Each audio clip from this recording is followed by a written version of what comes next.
bracket, but will they be able to go all the way? SRG out for Malaysia. It really all relies on Team Vamos now. Folks, we're live. I don't know what I'm live. And then we qualify to M6. When I left, they never qualify to international tournament anymore. Guys, watch party Team Spirit versus Vamos. Come join, come on. We go to Watch party Team Spirit.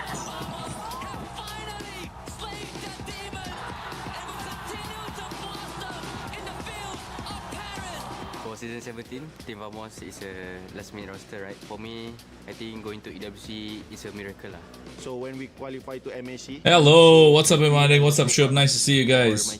I have to change my thumbnail, I know. Don't worry about it, I'm waiting. We expect that Team Falcon Mena will be a strong team also, because they make it to the main stage and we just focus on our strength. We will not underestimate them. We treat them like all other teams and we will give our best. Just keep improving in our. How you guys doing? How you guys doing?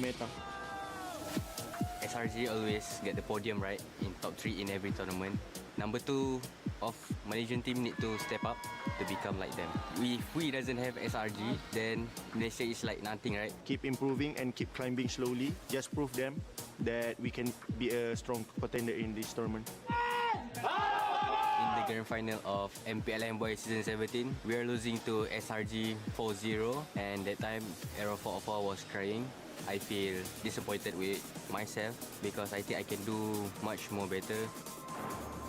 I always had a dream to help my mom, especially about money, right? So being able to be here at EWC is like dreams come true. The prize pool is so big. I think that is big enough to help my mom. So just keep believing us and pray for us also. Love you. Sapat talking about helping his mom there. It's an amazing story. Hello, Aria. Nice to see you guys. I'm also making food, so I'm probably gonna pop out for a bit, get the food, and come back. Emotion of qualifying, whether it's the lows of crying and finding stability with his team. But yeah, what's up, guys? How you doing? I got my my regular camera out, so all the videos that I edit won't be bad. Different journey. A team that had an identity but lost it. Almost knocked out my Wi-Fi. A few tough matches earlier on. Hopefully, some of the changes that they've made to allow Kid Bamba to do what he needs to do. And Zaur Egoist, who is the youngest player in this entire tournament, hopefully, in the jungle, they can find a way to fly. How you guys doing, bro? Did you guys eat breakfast? I know I wasn't gonna stream today. I was thinking of not streaming, but I was like, it's a good game. I'll stream. Very first season in MCC, and then we won 5 seasons in a row. Bridges burn, tables turn, highs and lows, gotta figure it out.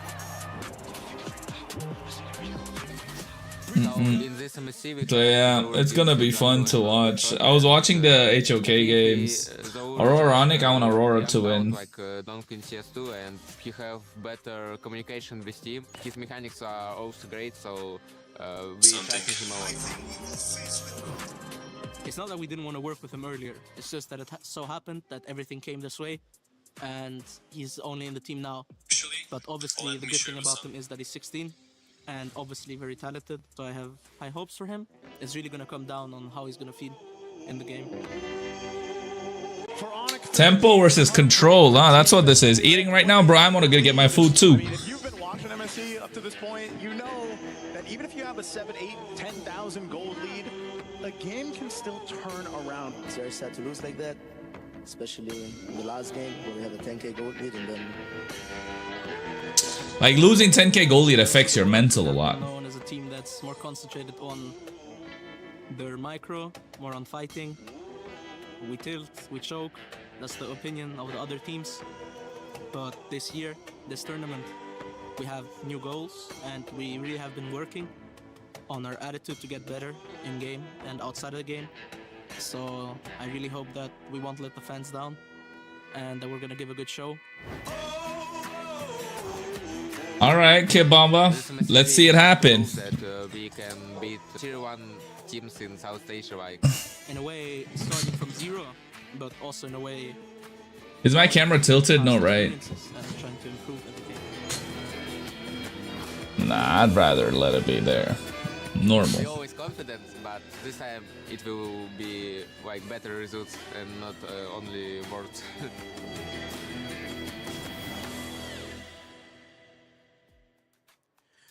There you go. You think Salvo was good, bro? Be honest. Yeah, Salvo was really good, bro. Salvo is really good. I mean, I don't think he's in his prime anymore. I think he's slightly past his prime, but he's still good. Any big news for India, like something big stage? But yeah, HOK's going on if you want to go watch it. But apart from that, at the more. And can now enter the gate. They've been unfortunately locked in themselves, locked out themselves by the Philippines or Malaysia or Indonesia. Will it be the same story here today? Well, I'm pretty sure that's the biggest chip on their shoulder. Give me a second, I'll be back. My food's cooking. Especially since last year their loss was shocking to them. They haven't made it the top 4 at MSC just yet at EWC. And this has to be it, especially after the loss that they suffered against Vamos in the group stage. Yeah. This is the proving ground. This is the time to really step up. And as Hiko said, put action into the words. Yeah. Hey, they had the Vamos run in the group stage, right? They were the ones that actually went undefeated last year. Yep. They were the ones who chose ONIC Philippines, and that's why it hurts so bad for them that they lost earlier. I mean, we saw the clip, Bomba devastated by that loss. Yeah. Against Vamos this time around, they're coming in as the underdogs. And I always feel like for these regions, Spirit, Aurora even, and Yangon, they do better when not a lot of people are actually thinking they will win. Now looking at the votes, though. There are a lot of people who think Team Spirit are going to win. 73% of you think Team Spirit is going to win. Why do you think that is? I mean, you mentioned yourself, Mirko, Vamos coming in. I would say Vamos seemed to be the stronger team coming into this. Same. For Team Spirit, they went through that journey of, okay, we are this, but then they went down. It's a journey of self-discovery. Meanwhile, Vamos has been consistent. Now they're at that point where they're innovating. Yeah. Our Spirit now at that point where they can match that, because if not, then they're going to be falling behind in the drafts. We are so lucky to be able to see a meta like this evolve. We reached 70 unique heroes. I think 90 is the number we wanted to reach. We still have a few days. Nana in ML. We'll see how many games this goes. Yesterday's games were quite short. Yep. But today, do you think we're going to get to our final best? In ML, there is a... That's what I said before. I think so. I think especially for our second match. So yeah, who will win? I think Team Spirit. I feel like if Vamos stomp Spirit game number 1, we might be on track for a 3-0. But if Spirit were able to, again, slow it down, then we can get those 4 or 5 games in. Yeah, and you know what? Also, I think Zaur Egoist and Air 404, we talk about this. Who's going to take over? Because initially it was AURORA, Ling. And now I mean, this getting popular since we were in EWC. What is getting popular?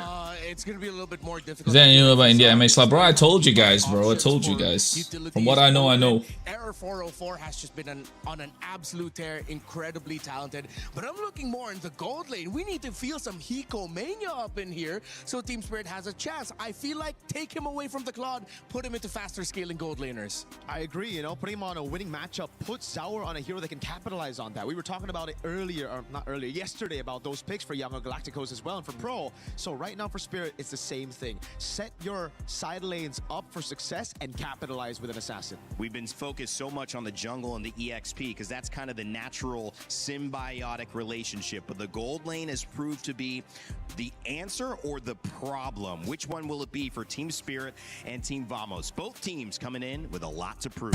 Let's kick it over to the stage. This gonna be a good one. Of the day. Let's see intro and then go get our food, guys. I don't even know how many people of you are watching. How many guys are watching? Somebody tell me out. Tell me. Dude, Milosh, Mirko. Oh, are you okay? No, bro. Is it? It's Oh vitality. no! Yeah. Who gave him the vitality key? What? I think he stole it outside. He's You the my biggest goats, vitality bro. My fan. goats. That's It's- my goats, bro. We know, It's we okay. It's look, they'll be so much better. I'm serious, right? It's a few No, months. they won't, bro. Oh, no. Oh, wait, are you talking like vitality? No, you can't say Oh, that. I'm sorry, He's I'm already sorry. heartbroken. No, he'll be okay. What is it? Wait, Dude, I think you'd recording. be used to it by now. Look, you can't do that. This is a private moment. Yes, my friends, heartbreak, tears left on the cutting room floor, and that is only the beginning of our knockouts. Yesterday, day number 1 sent 2 teams home, and what a way to say goodbye to Team Vitality. The Bees have buzzed away back, and on the other side, oh well, YG, they had a hell of a day, Rose.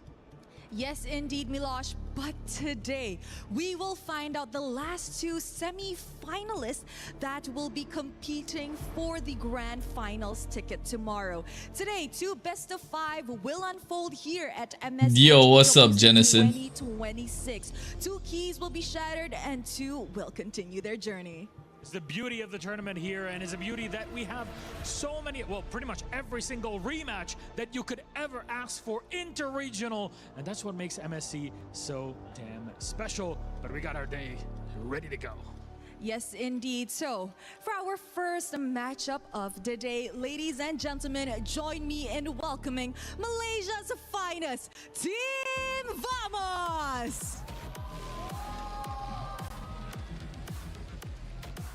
This is what they call a last-minute roster who now carries the hope and dreams of Malaysia on their shoulders. They have defied the odds by taking down favorites and showing the world what they are made of. But can they continue flying? Can they win the matchup they asked for? Damn, your prediction for today is Spirit 3-1. It's a big ask, but Spirit 3-1, Aurora 3-1. Best part of it all, because their opponents are ready. At least that's how I want it to be. Team Spirit! Let's go, Spirit. Hey, is that Wolkenstern? Is that Wolkenstern? Hey, bro, somebody clip this and just send it to me, please. I want to send it to Wolkenstern. Is that fucking Wolkenstern, bro? Just clip that part and send it to me. Oh, shit. It smells like Team Spirit, all right. You know what, Milosh? Will the gatekeepers gatekeep or will they be gate-kept? Only one way to find out, boys. You may place your keys and take your seats. And of course, to our Is it just me or am I... meet in the middle for a little. Team Spirit fans is crazy. Or maybe nothing at all. We'll see what we get out of it. They asked for this matchup. Respect between our teams, gatekeeping, slay queening, and they're ready to get into it. Only one will head to the semi-final, and the other... That looked like Wolkenstern. I swear to God, if it is, that's crazy.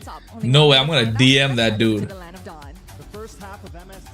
Okay, I want to go back. I want to go back and take a look. No chance, right? No shot, right? It's a guy I know, guys. It's a guy I know. When I joined European scene, like... So, yeah. Are ready to roll. Please join me in welcoming Team Spirit! He looks like Wolkenstern, I swear to God. Bro, he looks like Wolf too. Caster Wolf. See? See? See? Caster Wolf. Somebody. Wolf. Why is Wolf supporting Team Spirit? Wolf is supporting Team Spirit. Tell me he doesn't. Guys, he looks like him. Don't tell me he doesn't look like him. He looks like what they call Babayero Wolf. You know he looks like Wolf. Oh shit, I'm gonna get my food. That's hilarious.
Bro, I'm telling you guys, that's Wolf.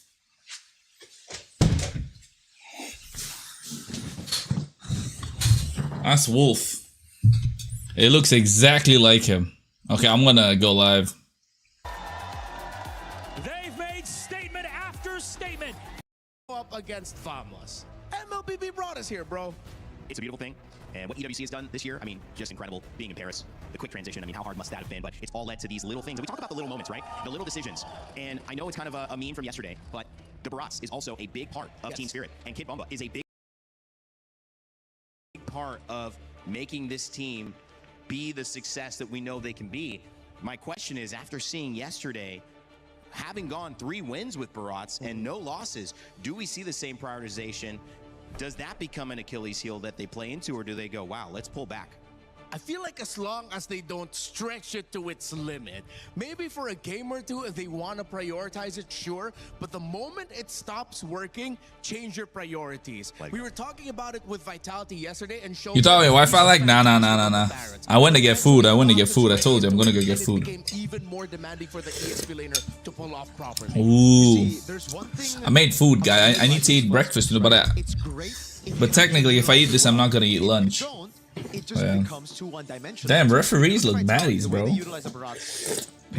It was first pick, but it was never played in the jungle. So it was never a flex pick in the minds of Falcons PH either. They were like, all right, the Barats gonna go straight XP. Especially then with the Paquito, right? They just kept on putting in jungle. The one game they won, it was in gold, but then after that, it was just, again, kind of a habit for them to pick up the Barats, but always put an XP. So now if we want to see Spirit pull up those flex picks, we need to see it in more roles than one. They need to be able to utilize that flexibility of the pick. Yeah, and I will double down on that. That if ever Spirit want to make this a little bit more difficult for Vamos to read out the draft, then first pick that Barats and then shock the world by putting it into the hands of Zar Egoist. You're not gonna expect that at all. Wow. No one expects that. Goes the only Indonesian gold laner still competing in the MSC. Damn, last hope for Indonesia? Stage. Wow. Nako's the last hope for Indonesia. Indonesian imports Bro. over there on Team Vamos. Oh yeah, we do have an ID team in ONIC, but I guess not an Indonesian. Oh wait, not yet. My bad. I was talking too much trash. Wait, no, that's Kelra. He's Filipino. So Vero was part of this lineup last year, but no longer. Natco's been amazing, by the way. I just gotta say, in MPL Malaysia, mechanically, even in MPL Indonesia, when he played for Evos, mechanically he's always great. It was just the decisions that he would make in the lane and in around these team fights where it was just too bombastic. Yeah. I love that. This meta really rewards bombastic, really rewards taking those gambles. So, hey, love the Natco playstyle so far. Yeah, so we're actually having a little bit of a delay. Only gold laner from Indo? No. Yeah, actually, only gold laner from Indo. That makes sense. You might have seen a couple Last hope after today's matches. No, I think Vamos is gonna get knocked out on ONIC too. Teams, when you go into the statistics and you mentioned flexing, Paquito has been played in gold twice. Hiko has won both games. And so if you use, really, I think Paquito... I'm pulling off of Vitality. I'm joking. You open up a lot more options for Team Spirit to catch the edge. Exactly. If you pick up the Paquito, you have options to flex it if ever. Right now, though, we're probably goddamn see it in this specific game. Yeah, but you're cheating. You're cheating because you're looking. No, but we got him. Yeah, but we don't know, though. The audience doesn't know yet what's happening, so we're just creating... Shout out PIA Squad EU. Okay. There we go. Now you guys can see. We can see here, but not for you guys, so here we go. Okay, we didn't know that was actually banned out. So even Vamos was considering, okay, the Paquito as an option for Hiko is way too good, so let's take it out. In Spirit, I feel like this is smart. They take away the Freya, but it is quite questionable to me as why they would ban out the Valentine in the first place and why they're willing to give the Atlas without a direct answer to it. That might come back to bite them. But as you look at the bans, even Vamos respected the Barrett's capability, and Sawa was great on the Marcel up against Ignite. Parrot's gone. Always a big fan of Guinevere coming out early, and Vamos... Moskov gotta go, right? Or even Carry here, to be honest. High crowd control row mid trio in the beginning. Yeah, they have really crazy crowd control. If they're able to actually land those skills onto Team Spirit, it's going to be troublesome. My shirt was 85 euros. Please win for us. Bro, what is going on, bro? Bro, somebody, but oh, Tracious Phil is so many fucking memes, bro. The Aurora still have something else in their sleeves, like some secret. Yes, they do. 100% they do. What's up, Snow? Oh, do you think TR were the weakest team in MSC? Yeah, I 100%. To really penetrate through this front to back that Vamos seem like they're building for Natco. After looking at the performance, yeah, 100%. You can ask Teams Bond to clip this shit too. 100% True Rippers were the weakest teams out of everyone. I think they wouldn't have won in the wild card either. Focusing on the gold lane, so we probably won't. And it's not even trash talk; it's just real talk. You know what I mean? They just choked. They didn't know what to do. They were overwhelmed with pressure. They were caught off guard with all the cameras and stuff. Like they just didn't know what to do, bro. Brody. Response. It's really looking like Vamos just won across the board. High crowd control, row mid trio that could give a lot of difficulty for this assassin Herrera early on. The Brody into the Claude. They might have already just won with 4 out of the 5 picks. Wow, that's how strong you feel it is. Yeah. Wow. All right, what can Spirit do here? Hiko still has that final pick. Yeah. Gold lane's already picked up with the XP. Now it's all about the mid lane. So, what about a Eudora? At this point, I don't think the Eudora, not against the Guinevere and the Atlas right now. You're going to have to go for a little bit more poke, maybe range as well. It wouldn't be too crazy for them to actually play with the Yve, but the Bene should stop. Wait, that's a Khalid. Oh my god. We've been seeing this, by the way. Benedetta Khalid. Wait, so is that is Benedetta? Because the name is Benedetta, the image is Khalid. Yeah, it looks like it's Benedetta. Okay, it's Benedetta. You know what's funny? This has happened a lot. It happened yesterday too. Yeah. So we're looking for mid guys. I think could be. I mean, we saw Farsa showed up really well. Yesterday it was against the Brody, but the Benedetta Khalid, but they showed Benedetta. Vexana. I don't know about this team. Spirit look like they shot the bed here. Balance of it all, but then you have to pick up Purify, which means you won't have the flicker, but at least you'll have the counter engage with the. I don't know. It looks like Spirit shit the bed here with the draft, guys. The knockup from the ultimate, I still feel like we're gonna see Vamos take control of this game. That Roman trio is deadly. If the team fights are all AoE and if Vamos can force those 5v5s, I agree. But if Spirit can utilize those lanes and punish them before the team fights, they can do it. Don't you think they could at least be? No, bro. No. Snow. Before the tournament started, I would have told everyone that they could beat Entity 7. They could have beat Falcons Mena. They could have beat Ignite. They could have beat Guangzhou. I've said this too. Now, after looking, no chance, bro. Like, we're way behind, bro. India is behind by a lot. Hola and Privyet, everyone watching from all over the world. This is the opener for Day 2 Knockouts. Team Spirit facing off against Vamos. It's Trex and Leo at your service. And scrims, there have been fighters picked in mid. Yeah, there have been. Yesterday we had some fast ones, a 3-0, a 3-1. I think a Cho mid lane would make sense now, to be honest. The whole distance, Leo. Where's TLPH? What happened? Can anyone tell? TLPH are gone, bro. They lost the group stages. No, the Team Spirit, TLPH and True Rippers, same amount of wins MSC. There's no Hindi casting for Mobile Legends today. No, there isn't. Because True Rippers didn't qualify, we don't get it. Did you see this Vexana coming through? I mean, debatable, but this is one of those picks that we saw one before. It has worked. It has given some options, especially against something that wants to kind of more walk towards you or dash towards you. It's not the most, and the non-flicker mages are kind of coming back too. And she is forced to flicker here, given all of the straight lines that Vamos are drawing through. The heart of the lineup, Sepat on that Benedetta. Error 404 on a Guinevere. Bene is going to be so crucial here, not going to lie. Who could just find massive Fatal Links who can only really be purified by Bamba and Hiko. Looking at this match, Nako versus Hiko. It's weird that this long in the tournament we haven't really seen Hiko Mania take off. We haven't at all, and even last World Championship. I mean, we have when he was playing Paquito. In that prime state, it's been a couple tournaments for me at least. the Hiko that we once knew that was extremely aggressive. And I don't know if it's just Team Spirit taking a more passive route. We had that interview with Bomba not too long ago where he was like, I just want to go even in my lane. I don't even need to win it. And I think Team Spirit is trying to get that discipline. But I think right now what we need to see them is the aggression. They need to know when's the right time. This MSC result is really bad for India. We might not even get a wildcard slot. No, we're getting a slot. That's for sure. Slow. Seems to be a fragile dance. Sepat gets spotted up by Sawa, pulled out. Oh, Nako got cooked. A very clean off-cam pick, and I think it's a good trade. When you're able to get some traction in the gold lane, sometimes it can be worth giving up that turtle. Zar, though, is going to take a little bit of damage. You should be able to immune this, right? Yeah. He's on the Aurora, nothing major, and Team Spirit, even after losing. But we still did Hindi casting after TR was out. Yeah, it was because it's group stages, you know? Tries to get away, but the red tree gets the slowdown and helps secure that first blood. 2v1. We can't just do it when they're playing. We got to do a whole phase of it, so we did the group stages. I still can't say it's worth it. I can't with my whole heart say that that was a worthy trade, but looking at EXP diff, this puts him up by almost a full XP bar up. Zar Ego is off to a great start. Sawa still not at level 4. Oh, if somebody said his XP bar is quite low, that would have been mad. This is something that I think we have to consider. Zekif can just jump in, grab the scoop, and Southern Lover does not have one.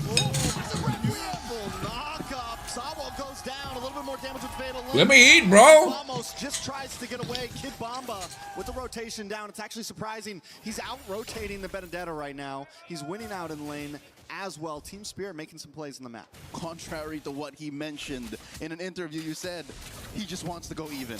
This is not even at all. Yeah, it's a group stage, Ryan. Bullying Sepat, moving faster elsewhere, and I think that's what allowed for that 2v1 down bottom. There was a lot that Vamos was dealing with on the other half of the map. But now, with that kill into Vamos' hands as well, things have kind of evened out. Sepa, this is the first Benedetta we've seen in the XP lane so far. We haven't seen a Benedetta picked up. We've seen it a lot in MWI. We definitely did. Whoa! Another knock-up, another violent. Oh, no. Sepa lands the time after time. Sawa! Oh, he survived? Zar Ego is able to respond with a kill of his own. Brave Smite. Mind you, this is not a revitalized Belleric. He just went up, punched him straight in the face, stole some life and flickered back. Excuse me. Is the new hero you need to play a harp? It's hard. Bro, I look and they're fucking get what is going on, bro? Almost scrambles. Team Spirit gonna be able to get a little bit of a placehold on this turtle now. Air 4-4, it's not even a contest for it. Vamos knows they have to back off. This is the aggression we are looking for. Team Spirit finding plays on the map. All right, throughout the group stage, I figured that.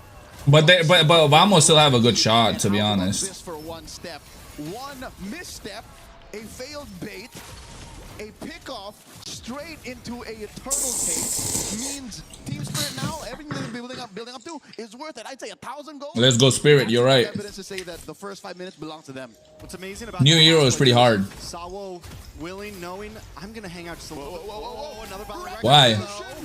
Into a Purify! Kid Bomba might survive this! Oh, he survived the whole goddamn thing. Oh, Vamos must be tilted, bro. Vamos is tilted as hell. Just dominating down on the boss side though. Hiko with a nice blazing duet. Zeki forced to go back onto the tower. Nako wants to try to get involved with this as Clocken walks up as well. Team Spirit though got what they came for. They cut the wave. They're back on the map. Approaching the 2,000 gold mark. The Dragons are soaring towards a strong mid-game berth. Treks throughout the group stage. Team Spirit has had a love-hate relationship with the Claude. It's a good hero on Hiko, don't get me wrong, it's just they've always paired it with a weird Ling or a lineup that's always dead on the other half of the map, but this time, I'd say with Kid Bomba finding his new footing, getting a little more of that Bomba swag, I think the Claude is doing much, much better for them. Yeah, and I'm just happy to see Hiko on a marksman again. Whoa. A nice pick on a Sawo. Sawo will Why? Why? Vamos, are they tilting? Are Vamos tilting? Can you shorten the cam a bit so we can see the gold diff? Yeah, sure. Blazing doing Nako's cooked. Hiko as well. The kill on a Nako secured. There's gotta be some part of Vamos that thought, let's not put Hold on. purifies on our heroes. We're going to be the aggressors, and there's nothing wrong with that. It's just, I don't think they expected Team Spirit to be this aggressive. Looking at this lineup, you're thinking, hey, Hiko won't be as... That's better, but need to... Oh, wait. What's happening? Team Spirit has picked up the There you go. This is not the same Team Spirit we saw in the groups. Yeah, and it's like they see every single attack coming before Vamos can do it. Here comes Kid Bomba, though. Sawo as well with a nice Wrath of Druid. On to Nako and Sepat. Sepat unable to get an angle. Sawo survives, right? No, he's cooked. Sepat's gonna go down. Now Hiko comes in, able to find Sepat. Air 4-4 as well. Will go down. Zakif holding back as Team Spirit loses the Arrow 404 survives. 1-for-1, I'd say a roamer for an XP laner. 9 times out of 10 is a good trade. Team Spirit now up 3,000 gold, pushing top lane in tier 1. I'm pretty sure it's going to go down. Bottom lane as well. Look at how well Spirit took this fight. That one pickoff, that one trade, the fact that Sawo got his ult right where he wanted it means Team Spirit was going to go where they wanted. Bro, they did him dirty. Top lane falls eventually. Why is Kid Bomba screaming in slow motion since he's like so big? Yeah, production's funny today. Or am I just finding it too funny? Did I wake up and chose violence? About the second fight we saw happen, Sawo was able to step flicker away to down in the bottom lane. When Zaur shows up in the nick of time, every time Team Spirit is right on top of it. So far, Hiko is just everywhere. Needs to be in the neutral objective pit. He's there. Double waving. He's there. Natko, I can't say the same. Again, taking this down to the fact of it's hard for them to get vision, and it's hard for them to get the engages that they need to, since they're both thinking, we need to find the perfect fatal links, and we need to threaten Sunset Lover and Hiko. It's just, Hiko has a purify. Sunset Lover will be hiding himself up until the very last moment. It's hard for Vamos to play the same pace that they did in the groups to be able to be the #1 team out of all of the teams. Fastest games. Team Spirit lose? I don't know, Holy One Trick. Let's find out. And it's going to start off of Zkeef. I think if Zkeef can, for some reason, pop the purify on both side laners, then that's a starter. It can't be off of Sawo. You can't do fatal links on Sawo to start off a combo. It's very true. I think they definitely need to find those targets, but how do they even get there, right? They don't have huge. I guess you got to get the knock-up from Air 404. Someone needs to bait it out. It's him and Sepat. Yeah, somebody has to make it happen. You do have the Petrify as well from Sepat, so there is ways to combos, but it's definitely a lot of checklists to start off these team fights for Vamos. Lord has spawned, lower quarter. Team Spirit are up 4,000 gold. You see a majority of that currently sitting in the jungle. Huge, huge difference. About 2,000 gold. That's a full item. Oh, whoa. Nice falling Star Moon, and Clocken goes down to Zaur. Zakif just watching as his teammate falls. Sepat into the backside as Team Spirit claims over the Lord Pit. Let TS win. Exactly. I want TS to win, bro. Trying to find a way to pop those purifies. Like I said, guys, I want all the top recent teams to be out. No Indonesia today, no Philippines, no Malaysia. Get them out. Let's get a new winner. Let's get European teams winning, bro. Either Aurora or we get TS. And Zeke finding the perfect entry. It's a tough entry at that. It's a grocery list of to-do things against Team Spirit right now. You got a whole chore list right now. Get everything done, and then you can have some fun after. And they're not able to make it through. Lord coming down the bottom side. Vamos, and another big problem with this lineup is because you have this more burst marksman, a little bit of a slower attack speed, it's going to be a little bit harder to shred down these Lords. You don't exactly have a big answer for that right now. Lord marching through bot, big chubby wave escorted by Hiko. Mid lane. Put your bet on TS Light? Okay. Slowly worked on.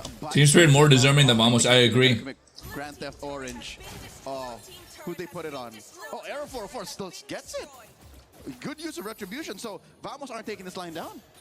They're definitely able to at least defend something, but Team Spirit do such a great job of layering these waves. They take the top tier 2, bottom tier 2, mid tier 2. Should fall next as Kimbaba zones away Vamos with that Kimbamba. Moon. Sawo keeping vision as well. Luckily for Vamos, they do keep their inhibitors up, but Team Spirit not quite done yet. Yo, Zqueef is taking a lot of damage. 2 seconds of Hiko's basic attacks. In comes Bomba. Bomba to the backside, maybe a little too deep, but Sawo jumps in and Hiko follows it up with a beautiful... Bro, Kid Bomba just baited their whole team. He just baited the whole team of Vamos and they just collapsed. What the hell? They take the inhibitor. 3-for-1. Part of the trade, but the fact that Team Spirit are already inside the base, Sour looking for more. iframes perfectly used, a mid lane, Holy Shield still standing. What is Team Spirit looking to do? Are they just holding Vamos hostage? Are they looking to end possibly? Whoa, they're gonna move in. A lot of damage from Hiko onto Sapat. Sakif comes out though. He does have the Fatal Links. Could be bad. A flicker from Sunset Lover, but he does get grabbed and pulled back. Sawo tries to come in to at least zone. Sunset Lover, no flicker, gets cooked. Able to get the kill. Now into the backside, Arrow 4-4 gets the dash as well. Sapat back to base to get some health, and Team Spirit Lucky. to get out of town. Really well played, Tia. Vamos. Actually caught Sunset Lover. One might think the fact that there's an extra body compromises Clause 1, compromises Zeke. No, I think that was more of just Team Spirit overstaying their welcome. Yeah, I think there was the hope that maybe they could end, maybe there would be a big mistake. But Vamos was able to hold it together, and now Team Spirit ends up losing a bit. Look at this. On that. They could have reclaimed some game, no flicker. space in the map. Sunset Lover goes No down. Purify.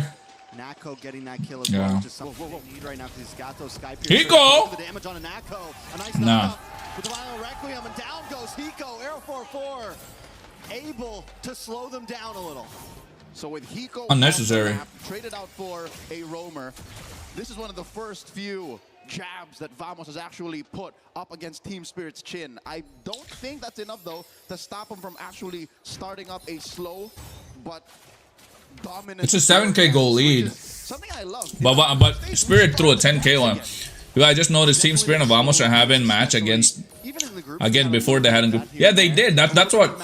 So Right now, Vamos kind of like you know, Team Spirit can take it slow. they picked Team Spirit to play because they beat them in the group stage. They said we can beat them again. Yep, long lane in control of the Dragons of the North. Vamosable? I don't know. Just doing his darndest. All they can do really, Vamos, is send the Sepa. He's the fastest rotator from the team, besides maybe Zeke. He can try that too, but oh. Yeah, Vamos won that 2-0. Conceal, finding the engagement. 10 seconds off of it. Requiem already? On a Kid Bomba, but they do buy the time. Zaur able to get the Lord, but a lot of damage lands on a Bomba. One more shot, and Nako able to get the kill. Kid Bomba should have used his Purify a little earlier. As Hiko looks for an angle. Kid Bomba should have used the Purify a little earlier, a little bit. Team Spirit might want to try to push in. Zaur goes. Able to get a lot of damage down. Whoa, with the backline, Sepat! Nah, Clockun's gonna go, right? Hiko can't. A nice blazing duet, able to get some nice damage, but Air 4-4 not giving this up, will get taken down. Sunset Lover's cooking with a Vexana. Staying too long. Team Spirit now look for the push back in. 3 for 1. He went Flicker instead of Purify, so they're winning. The gamble with the Flicker was that if Vamos dominate, Vexana can't do shit, but they didn't. Team Spirit just snowballed the shit out of them. This could be it, Trex.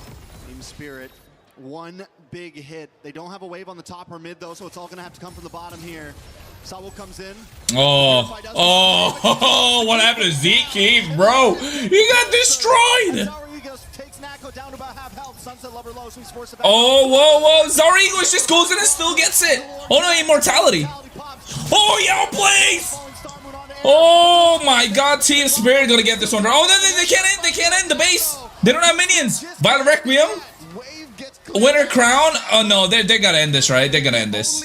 Oh no, Sepat's actually clearing. Yo, what is going on? Why are Team Spirit not focusing the base? Oh no, this should be it. This should be it, yeah. Jeez. What an end, bro. God damn, look at that. Zarigos is like pumped. That last outplay was crazy. So Naramastad Winter is here finally. The Dragons of the North show their teeth and are on the board against Vamos. What a game. I say what? What a game. Absolute cinema, folks. It was up to Team Spirit. Completely up to Team Spirit. A few moments where Vamos were able to at least fight back, fall even in team fights, or even a few moments that Team Spirit messed up, like when they stayed alone. Oh, they're crying? There's only one game. Don't cry yet. And they were trying to finish. It was just one game. Why are they crying? Shape we've seen Team Spirit in MSC 2026, even against Guangzhou in their clincher, they weren't this clean. They figured out who they are in this metagame in Scarlet Embers 2.0. Very well done by Team Spirit. So where do they go from here, right? Does Vamos have a big answer? I'm sure they'll break it down more later, but taking a look at this game, Team Spirit, you said in the very beginning, they look different. Not just in draft, we got to see a slightly different variation of the way they want to come into this game in draft, but even in their gameplay. We wanted aggression from them. Once they smelled blood in the water, they were on it. They continued to fight back. Every time Vamos looked for a pickoff, Team Spirit was there with an answer. And this gives me thought or two.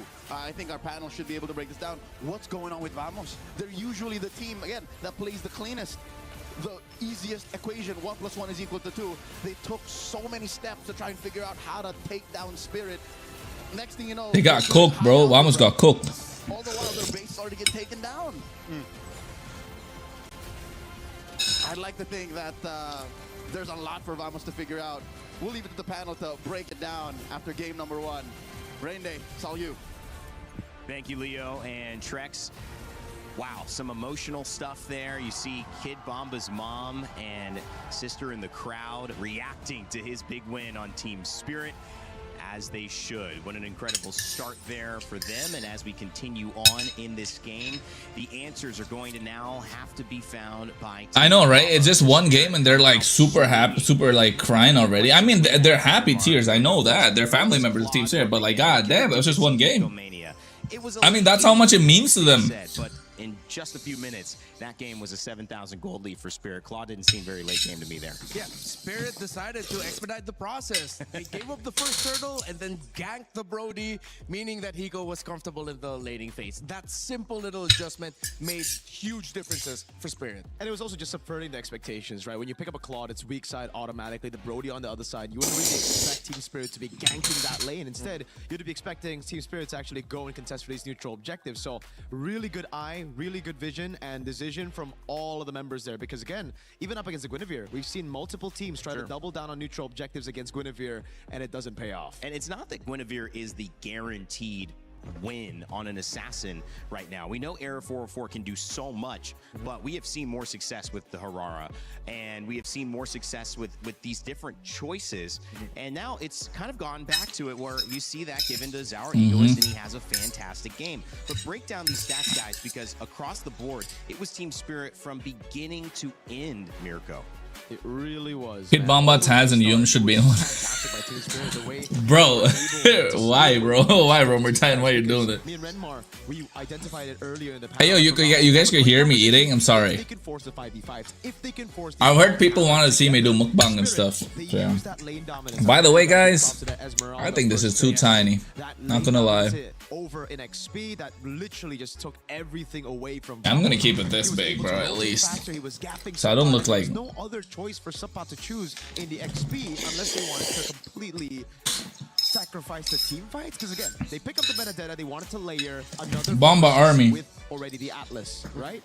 They couldn't do it with any other pick. Say if they wanted to go Dairoth to just counter the Esmeralda, yeah, you would counter the Esme, but then you would lose out completely on those team fights. Yeah, Vamos had the right thought process, but in the end, because of Kid Bomba being able to dominate the lane, have his presence felt, that alleviated the pressure from Sawa and Sunset Lover. That once they got through that first layer of, okay, we got past Kid Bomba, now we go next. What are we up against? High taunt, high crowd control, Belleric, where of course Sawa was definitely feeling the hype. And then you walk into Sunset Lover's distance, you immediately get terrified, you get comboed, and then you get punished for wanting to dive. We saw that once on the Benedetta. He really wanted to go after Sunset Lover, but Sunset Lover literally stiff-armed him, said no, and then punished Sepat on the Benedetta. Yeah, it was the MLBB version of a stiff arm there. The big problem, at least from what I saw, was that they had a game plan that they knew was coming up. Team Spirit just said, we're going to avoid giving you any opportunity to come in and Fatal Links with the Atlas. And if you do, you're only going to get our Purifies. So you're not going to be able to do it. It was very well played by Team Spirit. Issue, Mirko. Break down what you saw in that game one. I need your help, Mr. Red. All right, I got you, man. I got you. So for me, I'm just going to go quickly in the drafts, run this through because Renmar will, kind of talk about everything else. So firstly, I really want to talk about this Valentina ban that we saw earlier. Oh yeah, what would you call their team, bro, Titan? But that's just mean, by the way. I mean, not mean. They do play different lanes. Taz is jungler, Yums is a roamer, Kid Bomba's EXP lane.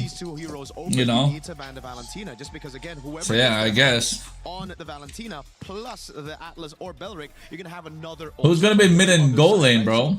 It's either, let's say, Vamos get the Atlas here. Oh, they get the Atlas here, And then the Bellerin gets picked up by what's that guy from Geek Fam? He plays gold lane. Atlas plus the Wrath of the Dryad. The gold laner of Geek Fam. Also just the Esmeralda pickup right after they saw the Barats and the Paquito. Look him up. Someone tell me what was his name. XP, not a lot of matchups, and they ban out the Arlen straight up in that second phase. Kid Bomba played really well. The guy that could be the layer to help this Atlas Guinevere. Because again, right now, Atlas Guinevere, you're playing around that cycle of Purify. If the Purify is baited out by one, that's cool. But the thing is, as you also pointed out, Mr. Rainday, it was also them just splitting up. Every time you go in, it can only get one Purify. Right. Best case scenario, you get two Purifies. Bait it with one skill, but they were always so far apart. Then after that, obviously, it was just the subversion of expectations in the game. Nah, not innocent. Romer Titan, go find out. There's a Geek Fam gold laner. A boy? Is that him? Go check him out. Go check him out. Let me know. All right, I got you.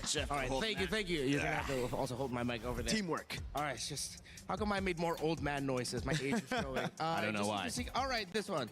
Okay, so we're gonna start off with this. Kenziski? No. Our two casters, Leo and Trexor. I don't know who that gold laner. I forgot. Keep going after the Bellerin. Giants versus Min. This is the harsh reality towards Vamos, where okay, you can try to combo one, but you will get punished later. Because here in this map, we're gonna do a quick little. I'm trying to look for my zoom in button. Oh, there we go. Okay, give me a sec. Bam. All right. So you watch where Zara Egoist is going to be coming from. We're going to play this play out through the map instead of just the little micro decisions. Team Spirit were happy that this happened because they knew Zara Egoist would be in a position to punish Vamos. And then once they finally realized that, oh, wait, they got no one. We're good to go. You see members slow, and you see where the Brody is. That was the sign for Zara Eagles to go ahead and jump in. That's how they were able to get the second kill onto the Brody, with the other one coming in from the laning phase after they gave up turtle number one. Chadera, yeah, Chadera. Chadera, the gold laner. There you go, Chadera, and one more mid lane we're missing now. Wrong target. Not fully respecting where the Hirara could be coming from, and then they got punished for it. If you guys know what I'm talking about, if we're making the Giants team, Chadera gold laner makes sense, right? From the bottom side of the river, and then with Vamos already set up, now we're just missing mid laner. Their formation wants to fight, so they had full setup for the turtle. They didn't know where the Beleric and the Cloud was, although they could surmise that they could be coming from the bottom lane from an opposite side, which is why they over there to potentially send. But at that point, Sao was just gonna ignore this juice in. Doesn't care. Who's the mid laner going to be? Renmar? Whatever, guys. And Hiko does a really brilliant BMI trick here. He goes in, he BMIs. Because the Benedetta sees him, Sepat sees him, he decides, you know what? I'm about to go down. Kid Bomba is absolutely destroying me on this Esmeralda. Let's see if we can get this Cloud out here. Force out his Purify. Just a bit. Hiko, bang. Gets out safely. Vamos was scrambled. They decided to just focus a little bit more on the heroes. I guess UA. Bro, where'd you guys come from? Y'all are mean. UA mid lane. It makes sense though. Nah, bro, you can't do that. I get canceled, guys. And that goes irrelevant. I mean, you circled in on the retribution. But so how would that lineup look like? They're entertainment with WWE music. 0-2-0. And on the other side, give me Mark Henry's music, bro. Not only fighting against whoa, it can't be Big Show, no chance, because they say his name. But Mark Henry's music sounds good. He's been effective in the turtle fight. So both of these things, to me, like, those are great points you guys pointed out. But I think somebody got to put that shit on Reddit. Clearly winning that side lane and Kid Bomba? More like Kid Mamba today? I guess so, the way he's playing. Yeah, it's difficult too for Vamos. Illegal 5-man? Because even in the team fighting, there's like, they're coming from the sides. Where are they coming from? Has to be the Mark Henry music, bro. Can't be Big Show music. Bro, honestly, Mark Henry music is so badass. Like, have you guys listened to the lyrics? And it is so badass, bro. But ain't nothing like him, bro. Seth Rollins. Whoa.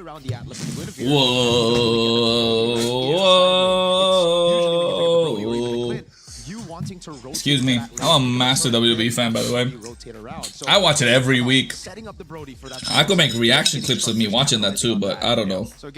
New audience, maybe? Should I? I don't know. On the Guinevere, on the Atlas, you can Claude is the instant purify, and then it's free objectives on the other side of the map, which is already the strong side for Spirit. I've been wanting to, but I like to watch it on my TV because it's a big screen. Talk with the coach of Team Spirit, Cold Star, to see what he thought about this. Some great adjustments in Game 1.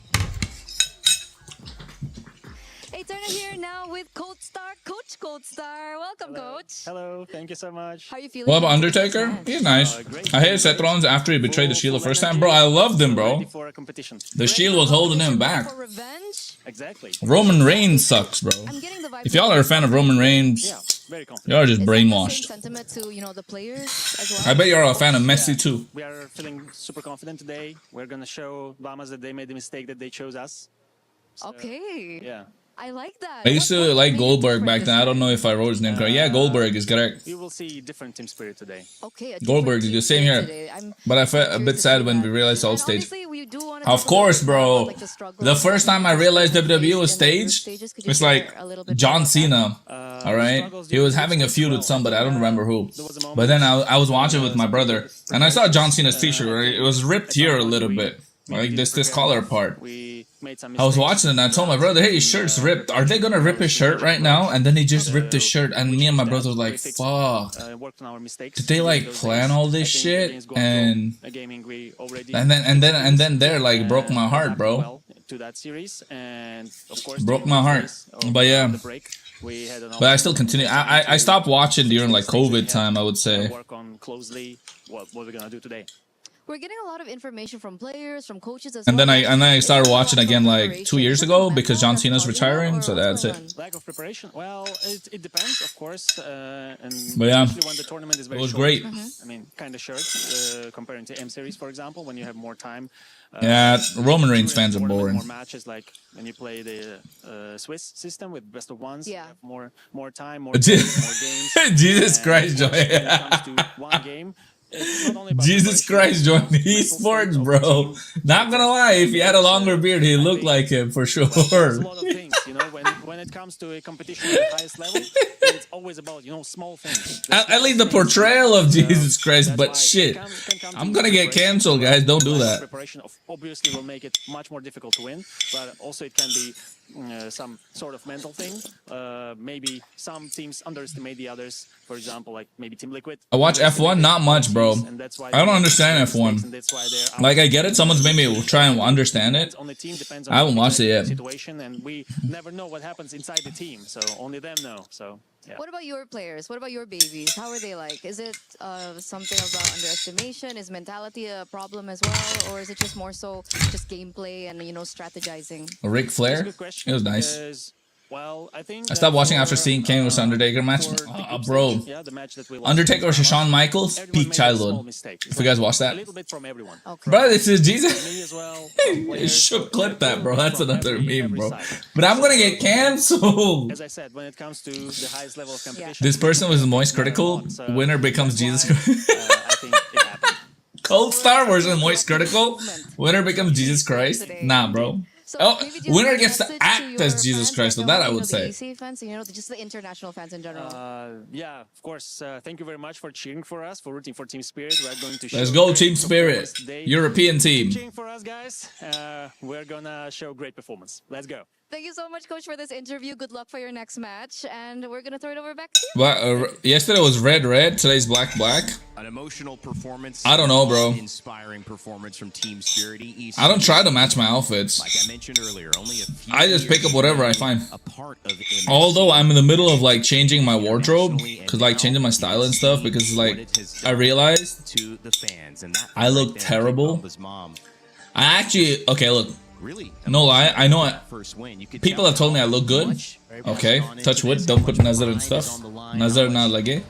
But like I don't know how to style myself properly, so right? At this moment. Yep. And then coming out on top. You got Kid Bomba on stage, you got Mom Bomba and Sis Bomba. I like that. Triple Bombas. Yeah, they're very proud, like, and they're very sweet. Like, they came up to me yesterday after the games, and I thought, oh, what did I do? Am I in trouble? Like, I don't know them. It's like, oh, we know you. I'm Kid Bomba's mom, and they introduced me to the sister. They're very great people, and I'm very happy to see them here, of course. If I'm not mistaken, this might be the first time they get to watch Kid Bomba in a major international. Yeah, I mean, live for sure, and a live event for sure. Yeah. Like a move-on, like MSC M Series or yeah. And it's so good. You can already see, I guess, the morale boost. I mean, the Spirit fans are being in everywhere here as well. Yes. I love it. I love the support for Spirit. I love that it actually boosted him as well. And just like Coldstar said, that positive energy, that mental state coming into the series, everything's important. Same, not a big wardrobe, fam. Though we all like having it. Yeah. I don't want a big wardrobe. I just want good clothes. On the side of Vamos, they say, we're not going to play the Belleric Atlas game. I mean, my girlfriend bought me good clothes, but then my washing machine ruined it, so I gotta get new pairs. Preparation, stuff to study from, stuff to learn from in this tournament with Belleric and Atlas. Maybe on the sidelines or only one of them available, and they decide to do that. Okay, you guys don't get to see me chew on bones. And also the Esmeralda ban, in order to prioritize the Paquito, which, guys, could be a flex here. Yeah. KRONOS with the UK drip, bro. I wanted her to do that, bro. But my girlfriend said if I start wearing that, she'll disown me. She'll never want to walk next to me ever again. I was like, why? I like wearing stuff like when I was in America. That's what I wore. How South America defeated AP Brent is crazy. This is a good one. Bomba's amazing. Hiko has 100% win rate on it. We haven't seen Zaur on it, but it's going to be good as well if they are able to just, again, establish control early. Yep. So many options, especially with the Valentina, Atlas, Esmeralda taken out. It's perfect choices for Paquito first pick. But Vamos does something surprising. With the Barris, yeah, it's flexed, but they paired up with a Jushin right away. Yeah, I wouldn't be too surprised here. They go for the hero. Vamos want to play super slow. Wants to go on those assassins. And he didn't get it last game, which is important. Now for Spirit. Do they want to go Uranus? Do they want to go Uranus straight up, right? Against the Barats. Thing is, error on... Yes, they do. They're calling in the bluff because I think it's similar. Again, from yesterday, the Barats pick. Everybody knows it's not going to go on Nile. It's going to go on Shogun because Nile wants to be on carries. Here as well. You look at error, you really think he's going to go utility. Barats, Guinevere is like... That is the limit of how utility is going to go. Yeah, because even Guinevere, as utility as it is, it has some sort of carry factor that we mentioned with Ling disappearing. Here comes Nolan. So it's not Hirara Ling as we were placeboed into believing, as Rico pointed out. It's Nolan and Hirara as the actual trade. The Barretts and the Uranus being open. Ling just fell off. People just don't want to play Ling. A little bit disappointing. Yeah, they're not fixing the Paquito. I want to see Paquito or Uranus mid, bro. Barats pick after seeing the Paquito and how it could be flexed to 3 lanes. And Spirit didn't even need to bring it into the second phase. They were like, oh, you're revealing your cards early, so we're also just going to counter you. Well, you know, you could see Aurora and Nolan picked up again. It is the second game, to correct myself earlier, on Zaur for that. But Nolan, probably a lot more comfortable here for Arrow 404. Absolutely. And we've seen Nolan rise in just value generally in this tournament. Melissa banned out as well from the side of Team Spirit, so she won't make it through yet again. I think it's going to be the same matchup now for Spirit. They should ban out the Moskov as well. Try to force Vamos on a Claw. They even... Oh! The Clit was a pretty good answer yesterday as well, to be fair, against the Paquito. I thought they were going to ban out the Moskov, so they forces the Claw, but this is a very similar thing, right? Yeah, Moskov Claw, you can still bully him. It's just... Guys, you heard a ASMR of me kissing the bow? Which is quite interesting. Smacking the lips. Gourd, though. It doesn't really look like a Gourd comp to me, though. Bit of stun, bit of damage. Yeah, honestly, at this point, they can just trade the long-range poke mages instead. They didn't even think of the Gourd because they're so mobile. Yeah, like Eve with the Valentina gone, I think we go back to like Eve Farsa trade. Marcel, oh my god. Yeah, I'm so used to seeing this guy not show up in draft. I did not realize he wasn't banned It just usually auto-ban, man. Yeah. Oof. Oh, maybe Spirit also overlooked that. Yeah. They're going to hide their last pick, gold lane, for Vamos. Spirit are going to have to reveal all their cards. We know already where the Paquito, Hirara, and Uranus are going, so it's about the mid and roam right now. To deal with the Marcel... You know what? Put the Uranus in the mid lane. Or do you go on mid and roam? That's the question. You need to go for Prio. But is it Cho? Do they really want to go Cho? I've always been a guy to say don't pick Cho into Marcel, even though it is very skill-based and players have gotten better for it. Eudora? Okay, Eudora. Pick off. Matilda? Matilda. Yeah. Wow. The Eudora, pretty solid against the Nolan. Going to be very annoying. It also enables the Hirara quite a bit. The Matilda's there, and they still... Do you think Ling works under certain draft, not a flex pick anymore? Yeah, Ling does work, bro. Ling is really good. But when you're trying to flex the draft, you just can't put Ling in. Like, it's very risky. It's going to be a rough game, so it's all about Fight Alo, try it. I'm all in. Show mid Atlas roam, really good. As long as you have two side lanes that are playing that have magic damage, like go Alice EXP and like I don't know, or like a magic jungler. So yeah, it'll be really good. I like it. That's the kind of draft that I think will work. What's up, Sai? Nice to see you. Why a team stop picking Ling? Because it's too difficult to flex Ling, and it's so much crowd control these days. Marcel let through yet again. Will he continue his dominance here at MSC EWC 2026? Let's send it over to Leo and Trex for game 2. Back in the land of Dawn, we're going into game number 2. We're expecting Vamos to equalize, given that they are going to die on this hill. They're once again playing the Brody and the Zushin. Let's see if it works better this time. I do think they have a little bit more of an engage. Yeah, exactly. Need to draft their own Ling. That's the trigger finger, right? They also have the Barats on Sepat. It's definitely a very different lineup around the Brody. You have some way to make space for him to actually move around in these team fights. And you're winning in the jungle. Again, the Nolan into the Hirara is a slightly more advantageous. Whoa. Taking a bit of damage here. As I was saying, a bit of a more advantaged head-to-head against the Hirara, which Zarigos has to figure out. But one must consider, he has momentum on his side. He's, again, just playing the same hero, pressing load game. And we already see the momentum that he's trying to create, even his routing there, instead of just going straight to... That Marcel is going to be super annoying. He makes a quick pit stop in the mid lane, looking for some possible pressure. They're able to get the Litho Wander, so Team Spirit already showing after the momentum of Game 1 that they want to keep on attacking. Yep, Zikif here, escorting Error 404 for a little side. God damn, Kid Bomba survived the whole thing. Pop in Bomba, putting him at half health, and I think this should be a successful small camp steal. Arrow 4/4s are not unable to get there in time. He's already used his retreat, but the attack onto the top side, Sawo getting space. Both teams though still taking it slow. Zauer going to try to take a camp of his own now. Oh, but a lot of damage. Yo, I don't know if it should go in. There's too much damage. Actually gets back onto Team Spirit. He's going to move back onto his camp. Sawo continues to harass here. If this was anyone else other than the Matilda, it would have been a difficult situation to try and clap back. Maybe just a Minotaur with a motivation roar would have topped you off from the burstiest hero on paper in Mobile Legends. This is a equal turtle dance that we're starting up. Looks like Sauer might go for his purple first. Nice deadness welcome. Sawo able to flick back though, but still gets pulled in. Sunset Lover looking for the engage as well. All of them brought back in. Vamos. But look at the damage from Error. Arrow 404 goes down. Turtle goes into Team What was that stun? Oh my god, the Eudora is nasty. 3 members drop right when they thought they had it. I'll take that deal any day, twice on Thursdays. Sawo for 3 and a turtle. Let's see that again. All right, everyone gets brought back in. A nice play, and Vamos feels like they have it, but Kid Bomba in the midst of them, continuing to get damage. Oh, they're just too grouped up. All right, triple stacks on the Ionic Edge, I think, is what did the job. And I think just Sunset Lover getting superconductor stacks on everyone. Sawa says it's worth it. When was the Marcel last pick? Bro, I don't know, a while ago. The map, again, different story from game 1.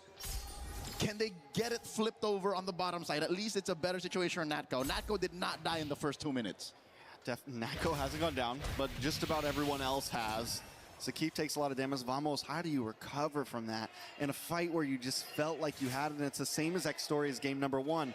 Vamos creates this engage. They almost get it, but Team Spirit always responds better. And you mentioned it last time. Who do they keep on targeting? Who do they keep on getting the kill on? Sawo. But it just doesn't matter. And it's the same exact story as game number 1. 40 seconds till the turtle spawns, and Sawo is everywhere. That's just what you get off of Wilderness Blessing, and of course just the sheer mobility that a Matilda brings, which some way somehow kind of counters what a Marcel does in breaking your formation, and what Klokun wants to do with a Zushin to try and get you closer in. Team Spirit can reset over and over again, which explains a majority of, even in the neutral, even when fights aren't happening, why Spirit get to do what they want. Another small camp steal here from Zarigos. He is up by about a level, a full XP bar from Error 404. I'd say Vamos still have to be very cautious about taking this next objective. Spawns in the same spot. Not only Eudora's first pick prior? Yeah, I know. Like, I know EURORA is strong. I know EURORA is prioritized. But I was just saying that stun over there was pretty nasty for them to like group up together and get it. Never really making a play out of it, honestly. But there's a nice Detona's welcome. Does land down, and Sawo falls. This time Vamos doesn't pay the price for it, at least not yet. But no. Oh, nice. Hiko able to get Zkif, so no more golden hour. They can fight. Team Spirit can fight. From Nako in the backside as Setback continues to hold the front line. Team Spirit looking for the re-engage. Sunset Lover continues to drop the beacon down along with Clock Hunt. Impressive reposition by Hiko. Looking for a potential. Kid Bomba's being so annoying. Hiko! Bang! No, he doesn't get it. Forcing Air 404 away as Team Spirit gets the second turtle. Team Spirit don't have to force this. They already got what they came for, but they do seem to want to present the attack. Vamos back under the towers, losing another turtle, and falling behind more and more. Deja vu.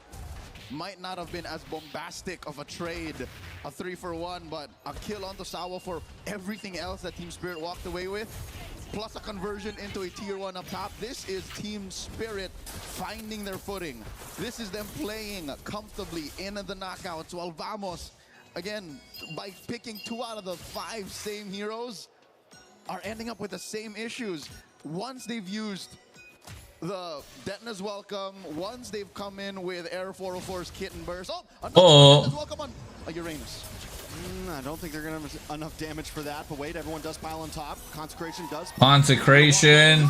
No Purify. Oh my god. He'll get away, but still that's... Oh, in the mid side, Hiko finds Nako, and this is the concept. Spirit look really clean. Who are you supporting? ONIC versus AURORA? AURORA. Time Vamos drops the test. Team Spirit has the answers. Now they're going to move on to this purple buff as Vamos is kicked out of town, forced away out of their own jungle. Oh man, even the purple buff is in jeopardy, and Zaur just yeets that out of Error 404's hands.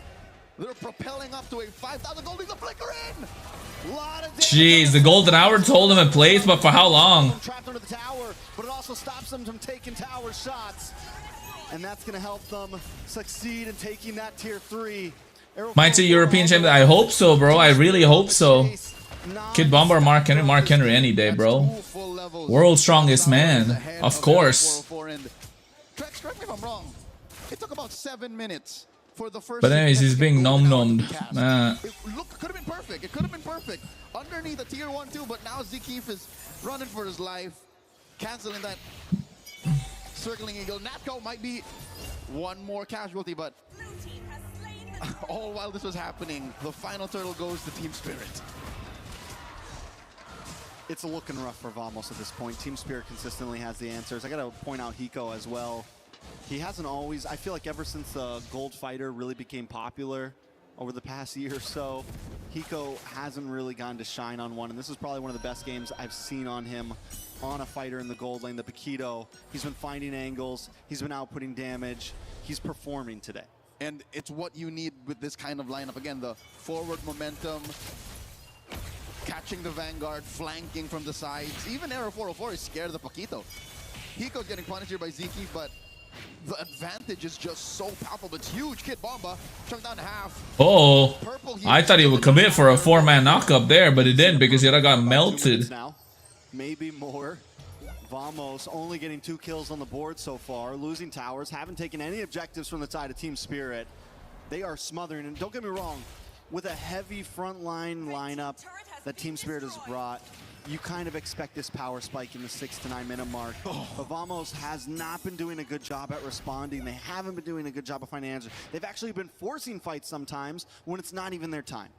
This is a clear sign that you shouldn't be. Because in that little moment, the sequence... Yo, what's up with his fingernails, bro? Jeez, get them cut. I don't know why they keep it so long.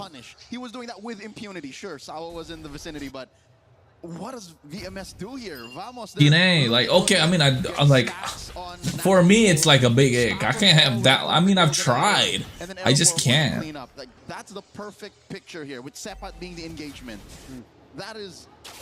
For now, again, deja vu, the grocery list of things that Vamos has to do to maybe cut this lead in half. I'm not saying even get a lead of their own. I'm just saying to staunch the bleeding. I mean, Vamos trying to do exactly that right now with the staunch the bleeding, with cutting lanes. Air 404 finding his way down the bot, finding his way to the mid. But I don't think this is a fight they want. I think at this point you just give up this Lord. Sawo unable to be caught by Marcel.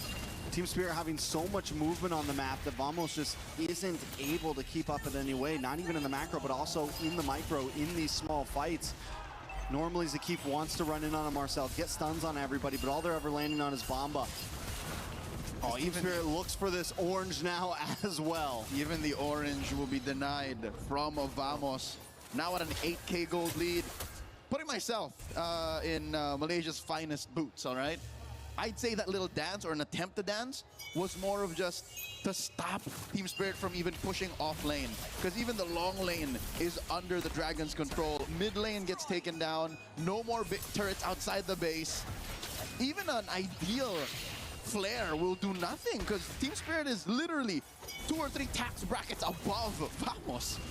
Oh, they tried to go for the pop before the Lord connects onto that inhibitor. They weren't quite able to get it, but still down to nothing but inhibitors. Team Spirit could try to really break this down. Another wave comes in, waiting for the top side. Team Spirit builds up as the bottom crashes as well. Aero 404 taking orange buffs just to try to maybe recall and get back involved in this fight with a little bit of something, but look at the damage done as Zakif. Hiko. Nah, they're cooked. Nah, they're cooked. They're cooked. Able to get a big kill. Clockun. Oh, Hiko flickered!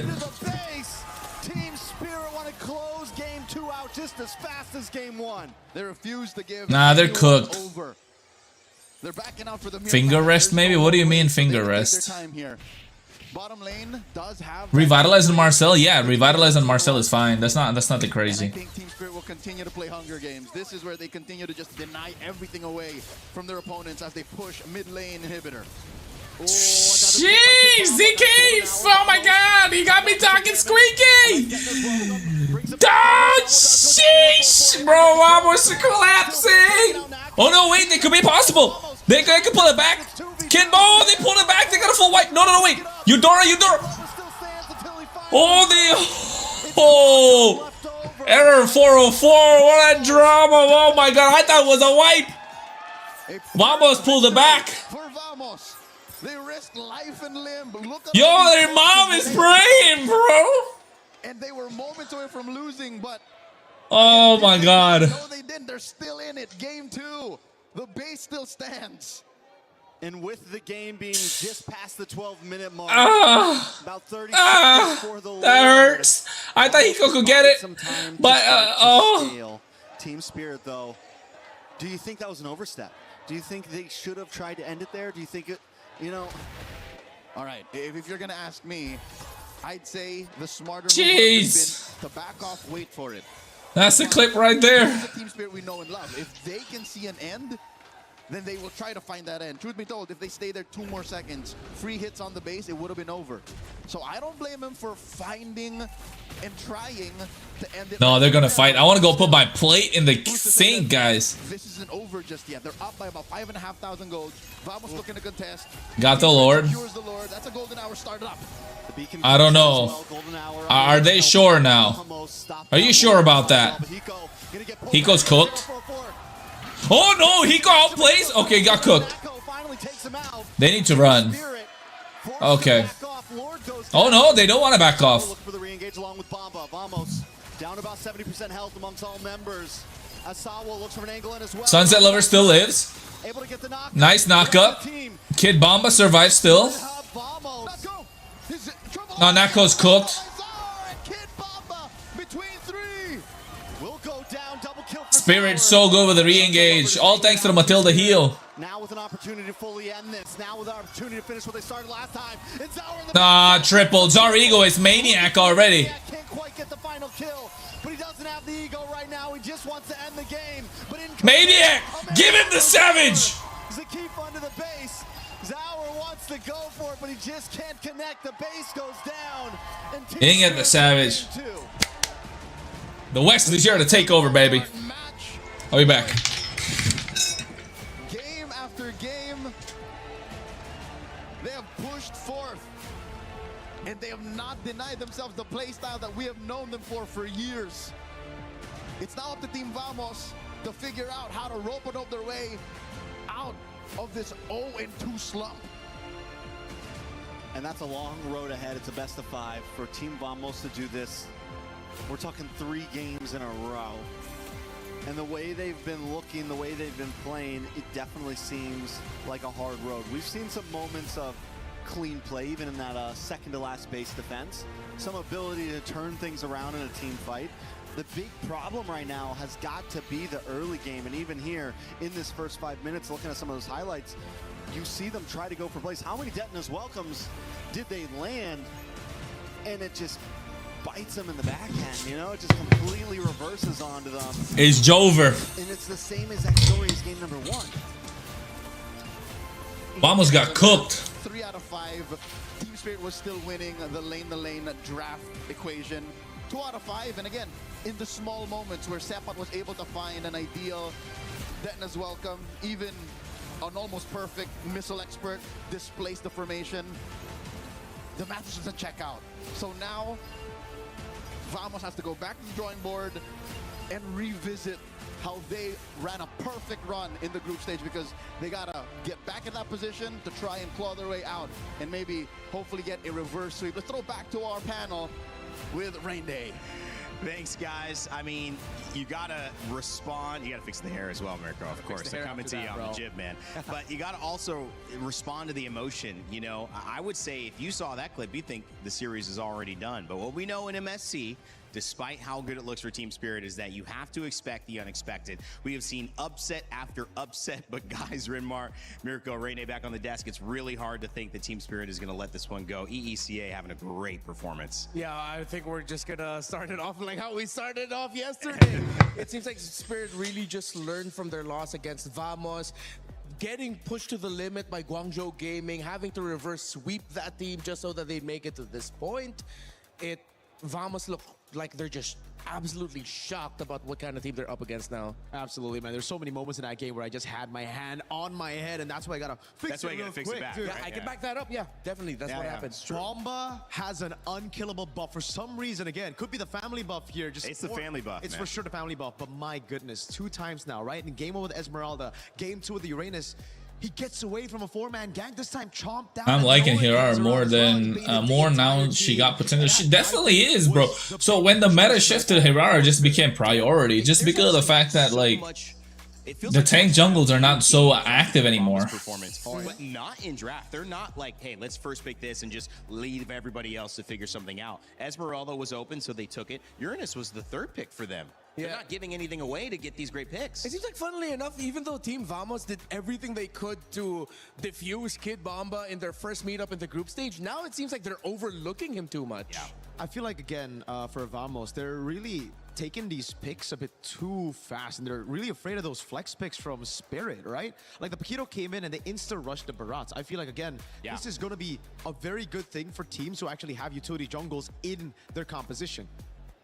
Error is not that guy, bro. No. You don't want Zaur, you don't want Error to be on the Barats. So when you pick up the Barats, it's just basically revealing your cards early. And that's why they got the Uranus insta-counter. They revealed all their cards, even though they had a flex pick in the Paquito. You were exactly right. And we talk about the little things, which Cold Star mentioned, the coach, earlier when we had an interview with him. That is a little thing there. That is a very little thing that they maximized all the way. And it was just those little things that built up in the game as well, right? It was winning those lanes. It was Hiko taking Quantum Charge instead of Lethal Ignition as well. Massive change. It's such a small change, but it changed the way that Team Spirit's composition could play in these fights. With the Lethal Ignition, you just expect, all right, insta burst, go in, get out. Here, he went in, he backed away. So many times it caused so much confusion for Vamos because they were like, all right, we picked up the Juicin, the Marcel, and the Barats for these longer fights. But Team Spirit are never committing. So it ended up being Vamos having to use those abilities. MVP, Barat's win rate is good. It's cooked since yesterday. Yeah, because like, what's his name? With it, they're really pulling out all the stops to make sure that their idea is, we know ever since Vitality used it, right? No breaks. Yep. How about we're the ones who set up those little roadblocks? MVP, bro. Team Vamos. Go through the journey a little bit slower. And Spirit, they look comfortable with that because they know that they're outsmarting Vamos in every team fight and in every big rotation around the map. When you're from Los Angeles, where I live, you know of a couple canyons, PCH, Topanga Canyon. The twists and turns, you can't go full speed. You have to know the difference. And sometimes The benefit is when you know the area versus you don't, you're comfortable in that. And it feels like Vamos, and this is just my thought, look a little uncomfortable in this stop and start. Exactly. Yeah, they're used to just going all out. They're not used to having to recalibrate a little bit of how they're going to be fighting. And then it goes back again to what their performance was like in MPLMY Season 17 in their grand finals, where it felt like they were just up against an SRG that once they realized, hey, we're up against a team that really want to take it into the fights heavily, let's try to outsmart them. We'll try to find those little weird angles.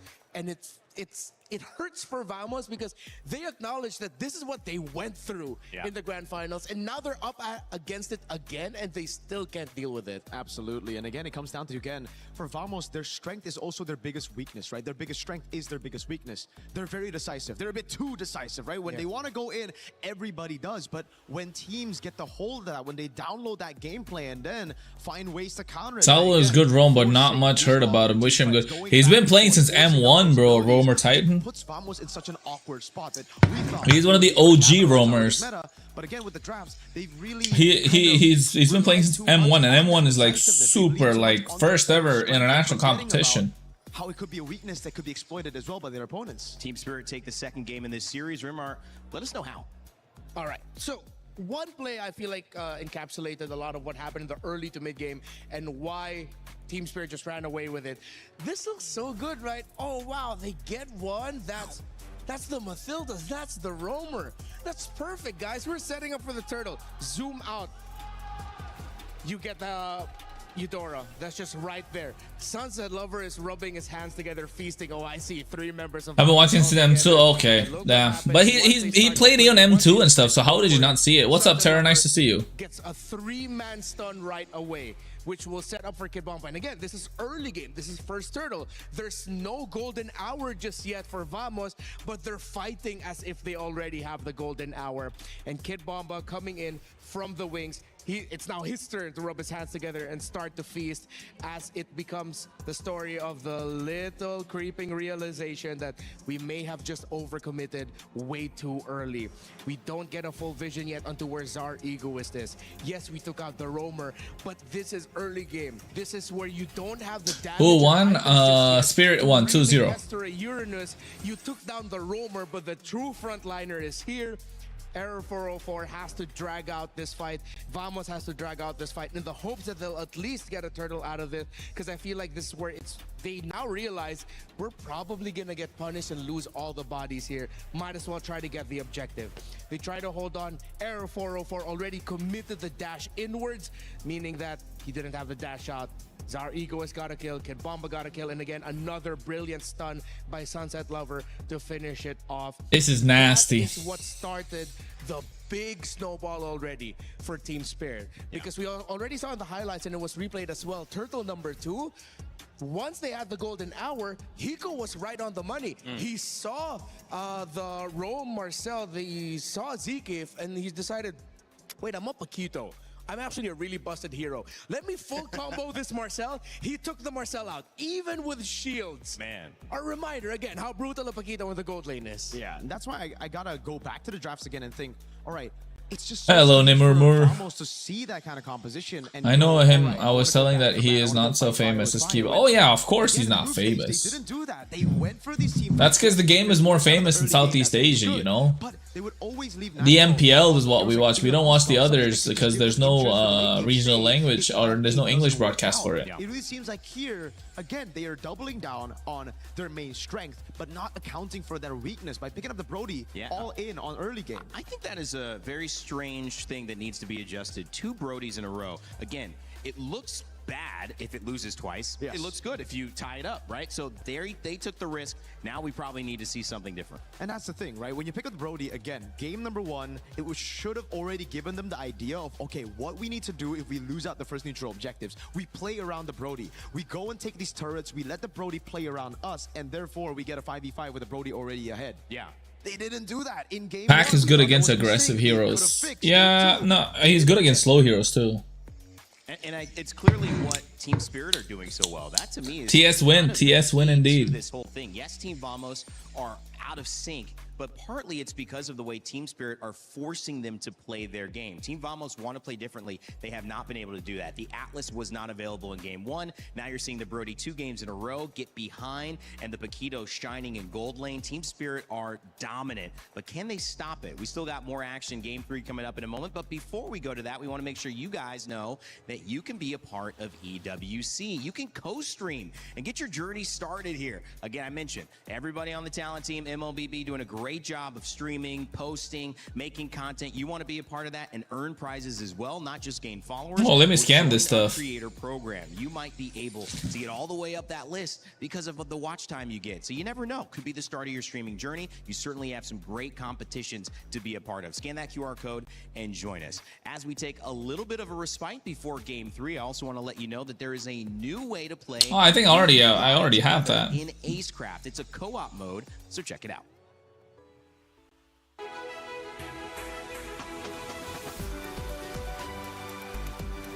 A new game? They're promoting a new game within ML? That's crazy.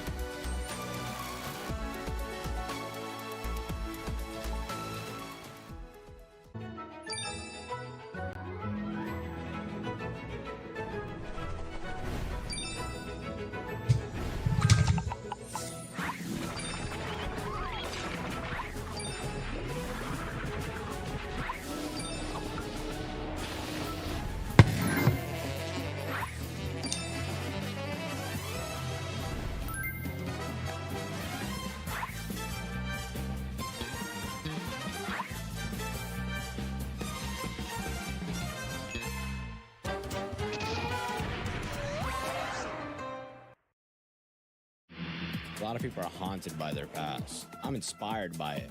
They're not just playing for themselves, they're really playing for their entire family. Oh, I want to watch this. And with this meta, he is kind of unstoppable. Forrest, one snowballed. Who, Paquito? Yeah, of course. He thinks he can come in here and play my game. He knows nothing. Let's go!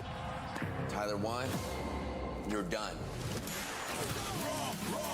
This ad is so crazy. How long is the break after the match ends? I don't know. Not long. It comes back. It's a few videos. Once the Crunchyroll video. Okay, there you go. Once the Crunchyroll video comes, you know it's back. It's like 3 minutes, I think, to be honest.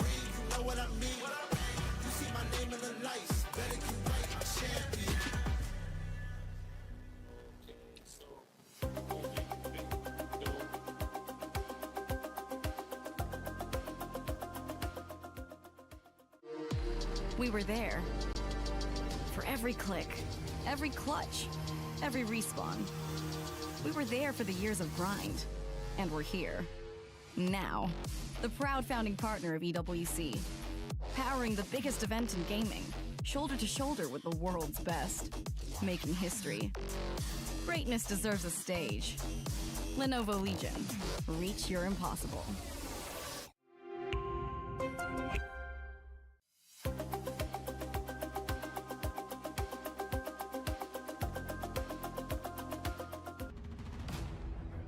Greatness certainly does deserve a stage, and we found it. It's the Lenovo Legion Gauntlet, where the prize trophy, MSC. How long is the break? I thought you guys would text them, bro. EWC26. Great day, Renmar, Mirko on the panel as we get ready for a third draft that has a lot. Here's the story so far. Team Vamos came in as the favorites. They put Team Spirit down in the earlier stages and have the upper seed here, but it was the Malaysian squad that would suffer the very first loss to Hiko and Team Spirit, who had a new plan thanks to Coach Coldstar and Kid Bomba. Hey yo! To the races in the EXP lane, not once, but twice, and put the EECA representatives up 2-0. It is now the final game. If they can do it again, it will be a clean sweep and the farthest we have seen this team go at MSC. And if not, we will have another game with Team Vamos maybe getting back on track. But Mirko, all that stands in between them in that game is a better draft. How do they do it? Ooh. It's by setting up those flex picks, it's by picking up those prio picks, it's by understanding the fundamentals of the current meta better. And there's no way around it. Again, for Vamos, they revealed guys, go get even the group stage, right? You're talking about these picks, the Eudora, diamonds. the Irara, the Melissa. Let's try. In the first week before MSC. And they revealed it all the way from the start. After that, it really just felt like MANIAC. I'll go. Let me see if I get it. Pro, it's the same for my goats. You know? Yeah. So. Yeah, we saw you crying earlier. Exactly. We saw that. Spirit. They improved. They adapted through those losses, man. Yeah. Because again, they had to rediscover themselves. They had to ask themselves, "You're right. How do we?" Hey, yo, I got the reward. PP again? How do we team fight? How do we handle the macro? Whoa. And that's a bold prediction, bro. This guy. Hey, yo, I got 10 diamonds. Yeah. I actually got 10 diamonds. It's not bad. I mean, it's looking. But like, make it 100, bro. Come on, Moonton. Can't be so stingy. To credit Vamos, Vamos are looking. They still look light. You see the members of the coaching staff still being able to share laughs with the players. It looks like they know that, hey, we still have a chance into this. You know, it's all about the mental now. While Team Spirit, knowing Team Spirit, they don't want a first round exit at the knockouts again. They're gonna want to go to the second phase. They want a chance to either get revenge against ONIC and what they done to them last year, or get a chance to face off against a team that they are always facing off against when it comes to scrims, when it comes to improving in the region, in AURORA. I know they're going to be going for the throat. I think you throw out the calculated decisions here, you play decisive. I think right now, Spirit, they're also just thinking about winning the whole thing. If they get past this stage, top 4, I think it's anybody's game. Anybody can win this tournament. I think especially after the favorites all got knocked out, the S-tier teams. What is even an S-tier team at this point? We have teams and that's it. We have contenders and that's it. And right now the lights are so bright that any little thing, we've mentioned it, could be the difference. And so the drafts, all the way from the bans to the final pick, are going to determine if this is our final game of this series and if we will see an EECA representative in the semifinals of MSC. To start us off, Freya, Valentina, Paquito, Barats, and Belleric taken away. One more ban before we get our first pick, gentlemen. Ooh, Same bans as game 1. Yeah, Spirit need to watch out though, because the Belleric is not going to be available for them if they give the Atlas. Yep.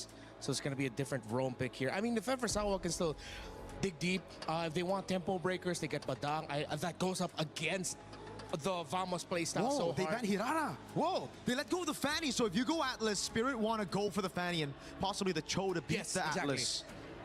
And that could be an opportunity. They take the Fanny instead, making the Atlas Cho less of a valuable pick. They could still go it. Yeah. But it's not. It's going to be very difficult to lock down that Fanny. Yeah, sure. It's going to be the Atlas. I think the Eudora should come through as well. Then they're going to go for the Red 3 Moskov. And I think they have a crazy composition to deal with the Fanny already. It'll be very demanding for Error 404, and then that means Vamos would have to build around it incredibly well. You still have heroes such as the Esmeralda, Uranus up on board if ever they want a presence that could potentially get the objective first to get vision, and that would require a lot Fanny, of resources. Atlas. They prioritize Fanny. Down, you need a really tanky front. Melissa? I think you pick up Eudora here. I think there was not enough value on this mid.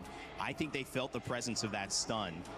And I think it's smart to take that away. And to play devil's advocate on Vamos, guys, I know we're reacting to this, but that Atlas did not work. That Atlas did not work for Vamos. And I think they are okay not trying to play around a Fatal Links anymore because Team Spirit already showed that they struggled it. So for me, I think Vamos are feeling okay. And now they take the Esmeralda. Right now, it's going to be confusing for Vamos, and that's why they don't go for the Eudora, right? Because there's an... That's a lot of scaling. That's a lot of damage, by the way. Horrible against the Atlas. The Melissa pick is so good. Has to be Eudora, right? Early, and it's going to be good against the Harrod, too. Yeah. So right now, what Spirit needs to do is, it's either they again set up for Bomba, or they have a crazy pick for later, right? They save it, and they just pick up a jungler now. Because the thing is, oh my god, is it too crazy to say that they can go for Baksha? The jungle? Harley. I was going to say Baksha for the Esme and the Harrod, but instead they go for the Harley, trying to capitalize on that Melissa winning lane. Marcel's still available, guys, again, if they want to try to go back to it outside of Vamos. Yeah, with the Valentina gone. Yeah, they might be able to run it back this time around, but the Marcel with the Harith, it has never been a great combo. It's crying. But teams haven't really been able to crack the code of how do you layer their skills together so that you don't waste the Zaman force of the Harith. Fair enough. So if you're Spirit now, you ban out the Cho. That's one. Yes. Vamos. What are they banning the XP or mid? That's the question. Eudora. I'm thinking if it's crazy enough for Spirit, even though they're not gonna, they're gonna be slower in the EXP lane. The Cho. Blue would mess up the lineup. if I was Vamos, would still respect the Farsa. I know the Farsa isn't that good against the Fanny, but you have a Melissa right there with the go away, could plant it down in these front to backs, and then the Harrod's going to struggle, but instead ban out the EURORA. That could still come through. It's going to be very, very good to deal with the Fanny on top of everything. Glue got to get banned here. We saw it yesterday against Team Vitality. I think Farsa definitely warranted. I'll ban it alongside the EURORA, and then whatever mid laner that Sunset Lover's going to end up with, it might be another thing that you can expect, which is the last time we saw Melissa with a Vexana for Vitality in the group stage against Falcons. That worked. Glue's got to go here, right, guys? Play into that. He's already played it before in game 1. She came out. We also have the Valentina. There's got to be Glue. So you can't see that. Zhu Xin still available, which we have seen Vamos try to rely on. It hasn't had the same impact. However, you might be able to argue that that's because of the other heroes selected. So maybe feeling a little more comfortable here, going back to that and still available. There you go. Glue's gone. Expecting that it might go into the roam role. I think Team Spirit are trying to signal to Vamos, like, we know what options are left for you. We know that the Badang might look good. Is Spirit setting up for a Phoveus pick? Is that why they banned the Glue? That's a possibility too. Against Yeah, the Harris, against the Fanny. Yeah. It is still around. It hasn't been, picked up at all in the knockout stages. Right. Last time Spirit did pick it up, that was when they lost. It was Zeke who held them down with the high-lows. But this time, if Spirit just hide it all the way to last pick, it could just be great. Yeah, might have been overlooked. Yeah, they banned the Vexana as expected. So they should be Farsa, and then if they go Farsa, I think it's confirmed Phoveus to peel in the back with the Melissa. Yeah, but Vamos will have a gotcha option for them in the roam. At least they'll have a little bit of a revitalize. Whoa! Oh! This is not the first time Sunset Lovers picked up the Selena in a while. Like, when was the last time you saw Sunset on Selena? I don't think we saw it this tournament. It might have been last year. Yeah, not in this tournament. It might have been last year, maybe even earlier this year in the world stage, but no, this is a rarity. Wow. Team Spirit, they're proving my theory that they're just going to go in for the throat. They don't want any calculations. They just want to go tempo, aggro. Damn. So with that, I think you scratch the Phoveus, right? Now it's Alice, I think, that they might be going for. Alice would be fantastic. Not a lot of answers for it early on. That would force Vamos, if ever, once the Harith is already ready for Turtle 2, Turtle 3 to come out, putting it in the danger zone of Team Spirit being able to take it down during a team fight. Meanwhile, Vamos will be able to lose. Gatot Kacha. Gatot Kacha does get picked up, and then they go for the Lilia just for some semblance of poke and control in the center. A lot of bursts from Lilia. Might be able to get a pick early. We know they like to fight early. Vamos going to be okay with that, but just setting themselves up to be able to match the mid pressure that EURORA had brought or the Roam had brought on the side of Team Spirit. So now the final pick. What beats Esmeralda in lane? Oh, Ruby's great. Ruby's great. A little bit more lock, but he's gonna lose lane though. Way to deal with the Fanny and the Harith, and you don't lose against the Esmeralda. It's just a dead lane. Yep, great pickup here. Early fights, yeah, we look at Turtle 1 and Turtle 2 again and how these two teams handle it. Whoever wins those with extra kills will win the game. It's going to be hard to get a pick on that Fanny, but yeah, it's going to be tough, guys. This game is going to be tough for Spirit, not going to lie. At MSC in the jungle role. What's up, Cherry? Nice to see you. To take on this jungle match. I keep forgetting Cherry's a dude, right? Who has been God damn. And for Team Spirit, they are in the semifinal. If they win this game, there's one more opportunity to change history. Let's see who takes it. Victory will be earned through blood, and I could not agree more with our panel. Thanks, Rainday, Renmar, and Mirko. It's Trex and Leo taking you through game number 3 in this best of 5. They mentioned that whoever gets more kills wins, and I don't think there's any other way. You gotta kill before you convert. And that is exactly how these past games have been going. Team Spirit, we were worried they were going to take it slow, but instead they were willing to hit the gas. They were willing to go for the kills and use that as conversion. Not a slow-paced game, not something where we just play for objectives and never try to take anyone down. They always want to kill first. Yep, quick recap. It was off of Hiko's Pakiro and Uranus on Kid Bomba. That was just forward facing all the time that led to this match point situation we see Team Spirit in. So now Vamos is trying to close that gap, and I like how they're not pulling any punches. Look at the damage profile, and of course the they need to protect that horned lizard on the other side. Renmar usually often mentions this, it's gatotable, and this is when you want to say it's gatotable. You want to find an easy way to get Hiko, compromise his position, and force an early get away from him. So Whoa. at least they're fixing that now. Vamos, I feel like this could be the pivot point. Yeah. For me, the most important thing for Vamos is don't die first. You know, don't be the first one to go for the attack, and that is what they're going for here. If you do, don't mess it up. Don't fall for the Sawo bait that's been happening over these past 3 games. Whoa, Zkeef. Able to get the deadly Why did he commit on the Zkeef, by the way? I mean, yeah, you'll get it back, but 10 seconds before the turtle spawns lower quarter. Again, one more way you could say that for sure Vamos is... it's disappointing that we didn't get any leaders on. We do. Listen carefully. We've got it. Amount of purifies. We got the brrr from the Claude. I don't know. This game, what are we going to get? They don't want to get compromised by that Ruby. Turtle now on 10. Moves the keep into the backside. Air 4-4 able to steal the turtle. Kid Bomba taking a lot of damage as well. They do get stunned up. Air 4-4 back to the backside. Bomba's dead, right? Oh, he still survives? Air 4-4's got to get out of there, but Vamos will move on to that tier 3 and get some nice gold plating. A little more damage in this. The Revitalize already popped. Dead. First blood.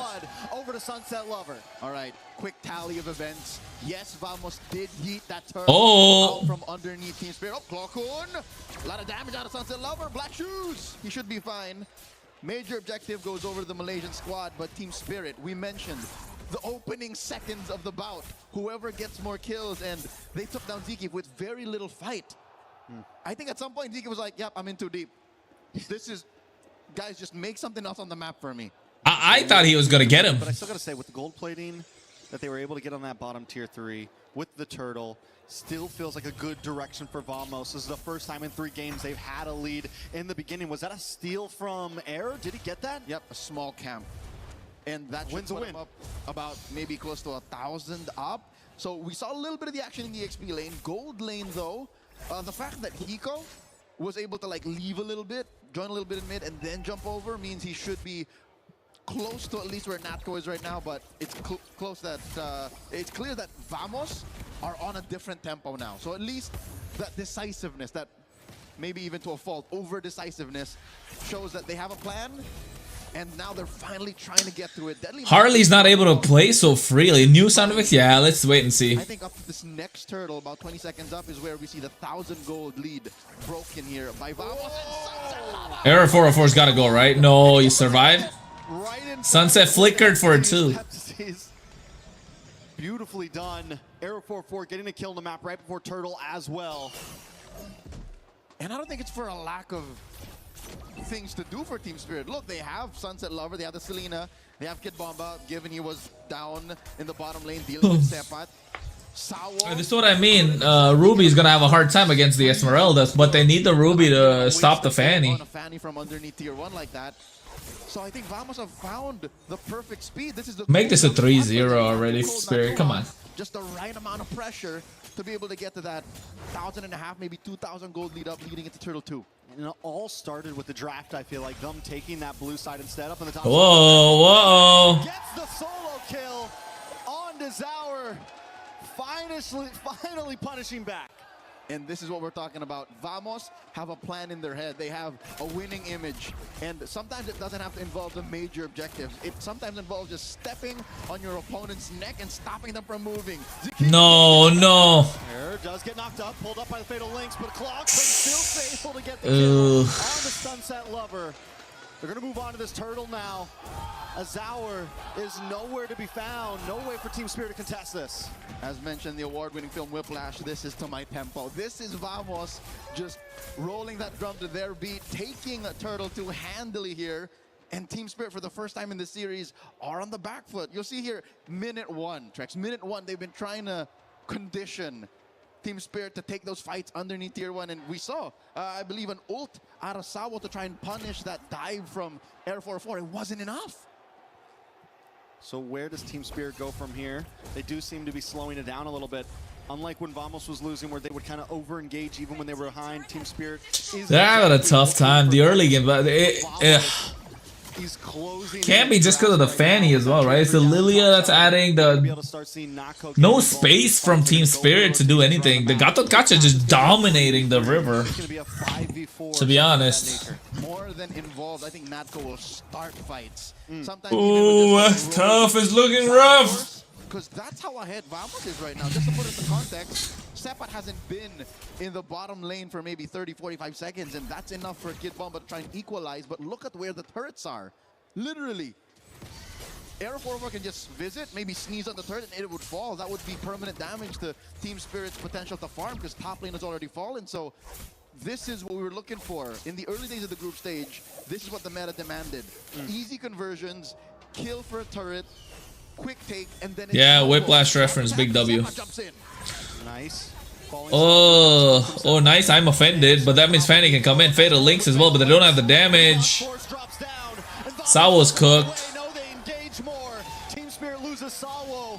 Hiko continues to get free shots off of almost not giving up on this push. They just don't have the damage. Half health as Sepat holds down the front line. Team Spirit looks to re-engage. They dive down and Hiko gets the kill onto Sepat. Kid Bombat's a flicker for that. Almost still holds the lead. Oh, Error walks in to that Brock holding her for Zaur. So close. I believe the window is closed. Trex, Zaur Egoist can no longer threaten a single member of Vamos, not alone. It cannot be off of his back. This is where I think we've seen over the past 2 to 3 months the heyday of, I hate to say it, the utility Harley. He has to just either be cleanup or just the gap closer to take these objectives, and then he goes from there. He has to use his space escape to try and push waves, because right now it's all off of Hiko. Hiko might be the only hope for Team Spirit to get a good mid-game berth. Oh no, not cool. Even with Team Spirit being behind AURORA, able to get the turtle. Jumps on Hiko. Oh no, AURORA. They can't do anything. There's no pressure. The Selena's useless here. Controlling lanes at this point. Little poke here and there, but nothing too major. And this is all Team Spirit could do. Make sure that the damage dealt to their side lanes doesn't extend to mid. So they see this big fat wave down bottom. They're standing Kid Bomba. Top lane, it's Zaur who's going to clear that up. And Vamos, all they're doing is finding that next big fight. Finding where Sawo's willing to fade the links, where Kid Bomba might think, oh, I'm offended here. But they know that Team Spirit is short on damage. They know that they can't fight toe-to-toe just yet. So there has to be a crafty way for the math to side over to Team Spirit. Because Vamos right now, look, they're just taking it slow. This is a clear sign that a team knows that their damage is on par. Oh my lord, a single swipe that was nasty. overputs a third out of Hiko's life down. A single swipe. Hiko might not even have time to hit the go away if he's not careful. It's getting to a point where we'll have to preemptively do it when these fights start, because if anyone jumps on top of him too quick, he's going down. All right, fortunately, Hiko has been getting some farm, and that's speaking relatively, because look at how well Vamos is freezing these waves. He's just butt down maybe 500 gold away from Oh no. Oh no, Kid Bomba. Oh no. Oh no. Yeah, the Spirit cook here. Jumps on his hour. Sawo trying to come in and help out. Does have the fatal links. Able to pull one in. Purity does pop for Nako. Sepat able to get away. The deadly magic brings down to about half health as Team Spirit doesn't really. Nah, this cooked. Team Spirit did this to themselves with the draft. It was a bad draft. Jumps on a Sunset Lover under the tower with the cutthroat. Gets him, takes him out, and Vamos moves on to the mid side. Nice and easy. Vamos was corralling Sunset Lover. I think they were just cajoling him to say, all right, you could do this, and then says, psych! Throws him underneath the bus. Just like that, the lead has grown to almost 6,000 up. I don't think Team Spirit should even contest. This should be a free Lord, but wait, Sawo, what's he thinking? He doesn't have a Fatal Links. Sawo doesn't know how to not contest at this point. No, it's just vision. But Team Spirit maybe should be using this to take a tier 3 up top side. Do they really want to go? They don't need to go for a Lord right now. Use Zaur to play the map right now instead of forcing Vamos into a fight that you might not win. I agree. Use it as if like a baby Fanny, like a baby Ling. Baby Fanny. Yeah. Fanny at home. But it seems like Team Spirit, despite the 5,000 gold that Vamos has on top of them, want to keep him honest. So, which I get. Because look at this lineup. Look at Team Spirit's lineup. None of them can clear waves as easily as one might expect. So maybe they don't want to defend out of the base.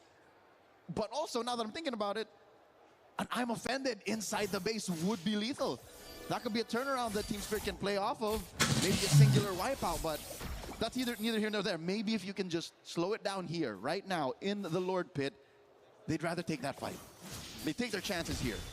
Speaking of I'm offended, can Kid Baba... Clocko, no, he still survives though. He still has the black shoes as well. Team Spirit don't want to give it up. maybe they do. They finally back off. Someone makes the call of, this is not the play, guys. Let's play the map. Let's let them have it. Let's go for the defense. And guess what? You can't purify the map.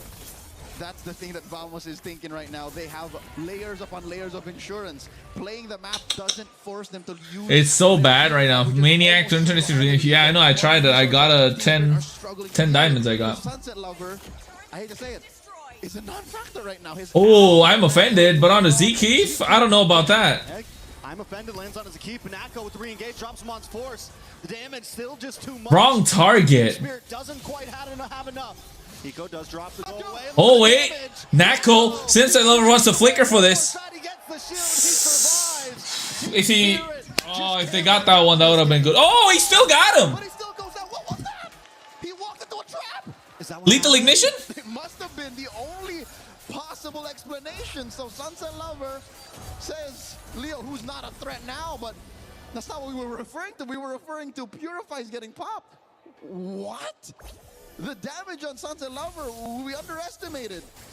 The possibility of a late game Selena turning things around like that. I mean, he had like 10% health. Less than, it was like 4 or 5% with a shield. A trap, I feel like that's fair game. The trap got the kill. Oh, where was it? Somewhere around here. Had to be in mid-brush, yeah, mid-river brush, something like that. Okay, so that does keep the Lord push very manageable. Yeah, they still have their tier 2. The inhibitors standing, yeah, tier 2 in mid. But that doesn't stop Vamos from staying up. And look, you gotta respect Aero 404's. Oh, they're putting me to sleep, man. Or am I just like lacking oxygen? That's all. I need to touch grass today. I think if we get past the 16-minute mark without Team Spirit losing, you might be cooking. Sepat here in the middle of 5. Pat once again taking so much Sepat cooked here. To survive this one. Deadly Magic will lock in, but no. Oh, he survived! It's a Keith jumps into the mid of all Team Spirit. Kid Bomba forced to use a flicker just to get away. Vamos hanging on by a thread in every fight. XP laners. Nah, bro, they're cooked, bro. Spirit can't do it. Too much. While Aero 404 just wanted to commit Grand Theft Orange, so they're continuing to choke out Team Spirit, playing for this Lord, spawning in about a minute lower quarter. Looking at the items, wow, it was just 2 items. Trex, it was literally just a book and a glowing wand. That's all it takes. The burn. Okay. The burn, though, a little bit of damage, plus the burn, double burn. Natko had 0 defense. So he was just going to take that either way. Looking at the gold lane, again, just about 500 gold between Hiko and Natko. And Hiko hasn't died yet. So I'd say as long as Team Spirit can keep their inhibitors healthy, can at least venture out of their base, maybe, what, 10, 12 leagues out, they should be fine. I mean, honestly, the fact that first Lord wasn't able to bring everything down to inhibitors and not even take possibly inhibitor means it's already going to be about 14.5 minutes, 15 minutes by the time this first Lord goes down. 2-minute counter. It's going to be hard. Team Spirit could honestly just play defense here.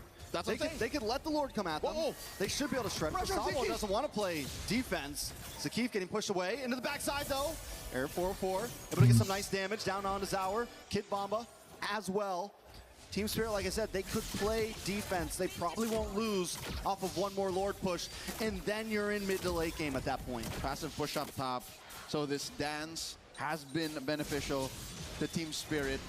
Still cannot deny the mechanical and momentum-based gameplay of Aero 404. Dodging a couple ults. Big knockup. Lord of 10. Oh, whoa. No, AOG.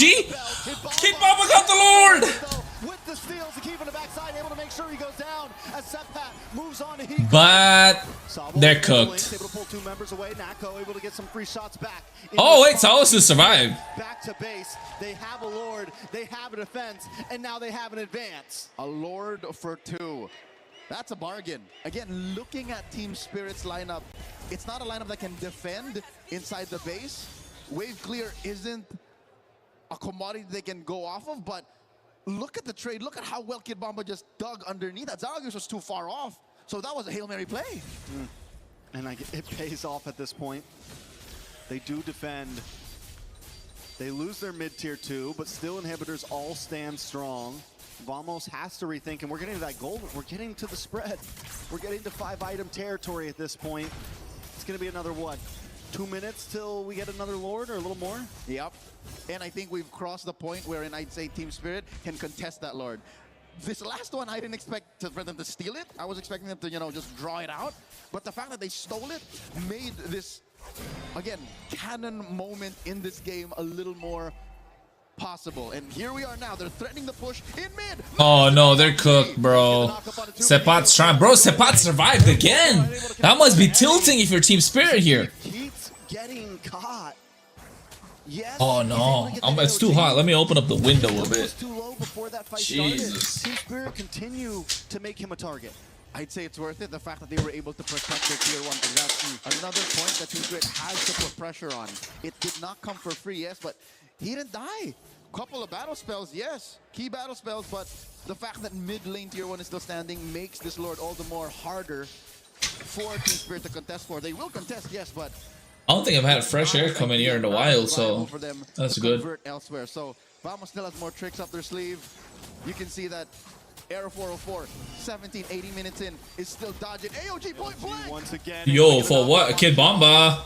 Kid Bomba doesn't have to go away, but a nice fatal links does land from Sawo. Sepat taking a lot of Sepat, okay, Sepat finally goes down. Nako goes down as well. This is the re-engage that TS were waiting for. Oh no, error? Oh, bro. Finds him. Will he go for the re-engage? Sawo is low. Aero 404. Trying to Kid Bomba's right there. It's not the optimal strategy. 2 for 1. Still a good trade for Team Spirit, but they lost the Retribution holder, so it doesn't immediately convert to a Lord. Here now we're seeing how perfectly Team Spirit, their patience is paying off. Fatal links into all of them linked up to Muddles. And Hikomania starting off about 17.5 minutes in. Aero 405, I think, is the linchpin of this lineup. The fact that he's taking care of the map, the fact that he picked off Sour Egos when they needed to, means this Lord wasn't as free for the Dragons. Do they try to burst it down here? It's a few seconds for Zaur on the map. Gonna look for position. They do take the purple buff. Did he take purple? No, it's still there. Oh, he might have just left the baby. That's what I'm wondering, if he just let... No. No. Oh, I think the fact that, all right, vision-wise, Team Spirit has it in spades. They can just leave traps around. Sawa can flush him through. So I think that's what Air 404 was afraid of. He wasn't sure where the members of Team Spirit were, but now, Spirit, they start up a dance. Hiko is becoming a problem at this point. There is no answer to this man. Once the go away comes out, he can just unload. Even Sepat is getting shredded down. We saw it in the last big Lord fight. Arrows coming out from Sunset Lover. Vision gained by Team Spirit. Vamos now are at a point where they need to find a way in. Lord, at a third of its health, gets soft reset. Sawa playing footsies toe-to-toe against Zikif. Zarigu is clearing that wave up top again. Due diligence. Long lane is in the Team Spirit's advantage. That's impressive. How they're able to do this dance this well. When Truncheon comes down for Clockman in these grouped up fights, it could make the difference. Ooh, as Hiko continues to play Zaur, able to lock down onto Clockman, pops a Daddy Magic. Clockman! Oh, Clockman still survived though. Arrow comes out, but that is one big utility down on the side of Vamos. Another soft reset for the Lord. I don't know, guys. This looks tough. Oh, wait, Aero 404. Zikif here has an immortality already, so he can use his body as a shield. Can engage. Lord at half health. Man, the way that Hiko is consistently pressuring this Lord means Vamos can't take the risk of playing the long lane. They can't play the map right now. They need a full reset. Step out in the back. Oh, wait, Fatal Links! He got him! Oh, they gotta be shipped down on terror! Lord. Zaur, Lord. Retreat. Yes, he got it. Oh, no, but Natko. Oh, wait, Hiko flickered for it, too. Wind of Nature. Let it happen. Sepat's on the run. Clockhood's on the run. And Kid Bomba won't let him get away. The mid, Zakiv with the AOG back to the base. Oh, wait, Bot Wave is pushing hard. Take the win and take the Lord in that fight. A sequence out of order. The lead is gone. They've evaporated the 5,000 up they've been sitting on for the better part of 10 minutes. Hiko underneath the Lord at point-blank range. Lifestealed his way to bullying 2 to 3 members of Vamos out. Kid Bomba now forcing a black shoes out of Clockwood. Kid Bomba doesn't have the I'm offended anymore, so they should be safe, but he's never gonna give it up. Sepat there as well. Lord slowly marching down top. Bro, this is absolute cinema, bro. Awake now. I needed the air, bro. I needed fresh air. Is going to be but yeah, definitely awake now, not gonna lie. Into where fights happen. Team Spirit is going. And uploading videos as we go as well, chat. Guys, if you see my videos, comment on it. I don't give a shit what you comment. Comment some fucking thing, you know? Pushes, helps the algorithm. Like, comment, repost, share, do it. Helps out quite a lot. Air 4-4, because of this slow push on the Lord, he's able to kind of play the map a bit, but Team Spirit doesn't care about the other lanes. They want to Hail Mary it down this top side. Okay, oh wait, am my face too white? Gonna need his purify in 20 seconds. Zarigos put down a third of his health. They got him offended from Kid Bomba though, on multiple members, followed up by Fatal Links. Air 4-4 forced to wing away. Zakif nah, Cook. Zakif can't go nowhere. He's not able to get away with it at least. No way they win this, right? No Natco, they win this easily, right? No wave clear. Only Clockun.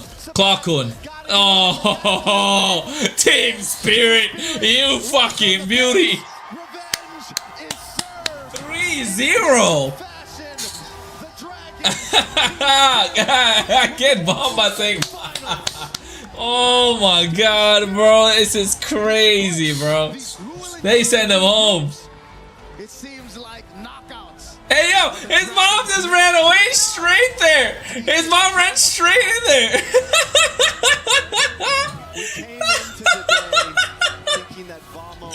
That's love, bro. That's love. She ran from the crowd. They were going to be a challenge, but Team Spirit shows up. She ran straight from the crowd, bro. It shows that they are still a force to be reckoned with. This last game in the series, Game 3, the match point bout was a testament to how well Team Spirit prepared for this mentally. They did not tremble. They did not trifle with what if. Kid Mamba mentality. As soon as we cross the 6, Ain't Kid Mamba, he's Kid Mamba. Yo, clip that, make that a reel, bro. Come on, Romant, you got it, bro. Find a good Kid Mamba play and get Kid Mamba mentality. It's Kid Mamba mentality. That was all them. They penetrated with very little effort. That was a lost lane where Team Spirit wasn't even fighting. They were able to just buy time, even with that one Lord that Kid Bomba steals. Even before that Lord, when they get the kill onto Natco and slow down the push and stop Vamos from being able to take that tier 2 in the mid side. Every little piece mattered, every small trade to get them into the game where Hiko was just unstoppable, where the team was just unstoppable. You could see the scale slowly tipping in favor of Team Spirit as that game went on and on and on. It just became too much for them to deal with. Conviction or for forward momentum from Vamos. It seemed like in 1, 2, 3, Hala Vamos was going to come online, but I guess it's just guarding your sixes. Late game is where Team Spirit comes alive. We forgot that throughout their career, throughout their run, dominating the ECA, they are capable of things like this. And I think, look, even Air 4-4 was thinking about how do we defend, how do we clear. 20-something minutes is what it took. And Team Spirit gave no quarter.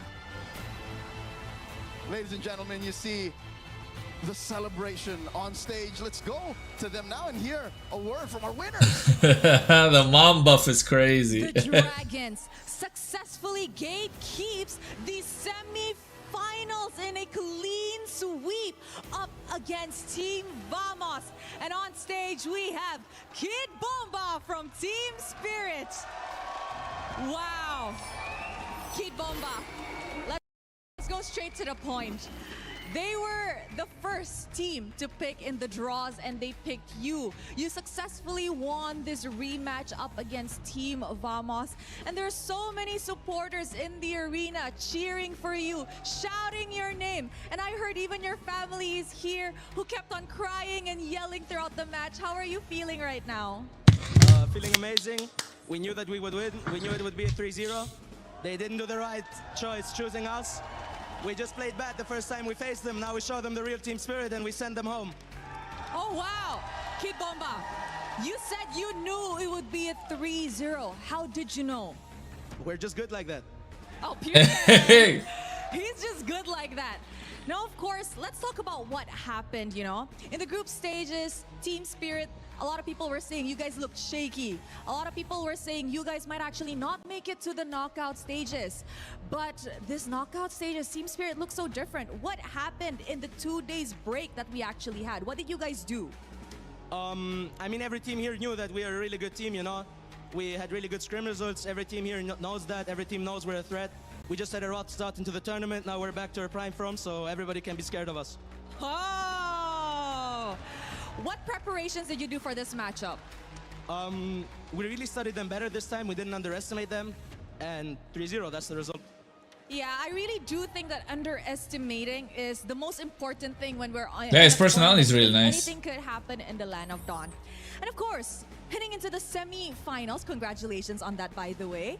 Your next opponent will either be ONIC or AURORA Gaming. If you got to choose, who do you think will actually make it to the next round? I don't care. We have a clean record against AURORA in International, and we beat ONIC the last time. I mean, I'd rather face Calra again to send him home as well, but let's see.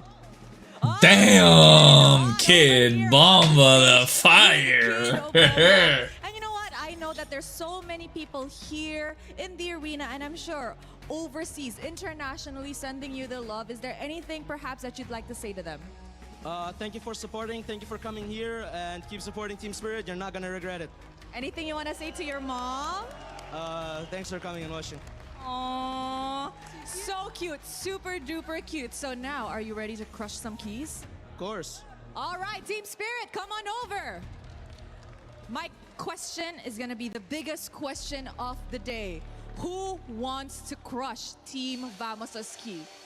Oh, Hiko volunteered. Hiko's like, I want to do it. I want to do it. And he said, me. All right, Hiko, you may head to the front, to the key crusher, and push on the lever. Yes, push on it. Push on it, Hiko. There you guys have it. Team Spirit officially eliminates Team Vamos in MSC at EWC26. Oh, hey.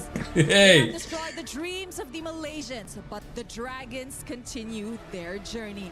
With that, let us throw it back to the desk to break down this series.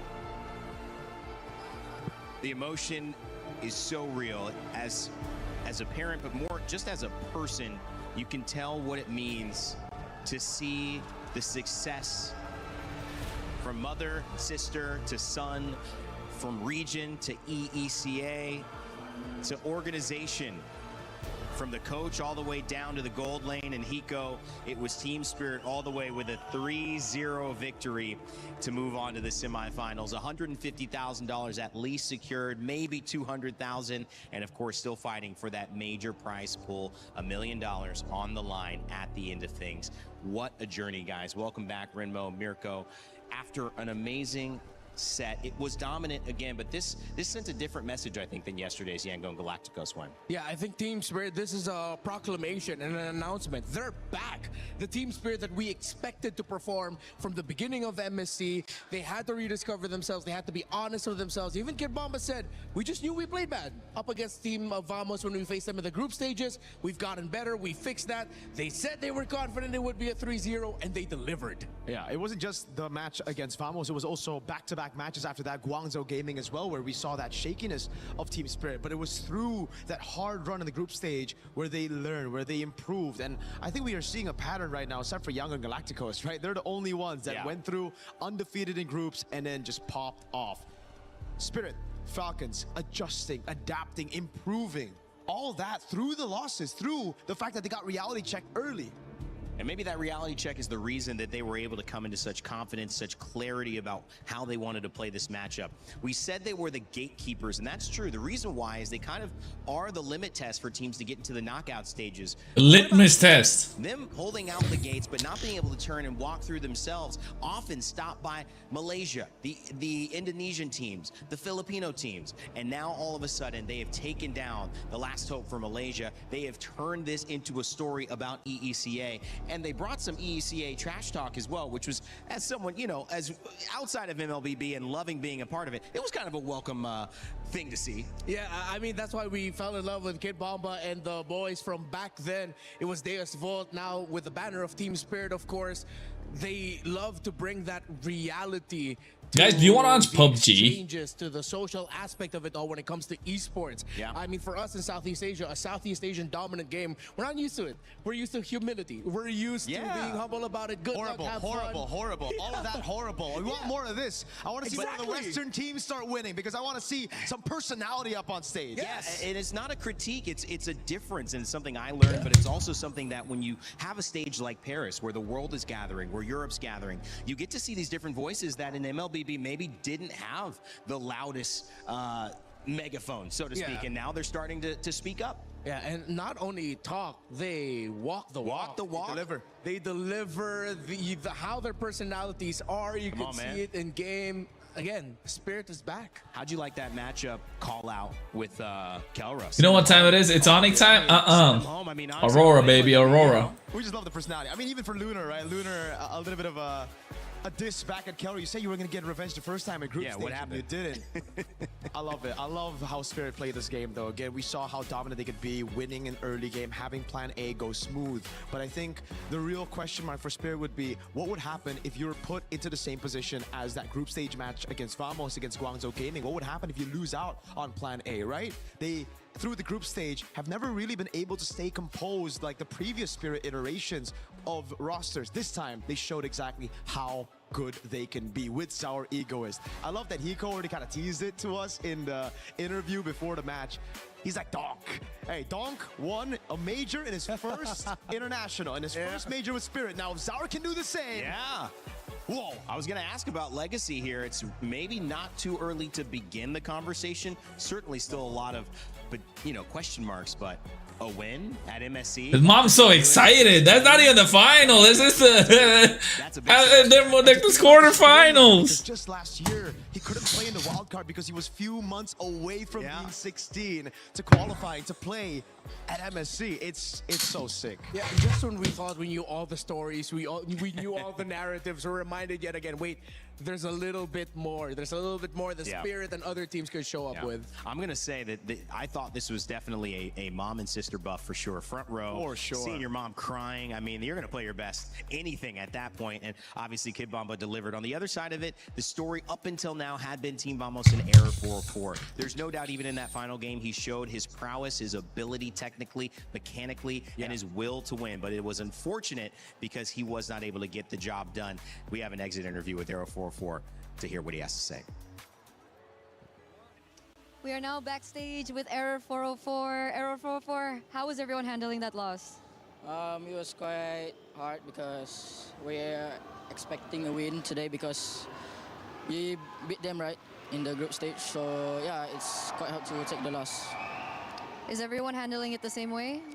I'm not sure about them, but for me, yeah, because this is my first experience on a knockout. Air 404 and Friends art team. Feels like that, to be honest. So I would try to take it as a lesson. Take it as a lesson. And despite everything, I think everyone is saying that you are a potential jungler that will go to many lengths in the future. Do you agree? Are you satisfied with your performance? I feel like I could do more, but I think I try my best. So yeah, for the next tournament, I think we'll do better, we'll improve more, and yeah, we'll promise a better result. I'm feeling a little bit of like overthinking on something. Is there something that's bothering you? Was it the last game that we saw? No, I just think that we made a lot of mistakes, like not like our usual gameplay, because we're normally very disciplined, but today I think I think it's just we lost because of our mistakes. You lost because of your mistakes. Did you feel like Team Spirit were a different team in this match? Did they study you too much, or? I think they're just the same. It's just they maximize our mistake and they know how to punish us. So yeah, they are the better team today. So what happened? Was it your preparation, or was it the adrenaline that was happening on stage? I think it's just the consistency of us. Like, we're not really consistent, so that's a thing to fix. Okay, so in coming future, you're gonna take that lesson with you. Yeah. Error 404, what's next for you? We'll just try to win another tournament, and for MPL, we'll do our best also, and we'll come back stronger. You did amazing. Thank you so much for your participation here. Thank Is you. there any final words that you want to say to your audience, your viewers? To all the Malaysian fans, we're really sorry about the loss, and we felt we could do better, but I think we tried our best to reach here. Yeah, it's English. They're Malaysians. They Everybody speak English, expected bro. us to be this far, so thank you for your support, and see you next time. Thank you. Come so back much. stronger, vamos. Thank you so much for this. We're going to throw it over back to you guys. I mean, we might have to stop calling them exit interviews, start calling them therapy sessions at this point. If it's turn to ask any more questions when somebody is that down, because they're processing. It's Bro like said therapy processing right session. there. No doubt about it. Great interview. Again, consistency, took advantage of the mistakes. Team Spirit take the win 3-0 over Team Vamos. And that was Error 404's reasoning as to why. A lot to be discovered. Coming up, it's Aurora Gaming and ONIC, the big match of the day. I know many people online, many people in the building have been looking towards what many consider the new final boss here in Aurora Gaming. Gonna have a chance to prove it. Before we go, guys, I know we're switching off the panel, so just any final words before we switch off. Renmar, Rico. Congratulations to Spirit, and I'm excited to see Aurora and ONIC because Spirit is saying that they're ready for both of you. So let's see if they can put their money where their mouth is. Yeah, I'm happy for Spirit. All Malay Goes speak English, around, so exactly. At this point, I'm just enjoying the show, bro. I'm just enjoying the ride. All right, they're settled in. It's been a great panel with them. We've got more coming up as well. On the flip side of this, we're going to hear about all those teams, Aurora and ONIC. But for you, if you think you know who's going to win, make sure to get your pick'ems in. That's right. Earn your share of $300,000. Pick who you think is going to get the victory. I believe it was Team Spirit who actually had the lead in this one for the majority. So you guys are right. Will you be right about ONIC? Will you be right about Aurora Gaming? We'll find out after this break. And pay attention because we've got Renmar's confessions. It's your turn, buddy. Oh no! Have fun, bro. Play is in our DNA. Fun to watch DJ White crashing out. Yeah, I know, right? Did you guys just watch him and come back? He was definitely crashing out. Becomes our superpower. Now imagine an entire city being built to supercharge it. Kadir City, powered by Play.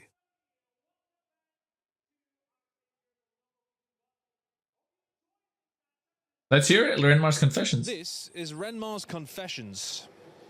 He doesn't know we were doing this. Chris, what you guys dragged me out of the green room. I was chilling. Bleep I was machine watching. in immediately. Just What? having a nice Saturday morning. Okay. I'm not going to ruin it too badly. These are not as bad as I thought they were potentially. Okay. Okay. So, Renmar, we've not known each other for very long, so I would just want you to clarify. Would you rather be called Renmar or a prehistoric animal? Renmar. Renmar would be good. So not Reptar. You got holiday tomorrow from Call You Red Alert? What kind of Red Alert? Yeah. What was the theory? The what? The theory behind that. Why Reptar? Yeah. I think. Oh, I know. I remember because someone in a work group chat wanted to type out my name, and they typed out Reptar. And they said it was a typo, but I don't believe it because there's no way you can typo Reptar typing out Renmar. No, it's completely, yeah. The letters from the keyboard are too far, so I think they just called me that on purpose, and it stuck. You don't like that anymore, no? We've moved I away. still don't mind getting called it. It's like a throwback. A throwback, okay, Yeah. okay. I'm just checking if you spilt anything on your clothes today. Wait, what's going on? I've been told you are a clumsy boy. Yes, I am. I am a clumsy boy. That is actually very true. If you'd spilled coffee today, you'd have been Oh, rain? fine. Okay. I think that's why I wore brown today, subconsciously. I was Is it like, in okay, Assam? I feel like I need extra coffee today. What's the worst thing you've spilled on? Not on myself, but on a coworker back in the Philippines. Yeah. Hot soup. Oh, 30 minutes before broadcast. Sheesh. Makeup had to spend a lot of time drying it out. no. He smelled like hot soup for the rest of the broadcast. But I mean, if it was good hot soup, then that's fine. It was. It was. Okay. Someone has dubbed you as the most likely to fall in love with a stranger. Could you tell me why that is? Was it a Turner? I don't know. Why do I feel like this was a Turner who said that? I am very proud, hopeless romantic. Not so hopeless now anymore. You are in the city of love, though, so I mean, yeah. you know, you've been any lonely walks, you know, like taking a book. Not lonely walks, but like I had the day where I walked like 25,000 steps around Paris. Nice. Yeah, it was sweet. Yeah. Nice.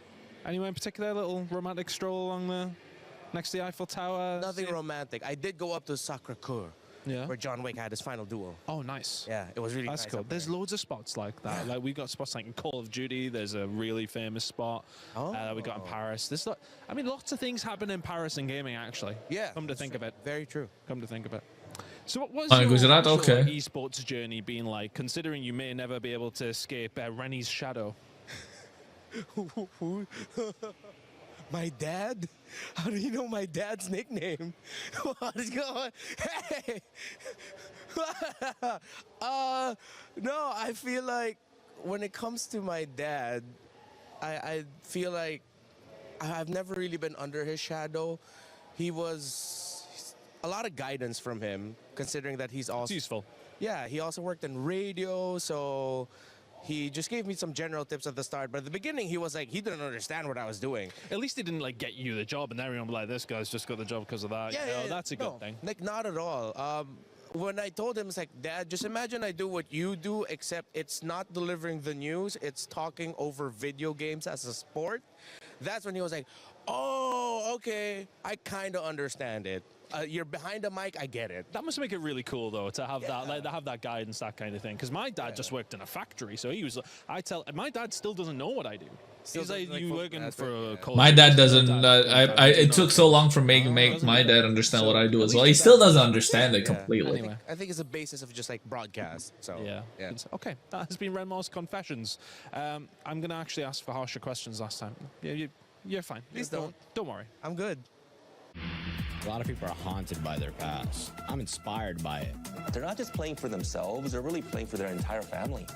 They have defeated their demons. They have crushed the curse. That's crazy. I got my college starting from 3rd August. Have to fix my sleep schedule. I gotta get back to work, bro. I've been putting off work because of watching MSC. And MSC don't pay my fucking bills too.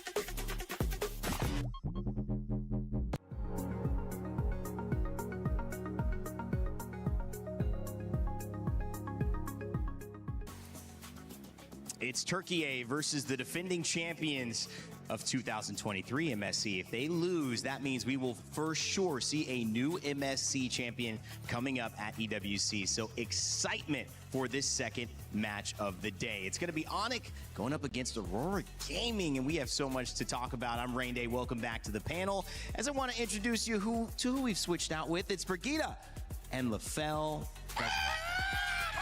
And it's starting exactly how I would have thought. At least you're not quacking today, Brigitte. How are you? Not yet. I've been watching anime. Which anime you been watching, bro? Kind of. Which anime? Yeah. I mean, like, here's the thing. Rain Day, you probably didn't notice, but me and Brigitte, we're more calm today. Yeah, Our you're energy relaxed. is a bit lower. Uh-huh. We're just having a vibe, Subdued. right? Yeah, Right? we have to. I'm worried. Guys, I'm actually afraid of what this panel is going to look like. At this point, we have to get into the Crunchyroll story of the day, which is an important one because we look at AURORA, and we have seen Final Boss go down again and again and again. Is AURORA Gaming the new Final Boss? Labeled the Final Boss because we've seen so Hello, many Crazy different Tan. Nice to see involvements you. for What's GT up? and PH, but is AURORA Gaming the new Final Boss? Brig, I'll start with you. I'm not sure how Midnight feels about us labeling them as... I stole one of Knock on wood, right? Okay. I stole one of your cards, but it should be okay. Hey, I don't think that's fine. But yeah, I don't think anyone at this point wants to be labeled the final boss, considering what has been the outcomes of whoever gets labeled the final boss in the past 2 international tournaments. I mean, like, you can't spell Can the Sky Kings rise above the Northern Lights? Ooh, let's see. One Piece and Bleach, yo. One Piece is goated, bro. One Piece is a journey. Don't rush One Piece. Enjoy it. I think ONIC is Enjoy like it. the greatest team ever, and I think they're gonna win this hands down 3-0. Like, no contests. Brig, you want to answer? I'm not sure how serious this is because I am expecting this to be a really close one. So is everybody else. You always say that. I think Indonesia. Hey, this is... come on. I know. This is funny because both of these teams have come in with different approaches to it. ONIC representing Indonesia, one of the top. Siggy Boom and Apex 47 look exactly the same. I mean, they're brothers, but yeah. Europe having its moment, and this is specifically a moment that Turkey is having. Istanbul is where the M Series will be held later this year. And one of the amazing things about that is that Aurora Gaming from Turkey have a chance to not only set themselves up for a win there, but a win here leading into it if they continue to be on top. I am on 1107 episode, been a year almost. That's nice. That's nice. I haven't watched since they got to Elbaf, so don't tell me anything about that. I don't know which episode that is. Yeah, I haven't watched since they got into Elbaf. Yo, Red, you're a 685, bro. 685 is golden, bro. It's a good time. It's a good episode. I think 400 is like where like your heart breaks, doesn't it? Yes, they Aurora jersey is so cool, man. Yeah, I think the coolest jersey was Falcons, bro. Not gonna lie. Like it was plain green, but the fit was so good. Been through here in MSC really is a statement for them. I feel like they've had more dominant runs than any other team we've seen so far. Green Day, let me just say, I am ready to just throw away the script. Wow. This time, I'm so ready for a non-Southeast Asian team to become a champion. Right? Yes! Lafel, thank you. Why is that coming from us, though? Yeah, no, you were the one that says, I don't want any Southeast Asian teams to become champion. That's what you said. Did I say that? Yeah. Now that Malaysia's out, you seem like you're pretty okay with letting that go. No, this is all the pent-up aggression that I've had. Like, even since morning, Brig has been messing with me, and she just kept on doing that. Well, I think it's going to continue, and we'll see if LaFell actually picks up that no card, and you see it in his hands later on, because there's a lot of stuff written on there. I haven't watched Bleach in a while. I have to catch up to it again. Aurora Gaming. I haven't watched the new ones. A team that has shocked the world. Maybe they had it in them all the time, but coming into this tournament, there were other teams that we had our eyes on, from Lunar to TNZ, Rosa, Pagu, and Siggy Boom, who I felt started this tournament with a bang and continues to try to be dominant. It's interesting to see if Aurora will be able to keep surprising their opponents. We had a chance to catch up with TNZ, their jungler, before this.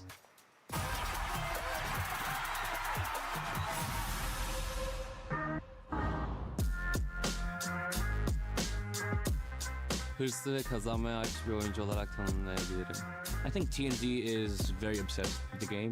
Is very obsessed with like winning. He's always trying to be the best. He likes to gossip a lot. Lunar's the teapot. He got all the tea, bro. Yani ailemin dediğine göre 2 yaşımda bilgisayardan Spider-Man oynuyordum. Ben biraz böyle Spider-Man hayranı olduğum için 6. sınıfta ya da 7. sınıfta ortaokulda bir arkadaşımın önerisiyle başladım. Orada bir tane karakter vardı, yani Spider-Man'e benzediği için sırf. Yani çocukken çok heveslendim, öyle başladım, oynamaya devam ettim. Damn. To think how he got into MLBB is crazy. Önce e-spor olmadan önce başladım. O zaman e-sporcu olmadan önce böyle e-spor hakkında çok bilgim yoktu ve e-sporcu olacağımı da düşünmüyordum. Yani normal bir çocuktum, yani diğer çocuklar nasılsa öyle bir çocuktum.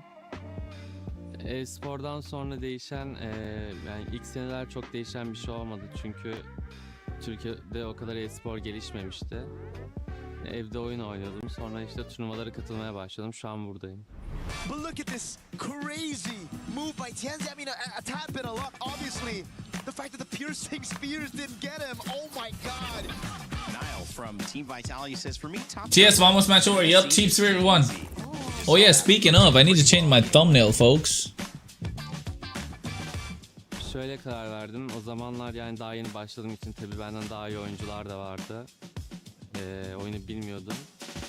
Kenzie is different in a way that he's always trying to win, like no matter the result, right? The Turkish region wasn't always so good, right? Like how it's right now. And even though he kept like pushing, trying to improve, going to every single tournament, maybe the results weren't perfect, but over time it's becoming better, right? And I think everyone can see it. One of the most ambitious player I have seen in my life. The one thing I like about TNZ is that he will listen. If what you're saying makes sense, he will listen to you, and he will try his best to understand and also like accommodate changes that needed to be done for the team. I think he's reached that version that he wants to be, you know, like he wants to be a very good jungler. Now everyone knows that he's an exceptional jungler. In the current meta, I think micro-wise, TNZ is the most skilled jungler there is right now. Gonna be next, chopped off, taken out, and Sanford falls as well. A double kill into the hands of TNZ. It's Aurora Gaming advancing to the knockouts. What a story. ONIC, they're gonna have to work through it. What's the best arc for One Piece? Marineford for sure. And then after, like, for me, Marineford was really good, but then Kaido is insane. He's a fun kid. Like honestly, I Even Dressrosa is really good. Doesn't know it yet. The Doflamingo one, it's really nice. We're trying to be very perfectionist. We're trying to fix every small detail, trying to improve as much as we can, trying to be... Big Mom arc, every arc is good, bro. Turnuvada birinci olmak istiyorum ben. Bunu da başaracağımıza inanıyorum takımla birlikte. Bu kadar.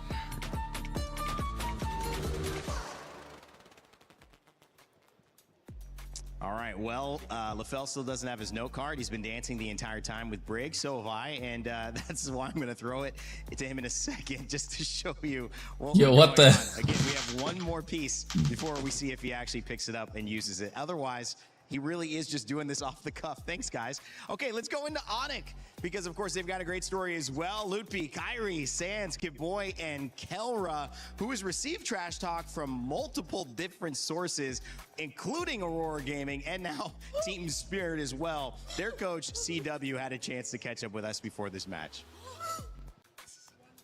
It's Erna here, and now we are with CW, ONIC's coach. CW, we haven't heard from you just yet. How are you feeling? Pretty good. Pretty good. Yeah. What about confident? Are you confident? Very confident. Very confident. See, that's a mentality that we want coming into this elimination match. But speaking of mentality, there have been a lot of discussions out there, especially some podcasts that have discussed a lot of Indonesian teams. And I think when it comes down to, you know, micro, macro mechanics, everything is like on par with the rest of the world. But sometimes mentality plays a huge factor. CW, do you think that ONIC has been struggling with mentality problems? I think if we're saying ONIC, maybe 3 or 4 years ago, before like Coach Chip coming. So when you were still a player? Yes. Okay. Yeah. And now it's better? It's better because I think Coach Chip taught us many, like confident factor that we have to bring in the competition. So Coach Yeb has taught you guys a lot about mentality. Yes. So how do you, though, as a coach, handle that now? Like, is it still Coach Yeb, or are you now, you know, taking that role on? Yeah, probably. I mean, Coach Yep is like my mentor, right? So I ask him a lot. Oh, you ask him a lot. Yeah. Is it pressure for you, you know, stepping into that Do position? all Southeast Asian teams sound the same? Killer has similar voice. I mean, it's because of the accent, right? The English is not their first language. I will have different learning. So you got to think about that. What's my favorite arc for One Piece, bro? Journey for CW here. I don't know. I like them all. Well, ups and downs. To be honest. This MSC. What's been the? But yeah, Marineford and Kaido. ONIC? Well, one of those two, I think. Kaido arc was really good too. Gear 5. You know, one day it's AURORA is good. The next It was day fun, but I it's think bad. investment The wise, next day when you pick like I like Sabori where Kizaru comes. Yeah, Sabori is good. another day it's bad. Like it's. That's crazy. Don't you shouldn't type all of that, bro. People who never watched it will get spoilers. I would never want to spoil One Piece for anybody. I mean, it's But like yeah, who brings Sabori and the then most confidence with your strat. Marineford is crazy. So you Marineford is really emotional. Anything. Anything. So there's no priority heroes in different roles right now? Of course, there's some like priority hero, but if it doesn't suit the team, I think it's not working. Okay, so that's the struggle that ONIC has been facing right Yes. now. No, I mean before knockout. Oh, before or the knockout. So now everything's okay? Yes. Yes! We settled Oh, it. Okay, let's we see. settled it. Yes. 0 to 10 confidence level, coach. 9.9. 9.9, that's so high. Just 10 is like it's perfect score. It's perfect. And There's no one perfect in this world. that's why he's coach. It's wise. CW, does it stand for coach? Like you're wise or wise coach? Coach Wise? Coach Wise. But speaking of, you know, being wise and all that, were you surprised that Vitality got knocked out? Kind of. Kind of. Because I think they are really strong. especially Nanail with the assassin meta. Yeah. Yeah. Do you feel pressure now that you're the only remaining MPL ID team? No, we just No. want to play. They just want to play. Yeah. And if you want to play today, what do you want to say to your opponents today? What do you want to say to Aurora? We are. It's okay. It's okay. We'll give you some time. Go ahead. We are ready. 100%. I thought it was To beat you. 9.9%. I mean, the ready is. Oh, okay. So Shit. he's 9.9% CW the confidence philosophers. out of 10, but he's 100% ready to Other finish. arcs got good characters, but NES Lobby had better. Thank you so Yup. much for the interview, and we're throwing it over back to you guys. Eterna stays trying to get him, man. He's trying to get him. I thought it was 99. What's wrong with you? What's really wrong with you guys? That's what I want to know. That's what Eterna's asking. I'm not good at math. so She's I a think I made therapist. mistake, right? Eterna's a therapist. With the math on the side for the fans, 68% think ONIC is going to take this one. 1% off for ONIC to have a nice number. Wow. Now that's a disappointment. I think it's still a pretty nice number. LaFell, I don't know what you think. It could be. LaFell is crazy because they give me 6'7" or 6'9". Made a joke about that number. Yes, exactly. Yes. I would have seen the hands flapping, or I would have seen. Oh God. All right. Hey, but that's a surprise though. That is. What's the surprise? The numbers, like. Yes, it was. Because you would assume that ONIC had really, really, really high numbers. Yeah. Favoring them. And you know, he does not shy away from being confident, but he does shy away from owning the regional impact. But I'm not going to do that because MPL Indonesia is looking for ONIC to raise the flag for that region. This is one of our MSC champions from 2023. SRG have gone out. Team Liquid, PH have gone out as well. And it's no shy conversation on the side of the other side of the bracket with Team Falcons Philippines saying, we are the last one standing for our region. I believe ONIC has that pressure as well. But when you look at their opponents in Aurora Gaming, they have been able to surprise, to stun, and to silence any of the doubters, especially with that man TNZ alongside Siggy Boom and the squad. Will Coach Midnight have them prep for this? You know it. It's just a matter of what's going to happen. Let's get game number 2, our second series, on the way. Hearts, dreams, and keys were shattered in the first match of the day. And I'm not gonna lie, my heart was shattered too, but the show must go on as we continue with our second match. Let's see how this one goes. Where Who do you guys ONIC got? goes up against Aurora Gaming. Very much so. I'm sorry, Rose, but that's the nature of competition. It means the better team on that day advanced, and in that sense, that was Team Spirit. And what a game they gave us, but as you said, we have to decide who faces off against them in our next semi-final. And it's two teams that both really have their own incredible story coming into MSC at EWC. So let's not dilly-dally. Let's bring out our first team. Please join me in welcoming Aurora Gaming! Aurora is their name, domination is their game. A rematch was called not only to prove that they are the better team, but that the Kingslayers deserve a personal and regional run deeper than ever before. So when the sun rises tomorrow, it'll be a second after a resilient Aurora Gaming. Now this is gonna be a match to watch because they're going up against a former champion here at MSC. Ladies and gentlemen, it is ONIC time! The Sky Kings return to the land of dawn to take a shot at reclaiming what was once theirs.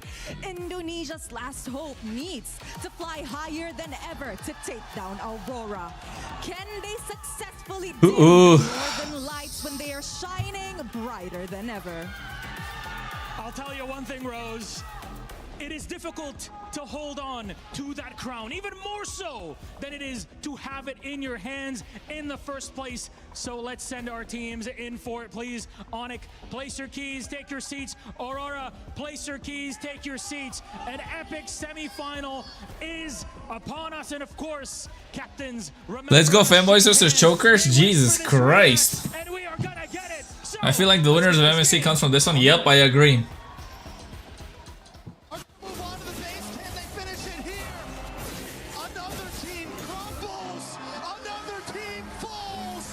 very good shape. We can beat any teams here in MSC. ONIC crumbled at the end of it all. Aurora Gaming can advance on to the knockout stage. Of course, I want Aurora. Yeah, I want to take the revenge. Yeah. I just want to prove that we can beat them twice. Like, they want to get the revenge. We just want to play our normal game and win. Super Fritz tries, but Aurora Gaming made it happen, and Sigiboom did it too on the Ruby. What a game 3! We'll punish them more than they punish us. Damn, we gotta see this. So when we beat ONIC, like, it proved to ourselves that we can actually win the whole thing, and hope that we don't choke in the playoffs. We kind of miss our tempo. We met them 2 times and then we win, and this time they win in the group stage. Semua about in early sih. Dia kalau early-nya dapat, press-nya dapat, snowball, dia udah kuat banget, jago di early. Maka kalau dia nggak dapat early-nya, mungkin udah GG. I feel like if they sometimes get the snowball in early game, then they can use it pretty much. Like, when the gold laner can play the game, I think it's kind of hard for us to play. Whenever they struggle in mid lane, it's kind of over for them. I was a bit surprised when they stole some of our heroes when we played our first match. So I think this time ONIC's gonna be more ready. They're gonna come more prepared. They know they cannot play late game. They always priority the early until mid game heroes. I think Pagu now is the one of the best strong. Let's go, Pagu. They have a very stable gold laner, and also like jungler, Kyrie and Kelra, those two. Big X factor would be the roamer, K-Boy. I just take my revenge. For our group stage match, you also said revenge. You want a revenge earlier, you failed. You want a revenge now. Don't expect too much, right? I think we are aiming for like a 3-0 win or 3-1. We just do the same things that we've been doing before, we can actually just win. I hope we can show the full potential of our team. One of the best group stage runs ever! TL then ONIC, are you kidding me? For Pagu, my friend. Tunggu pembalasan dendam kita, dan kita akan kalahkan kalian di knockout stage. Don't cry. Aurora have just taken out 2 of the biggest teams in MSC back to back cleanly. For K-Boy, I would say, just hope you get your strong heroes. It's the battle of the last and closest rematch that we had. Among all those quarterfinal rematches, this was the only upper bracket decider that went down to the final match. It's one of the reasons why Aurora was a final pick, and one of the reasons why they were actually going up against ONIC again. We were doing some theory crafting as well. We said if they had actually won, they would have had the fastest time. They would have picked first. And the question is, would they have picked ONIC again? Because the rematches went before them, they were forced into this rematch, but I think they're both happy to say, we want to prove we beat you for real. K-Boy is my goal, but I want a new region to win. So hard to I want look, I like ONIC too, but I want Aurora to win. Aurora needs to win this whole thing. Because we go into M8 as defending champions Aurora, who can get the freaking golden road. Who would have imagined we would have been in this position? He was already surprised. Hey yo, redeem code MSC Legends. That they were planning or expecting to use themselves, and he's just expecting that Aurora. Can I get it again? This time would be much more prepared to go up against them. And here's the thing, I feel like it's warranted to be a bit worried if you're an Aurora fan here, because we saw how ONIC in their second game, first game, sure, they lost in the early game, but then come second game, they matched the aggression. K-Boy on that show was able to have a lot of forward momentum, and then they got a lot of kills in mid. So I feel like this time Aurora should not have an easy early game. Which I think is something crucial to note in this match. Damn, people already claimed that was quick. At least for Aurora, they've observed that ONIC, everything crumbles, especially when things go wrong in their mid. But ONIC acknowledged that Aurora probably also doesn't want to play for late game. Yeah. So the drafting might be something that will reflect that, and whether or not they've already adjusted to these things that are probably a bit lacking from their playstyle. I mean, here's the thing. If you want that to happen, you kind of have to take down Sigiboom. But here's the thing. I don't see Sigiboom losing any of his lanes. So, I don't know. So far, Aurora, in terms of marksman, they only use the Melissa. Yeah.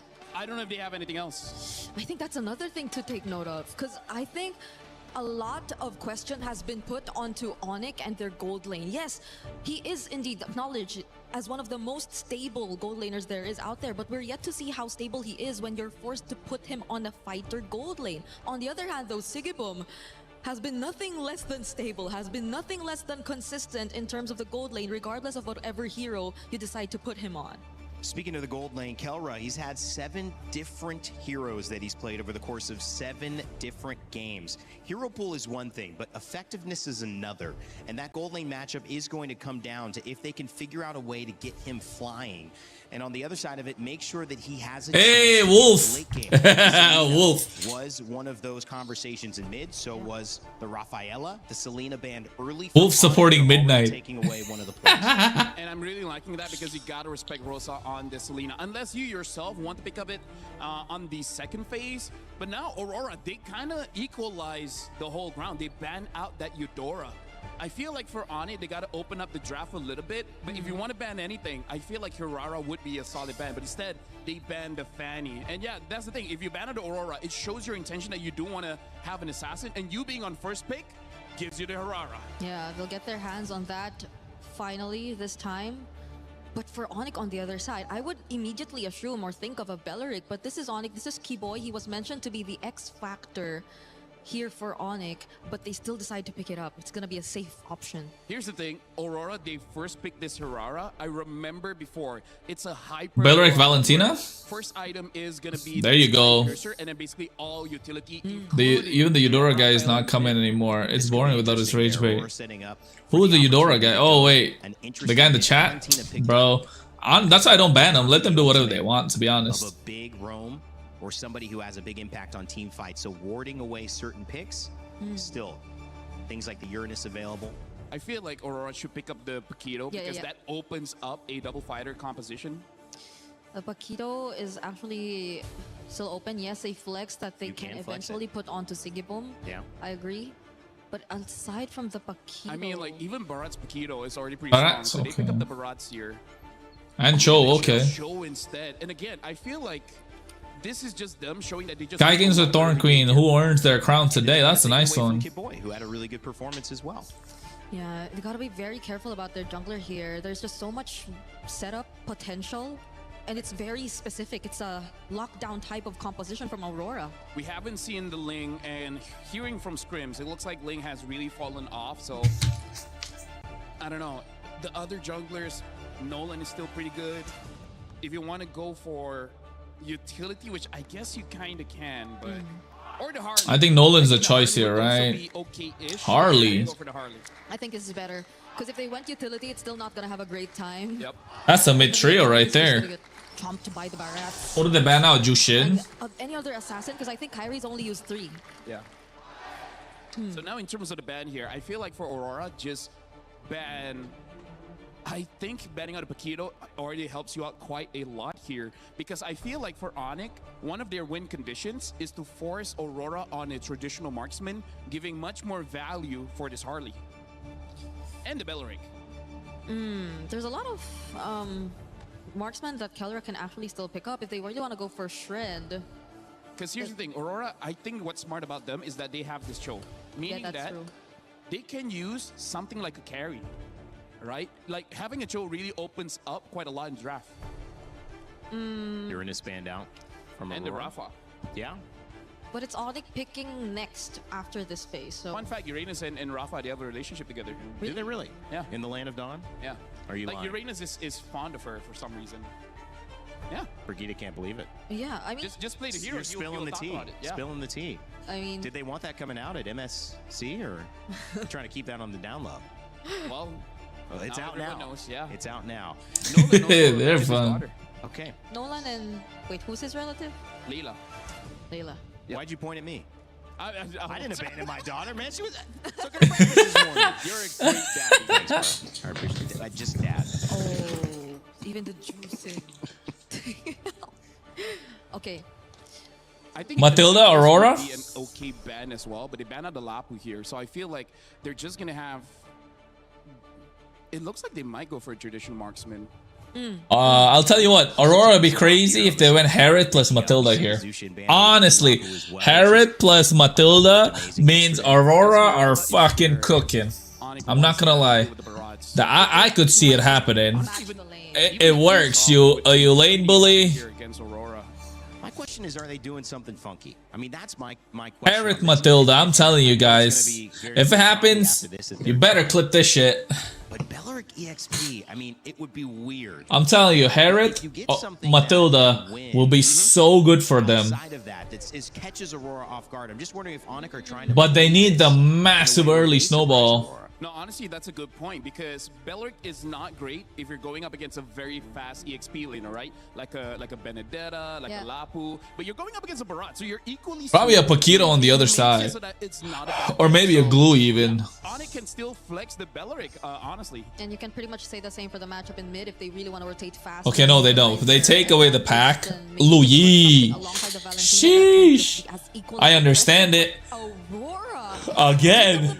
Since it wasn't bad, but the Louis is the surprise here. Actually, I really feel like if they pick up a Yuzong, they can win this matchup quite hard because it wins against the Barats. And then the bad thing about the Louis is you have no dash. So once an EXP laner gets onto you, he's gonna stay there forever.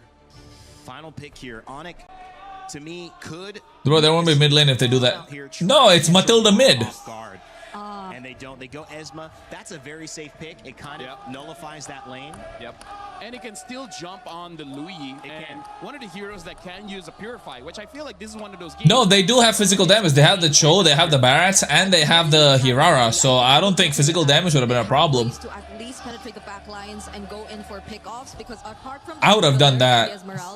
But then like you have to play for the re-engage constantly. But then the Esmeralda was open, so yeah, I guess not. I didn't see that Esmeralda.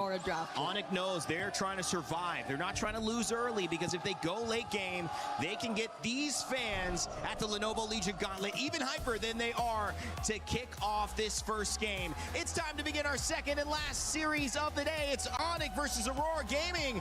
And to call the action, we've got Naisu and Gideon. Fellas?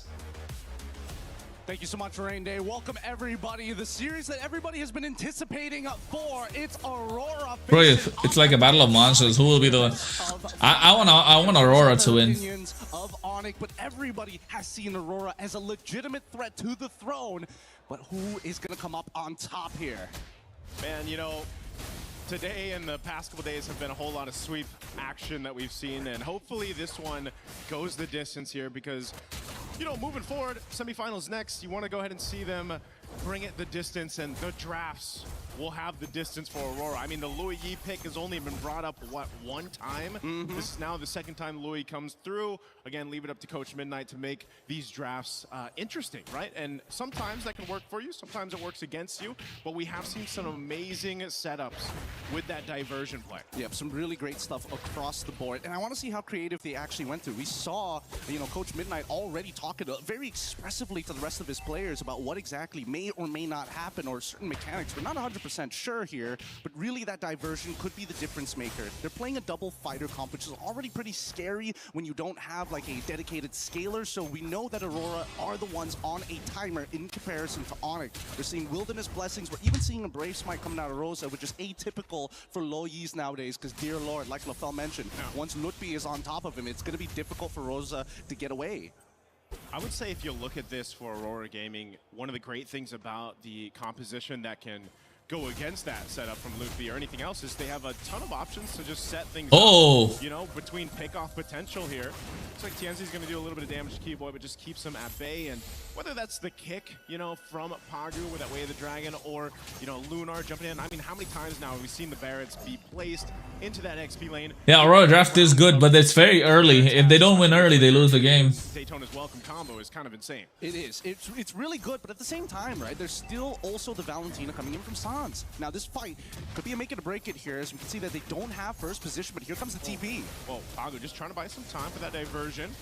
Oh, Detna's welcome. Daytona's welcome. Is going to crash on the wall. Sans is gone. First blood, but they don't get the turtle. Will be able to secure the objective. And now Lunar going to try to fight it off here, but gets taken down. So ONIC winning the trade. Really nice trade so far. It's a little sad for Lunar, but somebody has to take the damage, right? Really nicely played by ONIC's side. This gives Kelra just a little bit of time to actually breathe for the moment. Let's let this replay one more time, right? Because Aurora understood one thing. We are going to fight for this neutral objective. Unfortunately, we don't have Pagu to actually open up the map any further. But at this point, trading out against them just isn't worth the time. We already got that one kill onto Sans. At this point, we just need to make sure that we're minimizing the losses, because unfortunately for Lunar, despite Lutfi eventually going to... Hey bro, speak up. What is speak up, bro? The waves really I'm watching the game. Yeah, so probably with this kind of setup, I'm enjoying it myself too. I'm listening to the casters and enjoying it like you guys are. So yeah. What do they wait for? You know, TNZ to get But also, I'm just waiting for waiting to see if there's any crazy plays. It's just standard rotation so far. Ain't shit going on. Has probably been one of the better performing Paquito gold laners. If you guys ask, I will say something. Jeez. Again, I can't forget how he played it against TLPH, and you know that's one thing that can be said too that they can utilize here throughout this game. Yeah, and I think that that's going to be the main win condition, right? Especially since they're on a timer. They still have like about 6. Oh no, Pagu.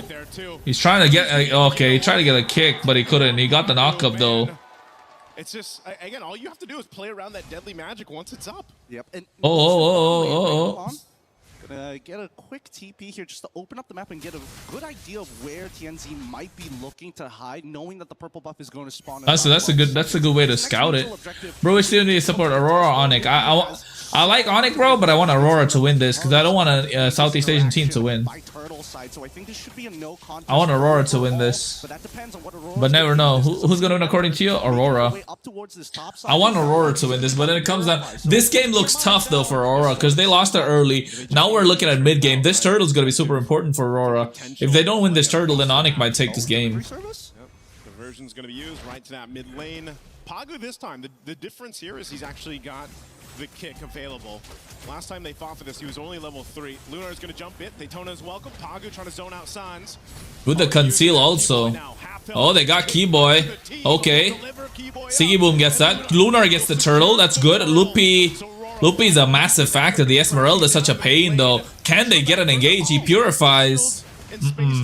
Oh, there's still damage. Siggy Boom.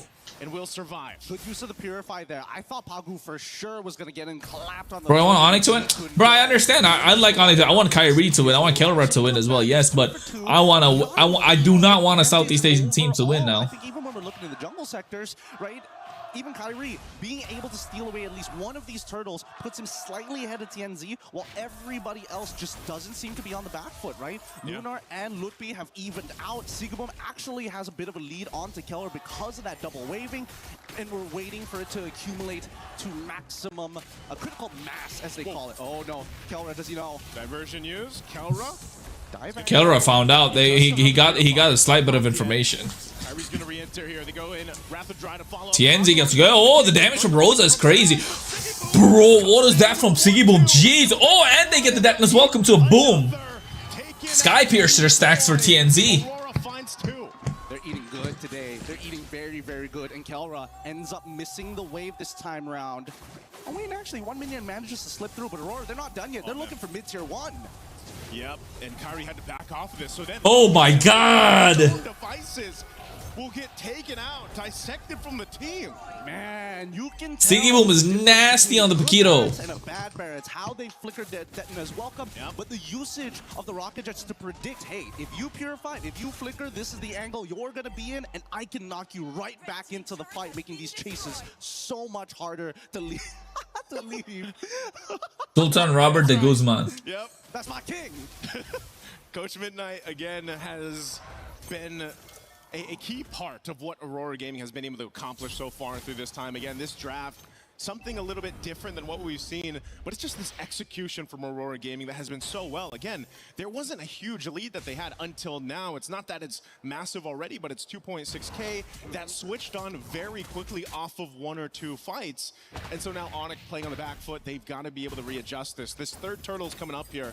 We'll see if they actually want to go ahead and approach this or just wait. Already half health on this turtle. Again, welcome Pagu looking for the what a big fight. Rosa's gonna be big here. Jeez, they can't pick fights like this. ONIC, like, what are they doing? Aurora are playing it so well. And he gets the kick, no purify. He gets the kick on the other. What a fake. Pagu with a massive fake. Yo, I thought he was gonna get loopy. He purified too, but no, brother wanted Kyrie.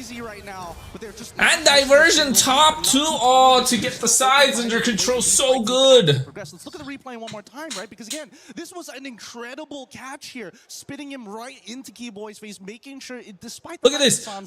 He went purify and boom, bro went the other side. Sheesh. Rundown from Aurora squad. It's difficult to beat. Once that major impact is landed and Keyboy doesn't have that Wrath of the Dryads, it's so much harder for ONIC to peel them away.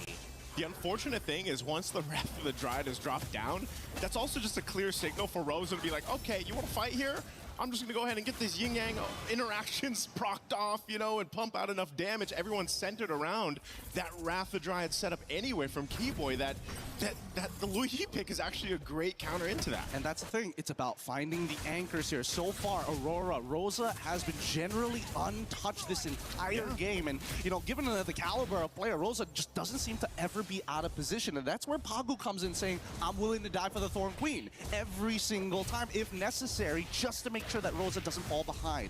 On the opposite side, right, ONIC doesn't necessarily have a dedicated anchor. When you are pulling backwards, who do you fall back to if not Sans? Yeah, that's why one of the things, again, if you look at what ONIC can do here as they fall further behind, man.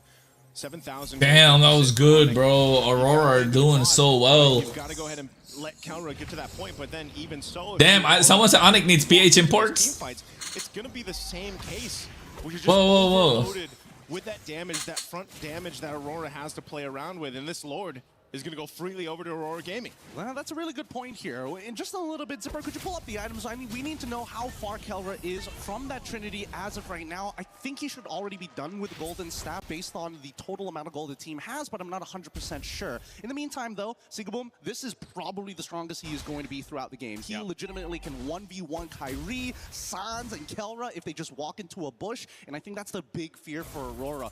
Opening up the map, especially with Keyboy, he's died 3 times opening up the map and fighting for that space. It's just really hard to get back up for him.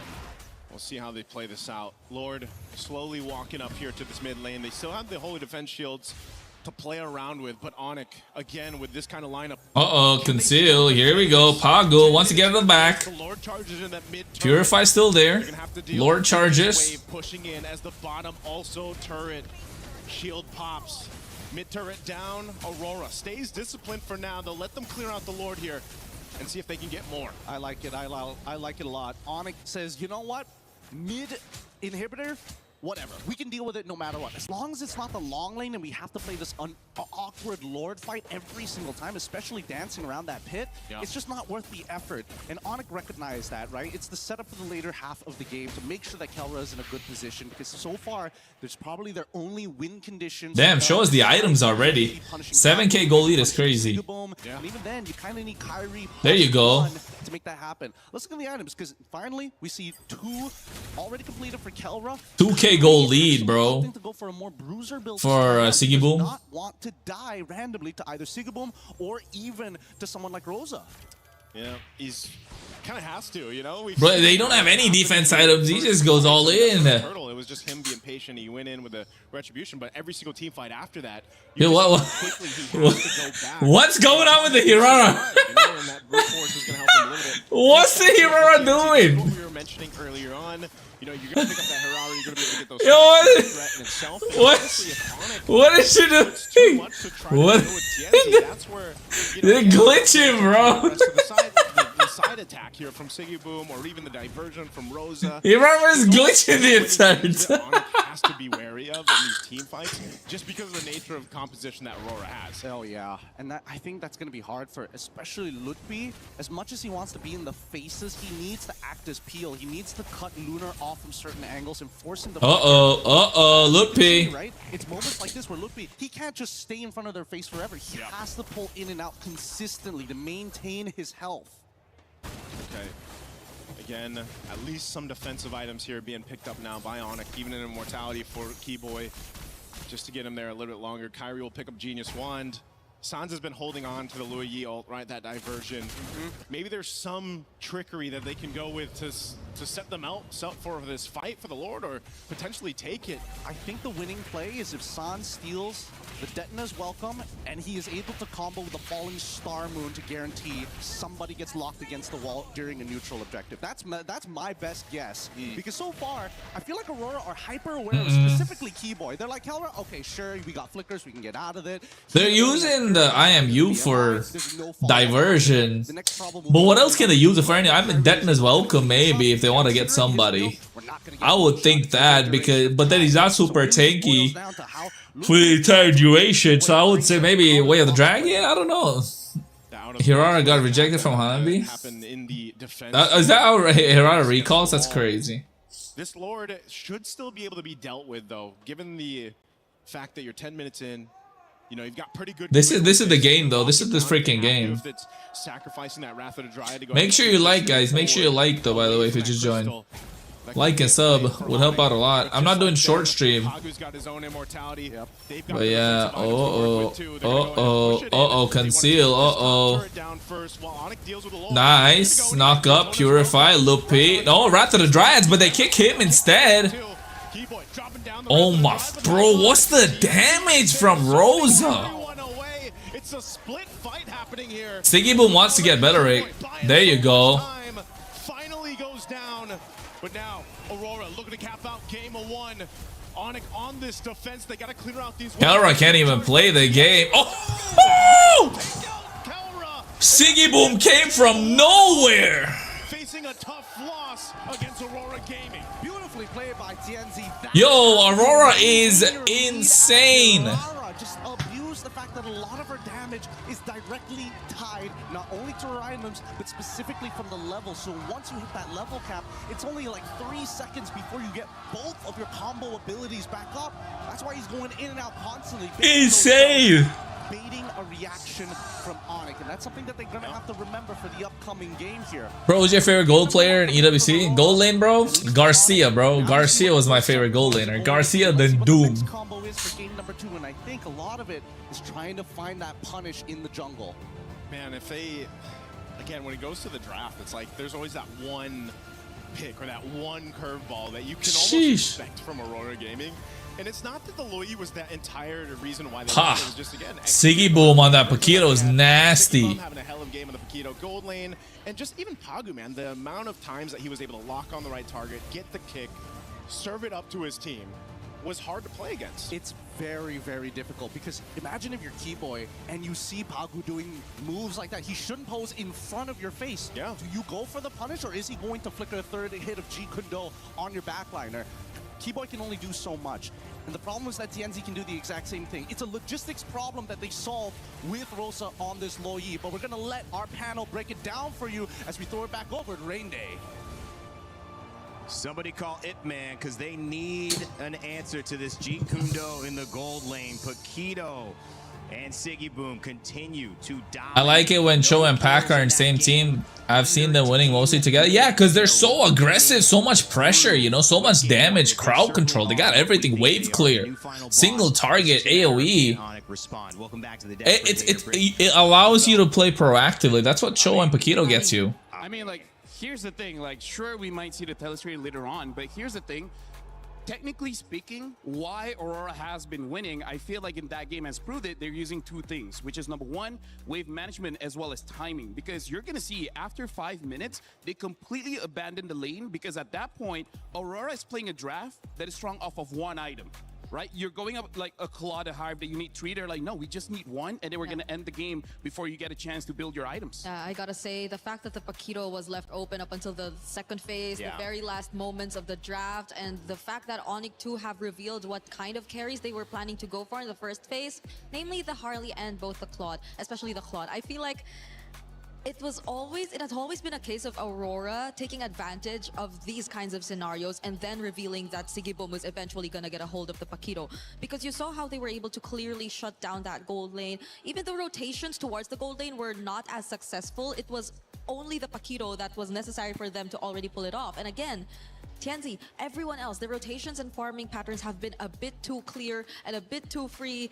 ONIC, I think what we mentioned before heading into the game was true. They were a bit more safer in terms of their gameplay. And I think this is where the mental part starts to happen, because we heard ONIC repeat to us, we said it about them, yeah, they get an early game start. When they do that, we could be in trouble. And then they get an early game start. So now what? I mean, you still got game to play, but you've already mentally 14K?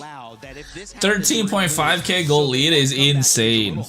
Bro, that's mental, bro. That's like... basically proclaim that if they don't start well, it's over.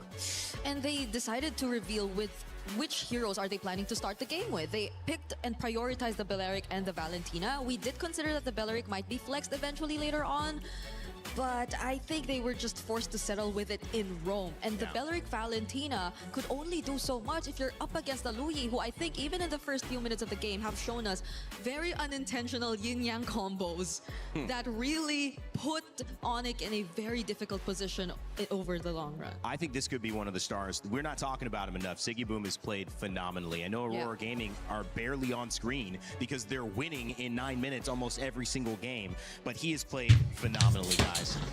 And I will say the Luyi, it's already come out once. They won with it once, make it twice now. Yeah, honestly, I really don't get how Sigiboom still gets the Paquito. Yeah. I mean, despite his name, he's not a bum.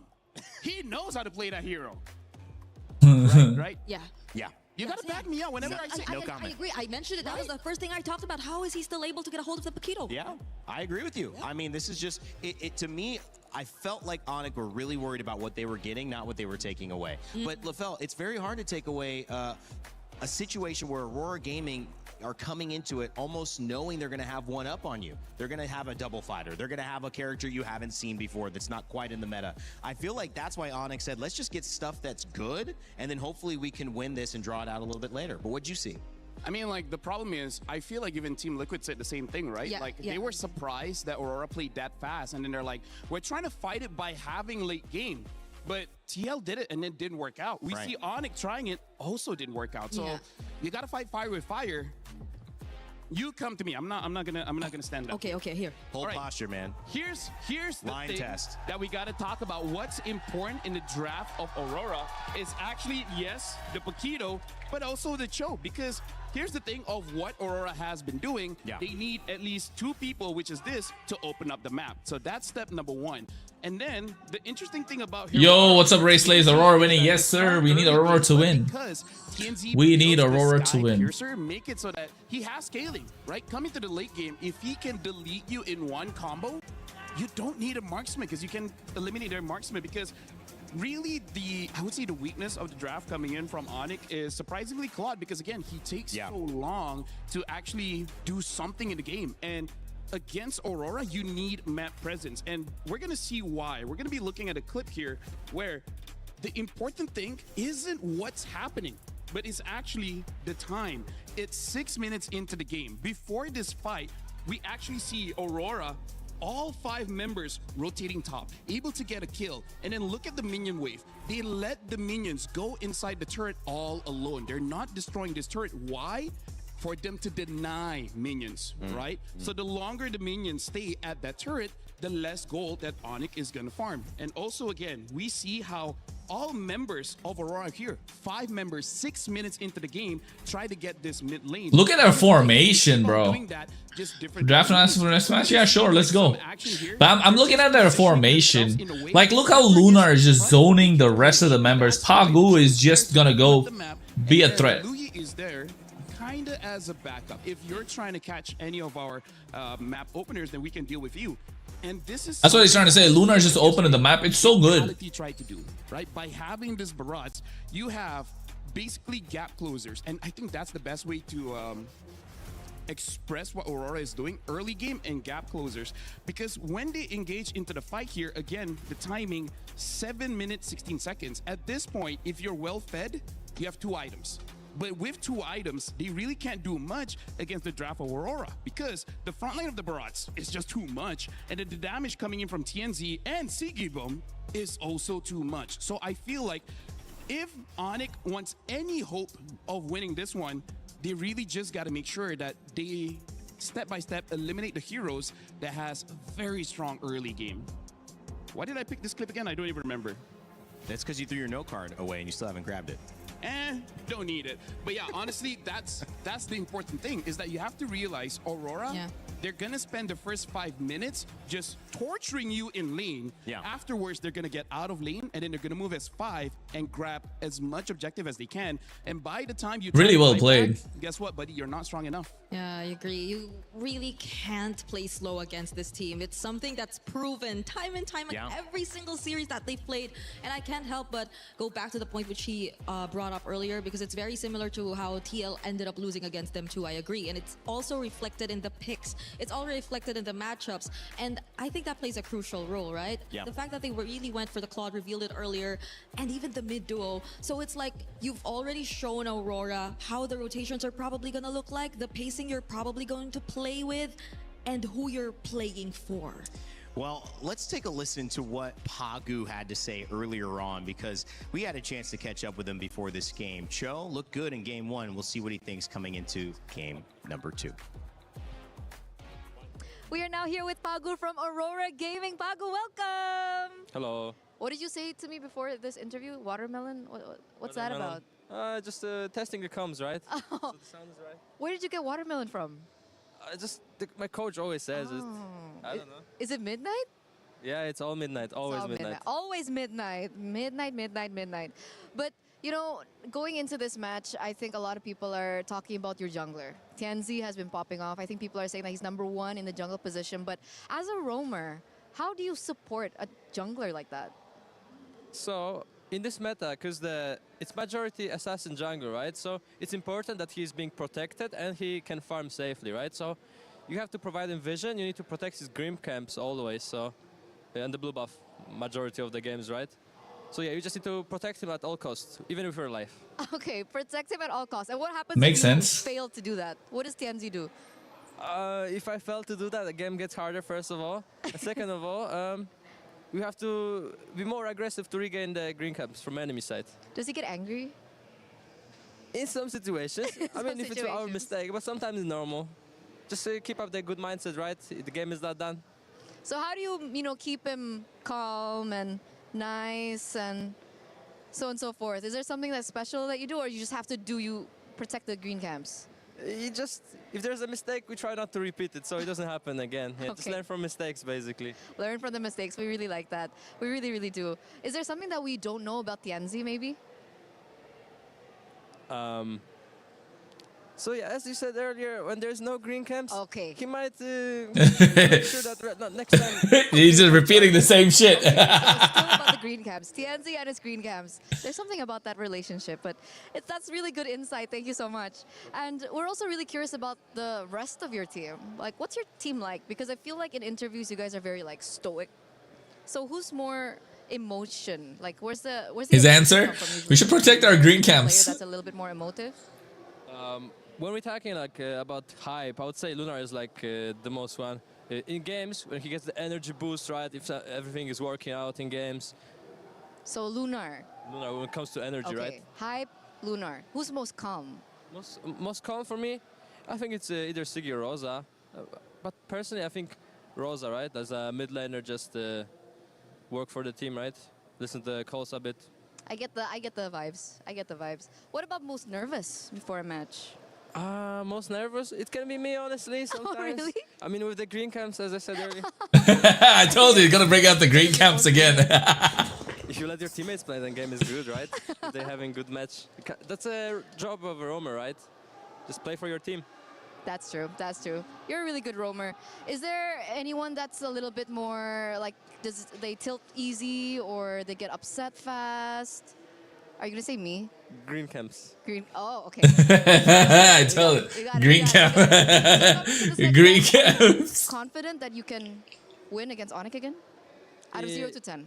Out of 0 to 10, I would say 7. I mean, anything can happen. Maybe the draft will be like something crazy. Who knows? But so far, if we just play our normal game, I think we got this. Okay.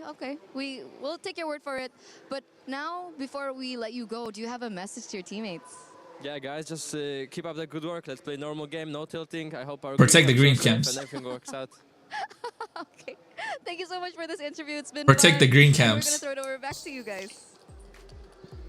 Nah, that guy funny, bro. I never knew green camps were that important. I mean, you could see Pagu sweating, thinking about he has nightmares when he doesn't get a green camp. But at the end of the day, Aurora Gaming leave us with a sentiment that we all felt, which is if they play their game, they're gonna be okay. Protect those green camps at all costs. Exactly. I think green camps is great. Now I know. Don't take it away from. I knew you weren't listening. I think this is why Mirko is mad at us. Sometimes we take his camps away. Oh, you guys don't protect. It's fun. Yeah, exactly. Do you play the game to win or to have fun? Yeah, to win, for sure. In this context. In this context.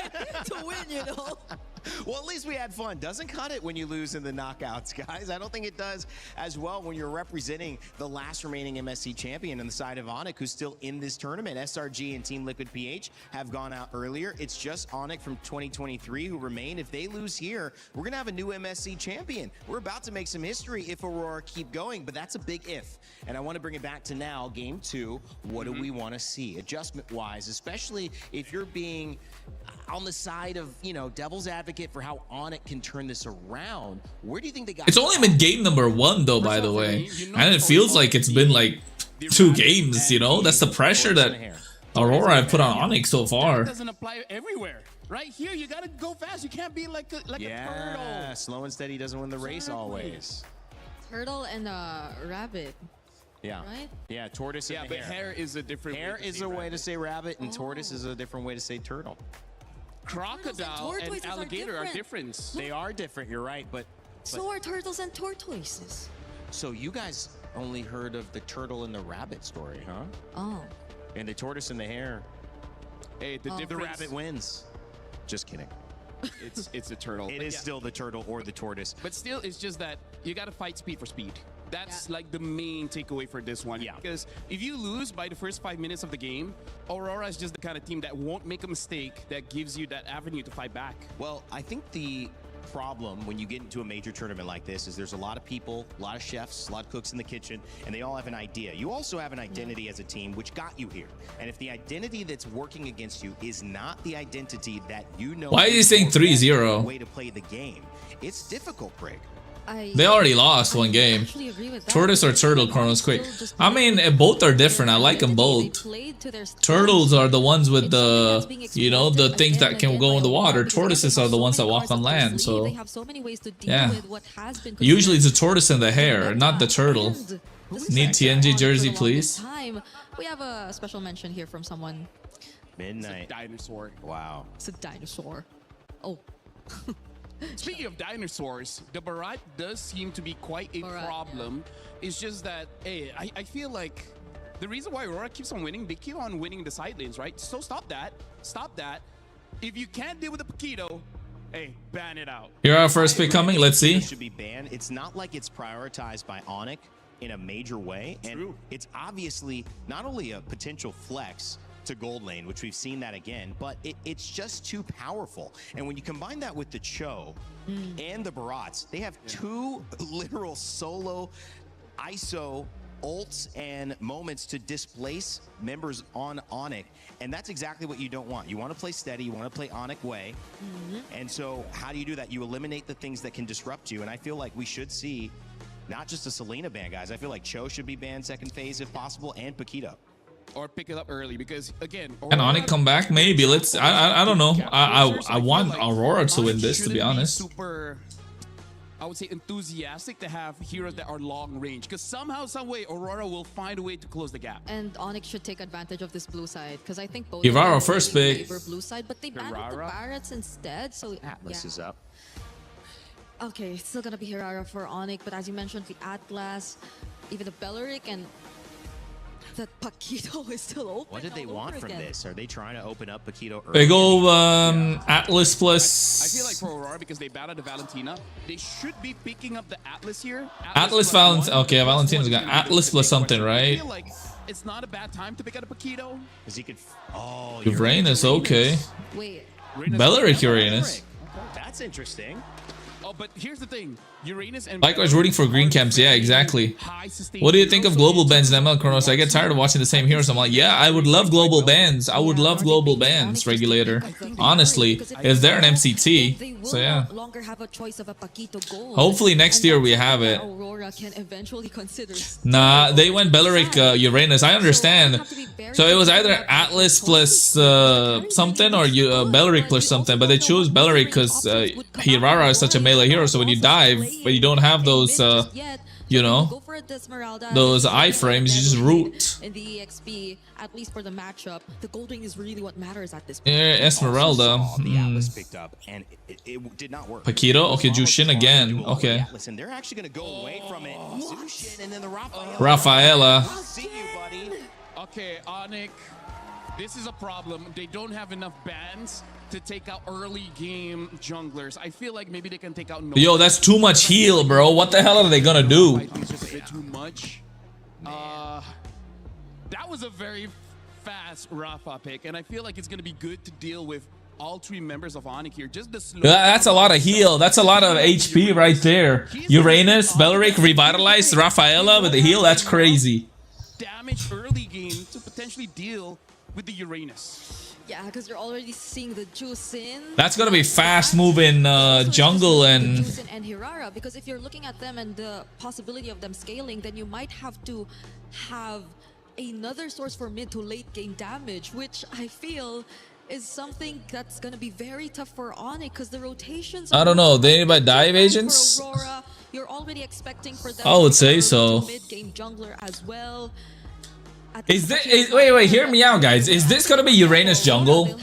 Uranus jungle does really well against AURORA, by the way. This could be Uranus jungle, I'm just saying. If this is Uranus jungle, fucking big brain from me. Because they're looking very fast with this Rafaela. Because Cho would have been the best option, but again, Cho gets banned out. AURORA has one more ban here, and I feel like. But then they lack so much damage, though. They just want to be extending these team fights. Don't know. Maybe there is a surprise pick coming in a jungle later on. They might still force a link for all we know. But at the same time, if they go Hylos, that's pretty much the same idea we saw in game number 1, where they're just going to play slow. They take carry, right? AURORA take carry here. Than we want them to be, and AURORA, they've been doing such. AURORA take carry, right? Into drafting these kinds of patterns. Yep.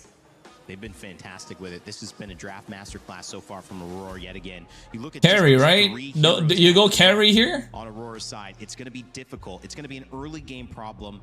And if you're looking at Pagu's pick here, but more you go carry. Okay, Harith, okay. Harith is shown. That's a lot of magic damage, bro. That's the issue that ONIC have faced. They have not been able to do their thing and get to late game. They have to figure that out here. I feel they need a no, like hear me out. Belleric EXP, Uranus jungle, Rafaela mid, Herod gold, and like something else in Rome, like some fucking physical damage. But then now they don't because they took the Herod. It's too much. I'm just overthinking this shit now. For the dives, then they might have ways to last a bit more longer in the team fights. And if it's sustained team fights you're looking at, yes, you have the Esmeralda, but what is going to be the carry? I really feel like Minotaur carry is going to be a good enough pick. Or the Atlas carry, right? It has to be a carry here. You're forcing them on a carry, and that's why he's picked. Bro, it's crazy to mention how we didn't see Kelra do shit last game. The only reason why I was iffy about the Atlas is because I feel like at this point in the draft, there's like fucking 4 Purifies on the other side. Lucas, I fucking told you. Lucas in the jungle, or is this gonna be like Lucas EXP and then Uranus jungle? It's Lucas revitalized. Please tell me it's Lucas revitalized. We've seen this. It is Uranus jungle. Oh wait, no, they changed. Okay, no, you Lucas jungle. Then. Okay, Lucas jungle. I think ONIC, they might have overthink this because Atlas kind of gets countered by the Rafa with the speed up and slow down. Bro, this is insane, bro. Because his Kelra's comfort, I don't think it's going to be good enough, though. You can't really burst down AURORA. And even if you do, there's a passive that Rafaela can utilize to just bring them back in action. So this is looking like a really good game. It's fucking crazy from AURORA, and I'm not going to lie. The early game problem.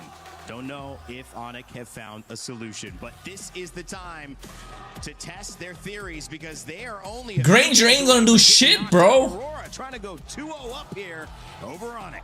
They don't have the damage. And the game begins. So far, like, who has the damage on the side of ONIC, to be honest? Who's going to take him out? They need the Sky Piercer. But who's going to get the Sky Piercer? Some new tech ONIC, and look at this. Once again, we do see the Rafaela, this time paired up with two tanky boys, a particular Leonin who scales up very, very quickly and very, very deadly, and of course, the man himself, Lucas. Well, I love this. Again, some unique heroes come through. Leave it up to Aurora Gaming and Coach Midnight to make this happen. I remember specifically, I think it was LaFell that was asking about the Lucas jungle, even back in the wild cards to going through. Well, finally it comes out in the knockouts. You can see that battle in the XP lane that we're so used to seeing. Of course, Luna, oh, we saw this in Ball Force in Europe, but it was EXP. The idea here, the theory behind this draft from Aurora is you've got so much speed to work with, so much sustainability, the potential to bring someone back. Mind you, it's flying clouds as well. So that's a whole. Hey, he's not drafting his fantasy. It's just the meta is so open. Back into the fights that ONIC is going to have to kind of keep notion of, because again, when you're getting all these heals through and you're this tanky for Aurora, you can't overstay if you're ONIC, and that might be one of the biggest problems for them. I mean, let's not forget, again, most people tend to kind of lean away from Lucas because he's so ability-driven, and his ult, again, you can wait for the full duration, or you can get into these fights like right now and see whether you can start building enough charge to maximize it as soon as you get it. And that's the issue, right? It's going to be a matter of spacing for both sides. You can see that even Sans has opted not to go for Wilderness Blessing and instead pull yourself together to make sure that he can flicker out of the way in case things get really, really dangerous, which I would assume... Whoa, Lunar's taking. Lunar's playing with fire here. Yeah. They got to put pressure somewhere, and right now that's going to be on the Uranus up there in that XP lane for Lunar. Turtles up. Keyboy's being annoying. He has to be. Favor to go ahead and get in position if they can. Keyboy doesn't have level 4 yet. He's given the information where TNZ is, though, so that gives Kyrie a chance to go ahead and secure his buff, and then we'll see if this breaks out into a fight. A response. Sigibum rotating up to allow this buff to be secured, but the fight for the Turtles already going to start up, but it's less than half health. Secured up by Kyrie. Let's see if they disengage here. Pagu too low. He didn't even take the purple, so Keyboy's doing really well to delay him. Pretty huge win because now Kelra at least gets some gold. MLMS game 1. Last time we saw Lucas jungle. That's crazy. Lead against Sigibum at this point of time, and not to mention that I think that ONIC also recognized that, hey, we got to be careful. We cannot underestimate this Lucas. There's a very good chance that he can just power through a lot of our abilities, even if they do have the fatal links here. Keep in mind. I'm waiting to see a team fight, bro. Like Lucas and then the heal would be absolutely crazy. Yeah. Oh, this is dangerous. Wait a second. Oh, Pagu. I don't know if they want to keep on doing this, but ONIC made the smart choice but to back away. Hey, you know what? Hey, you can still say Pagu. That wasn't. Pagu's gonna get beat up now. That was a buff that went over in the hands there of Kyrie, but still kind of trying to maintain this jungle. Skypiercer is picked up by Kelra. That's kind of what we were thinking with that Granger being picked up here. Again, it is a comfort pick, but also if you can start to build those stacks for Kelra, obviously that's really going to help. And he has to play at range against this kind of lineup here that Aurora Gaming has. So off to a pretty steady start for ONIC, building up already a nice little lead.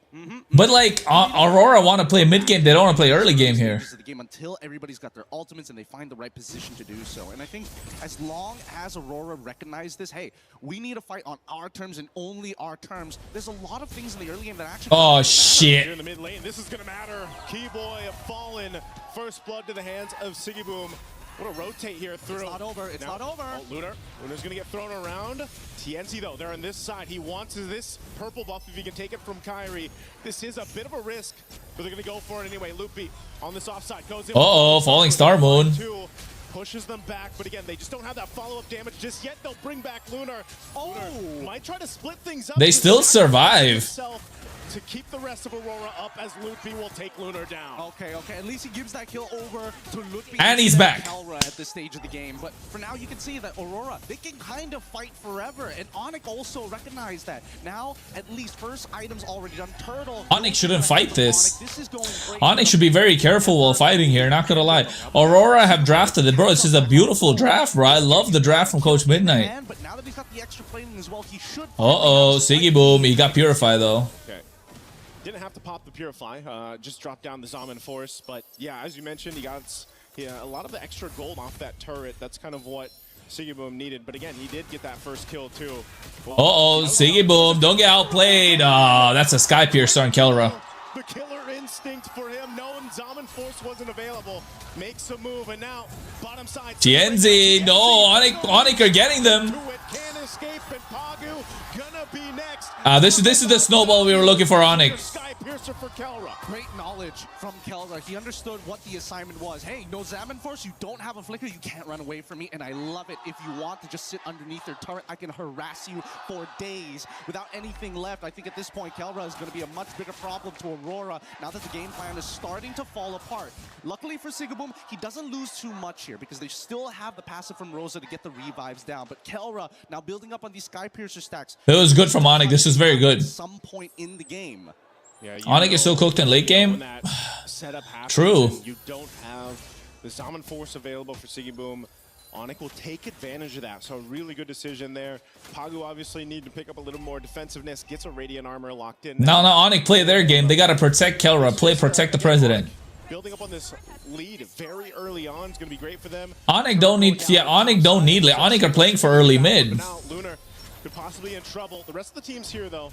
Tanky enough, picks up a It's like ONIC are threading the needle, you know? They need Kelra to get the Sky Piercer stacks. If they don't have the Sky Piercer stacks, it's gonna be tough for him. They're gonna have to contest this, I suppose, but the lead isn't looking too good. And I think the real question is whether or not Kelra is gonna be here for the fight. It looks like he is.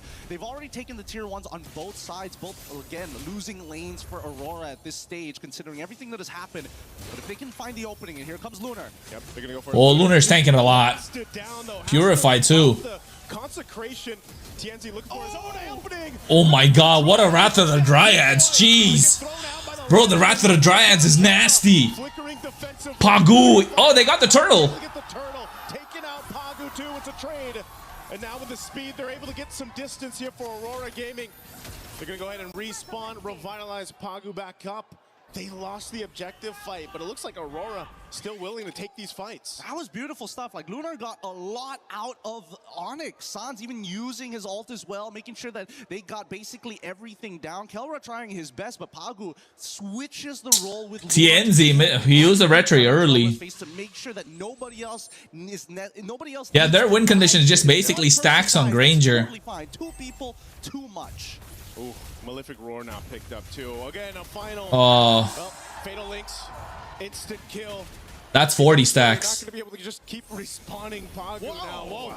Again, Sans up here in the front of it all. Rosa trying to get away too. This is a messy fight in between 2 turrets. But Aurora don't mind messy fights. Sigaboom, he's been dealing with a lot of pressure on this Harith. I mean, ONIC now is not letting up in the jungle. Yeah, it's really tough for TNZ at this ONIC got a good control now. Matchup against Kyrie on Hirara, I don't think it's very easy because unfortunately for TNZ, a lot of Lucas's moveset, it's one-dimensional. You don't have a way to kind of delay the timings of it. You don't have a way to kind of come from different angles. It's very straightforward. I run you down. I'm pushing you back either into my team or away from my team. But Hirara is so different, especially with the iframes as well. Oh, this could be a punish. Pagu could be in trouble again. Doesn't have a flicker available. The rest of the team has to help support him up. Oh, no. They're going to throw themselves into the flicker, trying to get away. And now Pagu on the disengage too. Loopy up in the front side. They call it off though. They don't want to overcommit to this. So you see the purple buff is up. They're going to put some pressure here. Kyrie goes in. Oh, TNZ misses. Doesn't have the Pagu's gonna get beat up after this. Sans could have gone artillery mage. No, the idea of Jushin is to get the mid control, which they have got. And Aurora are willing to sacrifice mid control to win the sides. Or rather win team fights in this case. Oh, Pagu flickered, but no one's able to get on Kelra. Yeah, Kelra snowballing is crazy. Yeah, 70 stacks is mad, bro. Bro, he's gonna get 80, bro. Kelra gets 80 here. I think Sans is gonna feed him the kill.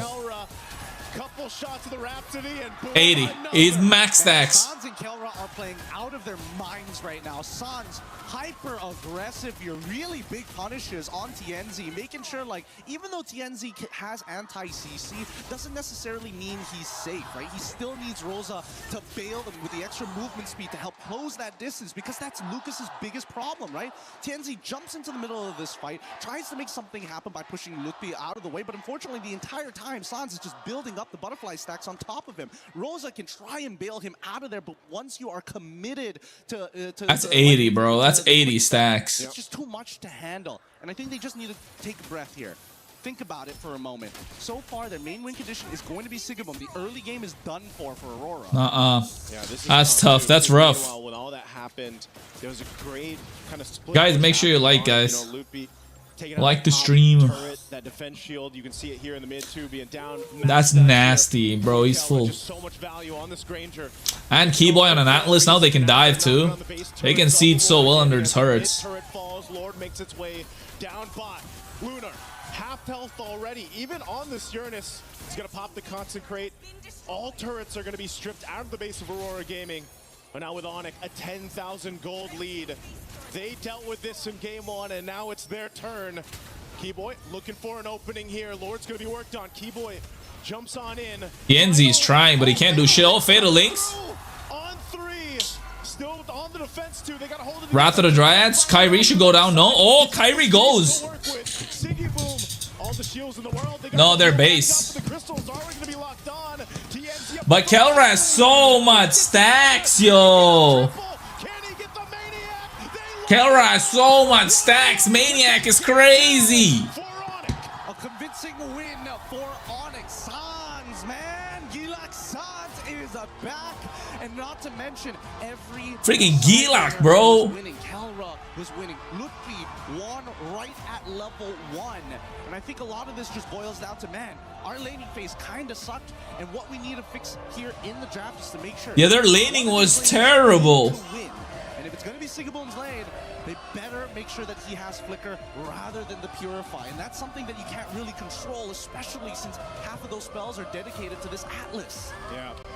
And, you know, just as we saw how Aurora made things work for them in game one, especially with the draft that they brought, this one stopped in its tracks. It's nice to see the Lucas, you know, it's nice to see a new hero come to play, but it just didn't work. The early game just didn't happen. They didn't win the lane that they wanted. ONIC really put the pressure on just the jungle, but then the rest of the map. I mean, it was really hard for Tienzi to even secure his buffs that he needed and everything else, but also just really good positioning and fighting from Kelra here and the rest of the ONIC squad, because again, you look at all the room Kelra has here in these highlights.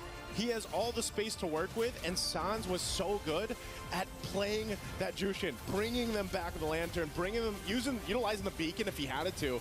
But I mean, look at this. Even in this, Kelra has all the space in the world to move here. Yeah, it's just so difficult. Hopefully they figure it out here. We're going to be throwing it over to break it down even more with Rain Day and the boys, of course, Brigitte as well. Thank you so much. I mean, this was the gold standard in action.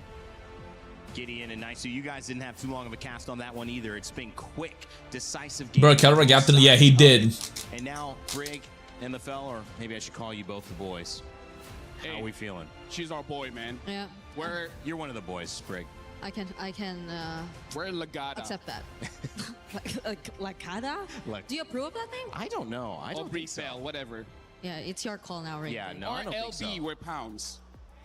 Let's keep workshopping, and then we'll figure it out. Like ONIC as well, who kept workshopping, and then they figured it out. I think this was a really great response. I feel like this is the chance that they needed. They took it. They finally answered back to Aurora's early game, and they punched them right back. And now Aurora, your move.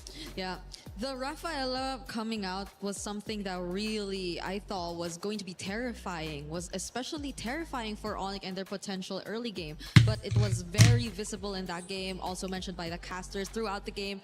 They won out big on their laning phase, and that's what mattered the most. That's what prevented Aurora from actually maximizing the capabilities of this lineup, because honestly on paper, Rafaela, Lucas seem really scary. Yeah, but here's the thing. This is one of those situations where, especially Kelra, can argue for a raise, be like, did you see my performance? Because honestly, this is, I would say, Briggs, is all the players, because this is kind of like them, you know what, I spit on your draft. Screw the draft. As long as I'm better, I'm good. Dude, I'll show later during the... that thing where you hold the mic. Like, this is legit, just like, I'm better than you. That's it. That's why I won. Yeah. Wow. Yeah, but you know, I think that Yo, what's up, it's Akash? too short because I agree that that's the case, but they weren't able to do that in game one because Aurora had positioned themselves so well. What went wrong in this one? I mean, how did they get to the point where it's like, yeah, let's have an even fight and I can just show them better? That was a crazy game. Really? You think that's that important? Because Sigiboom lost that lane hard, That's and then true. we saw Lunar losing his lane hard. That's right. the big difference. And we talk about this in the previous one where like Aurora has been winning because they side lanes keep on winning. Yeah. Look what happens when they lose. Yeah, and I think you see how that was the plan, the idea that they went from the start when they drafted this lineup, because even the execution tells you that they just really want to keep invading, they really want to keep fighting, because that's what their lineup is really strong. In terms of, that's where their lineup's really strong. It's in terms of fighting, it's in terms of just out-sustaining, always getting back into fights, because again, you have a Rafaela, you're on flying clouds, but also it's because of your mostly fighter lineup. But you don't really get to see them get to that point where you feel like they just rather would not, or ONIC would rather not fight against them, because they actually had the damage to deal with them. Kelra stacking on those Sky Piercer stacks early on did not allow for Aurora to play. I can smell MSC 2023 Kronos. Let's see. I want Aurora to win, not gonna lie. Here in game two. Very elegant in the way that you grab the mic. So honestly, like, we're not going to be looking much at the draft here because it really is on that execution, because I just want to show two big things here, right? Look at this. This is level 1 Lunar. Again, could you like lower it a bit? Just okay, thank you. Like, Lunar is level 1 and then Loopy is level 2. You guys didn't catch it, but she just put it like so high. Anyways, level 1, level 2. This is already quite a big win because, again, the reason why we see Aurora doing well in game number 1, they got the Barats. Barats wins the lane quite hard. Now Lunar is getting bullied a bit, and this is also why I want to say that Kelra deserves a pay raise. He deserves a bonus because look at the situation here. I mean, honestly, because he does have the flicker, so he is a little bit more brave to go for this trade. But look at this 1v1, straight up 1v1, going up against Sigiboom, and then he dies. And then look at the state of the minions as well. Even the gold card is almost dying. So there's a lot of gold on the table There's a lot of gold on the table that's being denied here by ONIC. And then when we go into the team fights, just like what Gideon said, we got to look at Suns, because Suns is honestly destroying the composition of what Aurora is trying to do. And what Aurora is trying to do, all right, Aurora is trying to do is that they have 1 or 2 dedicated map openers. And this one is going to be Lunar. And every single time, I'm just showing you one clip, but Suns multiple times pick up the front line of the team, and then look at how all the while Kelra in the back, he has free range to keep on hitting, because look at all the HP being brought down by the rest of ONIC here. And then all the while, just look at Kelra. Kelra is just waiting patiently. He just wants that final hit. And with the Sky Piercer, that's kind of all you need. Look at the positions here. Look at how Lunar is gonna get targeted, and then later on, oh, I'm colorblind, I can't see this. He gets chunked right there. Yeah, he gets chunked a lot, and this just shows that both teams here, Reindeer as well as Brigitte, they are very high octane kind of teams. If you get a 1,000 gold lead in the early game for both ONIC as well as Aurora, it's life-changing. A new winner is K, but I want Kyrie to add more stars to the crown. Yeah, I do too, but I want to see I don't want to see a Southeast Asian team to win, you know what I mean? For the front lines. It was highlighted earlier. Sans was lifting whoever just throws up front, and Kelra being a bit too free, not afraid of trying to go for these heroes first because the damage was a bit too much. I particularly observed that during that one sequence you put there, highlight there, because I think that's where you kind of know that ONIC have already got the game. 6-0 in terms of his overall stats, but his difference in game 1 was really 12-0 the moment. 6-0 in the moment of that fight. It ended up 12-0, you're right, and it ended up tripling almost his damage there, a little bit over 2.2 times from game 1 to game 2, Brigitte. This is the gold standard that we were looking for. Yeah, it's a complete opposite of what you saw from him in game number 1. Just woke up. What's the score, bro? 1-1. On it, bro. It's crazy, bro. Crazy series. Crazy series. Crazy series. You didn't just wake up, bro. What a liar, bro. I saw you were talking about HOK and shit. You're such a liar. I just woke up, bro. What's the score? Such a fucking liar. Don't believe in Teams Bond, guys. Join my broadcast. I'll give you all the tea. Heard rumor of Cramp going to ONIC PH? Nah. Not really rely on the mid trio to just pull off. Maybe, could be possible. idea of the draft alone. It's been interesting. Yeah, the rumor has been there for a while. It could be the mid that starts to become a little bit more important on the matchup. It's kind of been a... Bro, just woke up, bro. What's the score? What a liar, bro. Fucking hell. I see. I'm in the fucking WhatsApp group where you texted. What a bitch ass, bro. Honestly, I feel like both coaches have been doing quite a good job on getting drafts that Fucking is liar. very serviceable by the team. Teams Right Bond. now, Don't believe his news, guys. Join my bro. I'll give you all the news. between Sigibum going up against Yeah, I woke up to a reality. My ass. we win the game. If you lose against Your reality is AEW, bro. feel like That's why you suck. My reality, I burn it down, baby. I burn it down. Kelra just showed, like, if he's better, he's just better. You know, I like that too, because sometimes when you get to a position like this and anything at a high level, everyone's about as good as everybody else. I mean, there's differences, right? There's moments of who steps up, who's a little bit better under pressure. But you just want to get yourself to a position where the players can decide the match based on how they play. They're not losing out the gate with their draft. So overall, it seems like ONIC and Aurora Gaming, they both set their teams up to win. We'll see what happens in Game 3. Before we do that, though, I want to send you to a little bit of a reminder about some new stuff going on with Mobile Legends Adventure. Hey, yo, I want to watch this anime, guys. Mobile Legend Adventure anime.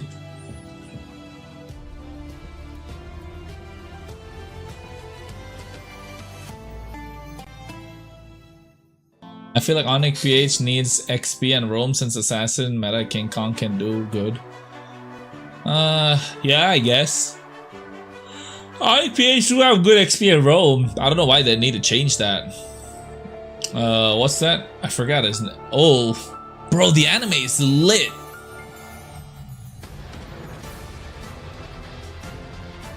Argus, Xavier, Leslie, Ruby. I want to watch the Selena, Kagura, Hanabi. Why are they together? Alice, badass. Who's that? Layla, Gushin. Bro's got a sky piercer in his hands, trying to kill Argus. Argus gonna use ult, bro. See? Argus used ult. Now run away. Run away. What's he doing? Why is he gonna die? Why is he trying to go and kill himself, man? Why is he trying to go kill himself?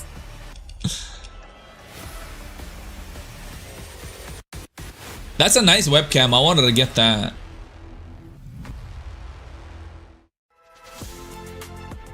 I feel ONIC PhD, like, at least stop the run of TLPH and MPL. Nah. TLPH win MPL, and then they get knocked out in groups in international. Over Turkey's representative Aurora Gaming, big stakes on the line because Indonesia's last hope is basically going up against where the M Series will be hosted, which is in Istanbul. Both teams fighting to have a chance, not only in the end of this series year for MSC and MLBB, but also for this moment right now. And it is up to this Game 3 to see who's going to take the lead. Rain Day, Brigitte, Lefel. Guys, we have a couple minutes before the draft starts again. I mentioned Indonesia. I want to hit on that even harder because it's 2019. They did. We can watch the story based, right? Yeah, it's gonna be story based. It's gonna be on Crunchyroll, I think, soon. Hopefully. For this, we know that they are watching. Yeah. And this is a great start in Game 2. And it's not just Indonesia, I feel like. ONIC as an organization and this lineup that you're looking at right now, apart from a couple changes here and there, have always been so close. They've had multiple instances in the past wherein their international runs have been great. They've made it even all the way to grand finals. I think that was also a couple years back. One of the most significant ones being, I believe, M5, where they were just one win away, literally in the grand finals, and they had a very unfortunate loss against Team Falcons, like that we also have right now. So who knows? I even remember part of the draft. They have the Boxy as well as the E. Come on, Kronos. They didn't get the time to settle after the Aurora lost. When it's best of 7. Oh yeah. Well, best of 5 here means. I'm telling you, they're already getting the game to go. This is rigged. I'm just kidding. We know they lost to a best of 3, but it did go down to 3. This is a repeat not just of that matchup, but of how that matchup went, where there was a response from ONIC. It was Aurora who would finish it off and end up in that higher upper bracket spot. But now all's fair in love and war. We're right back. It's one game that separates who's taking the lead, except there's still another chance to respond, Lefel. So I'll question to you, what is Aurora's response here now that ONIC seem to have figured them out yet again?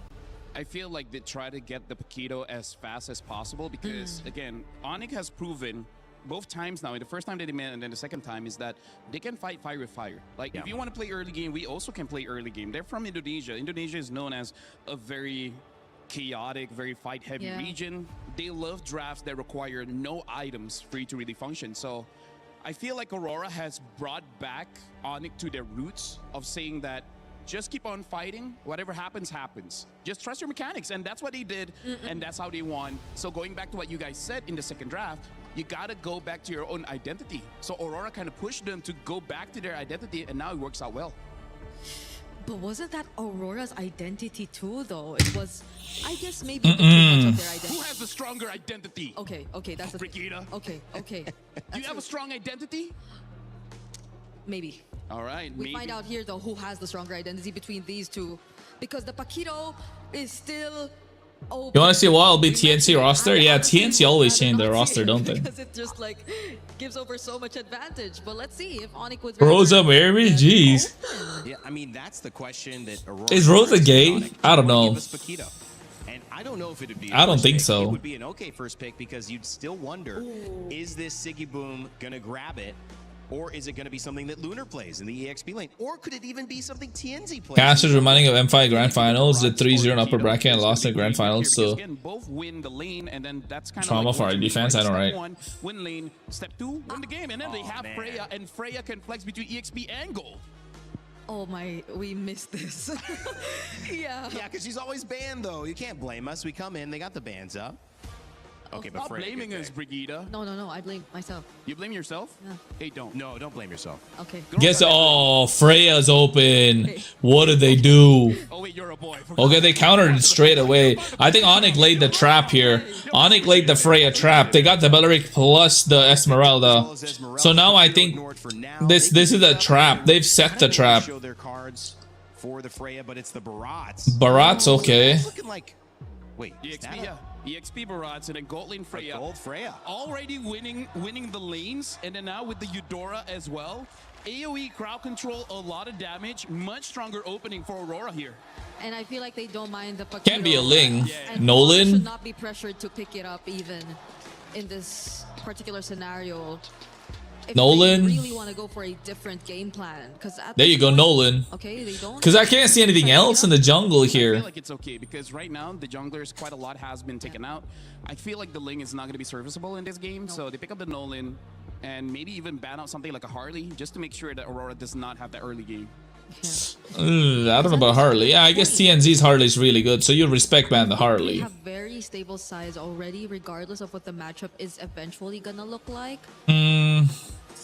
So the only problems that could come out in the jungle, I agree, are maybe the Harley and what else did? And I feel like Aurora ban out gold lane. Okay, Guinevere. They ban out the Guinevere. Guinevere is You take out the Granger, right? that they have Aurora, Eudora in the mid, making it so that she Karaoke, and then you take out the Granger because the snowball he can kite. banned out. So yeah, I feel like Aurora, they just ban out gold. I'm not gay, but I'm married to Faker, so it's fair. Okay. Yeah. Is it really anime or just promo? It's an anime. Fueralu. Freya auto win. Like even Free Fire got an anime, so I'm gonna watch that Free Fire anime too. Imagine Hanzo pick from Aurora. I could see it happening. Paquito is good against Freya, right? Yeah, but are they gonna go Paquito gold in the hands of Kelra? I don't know. And whoever jungler you're gonna go for.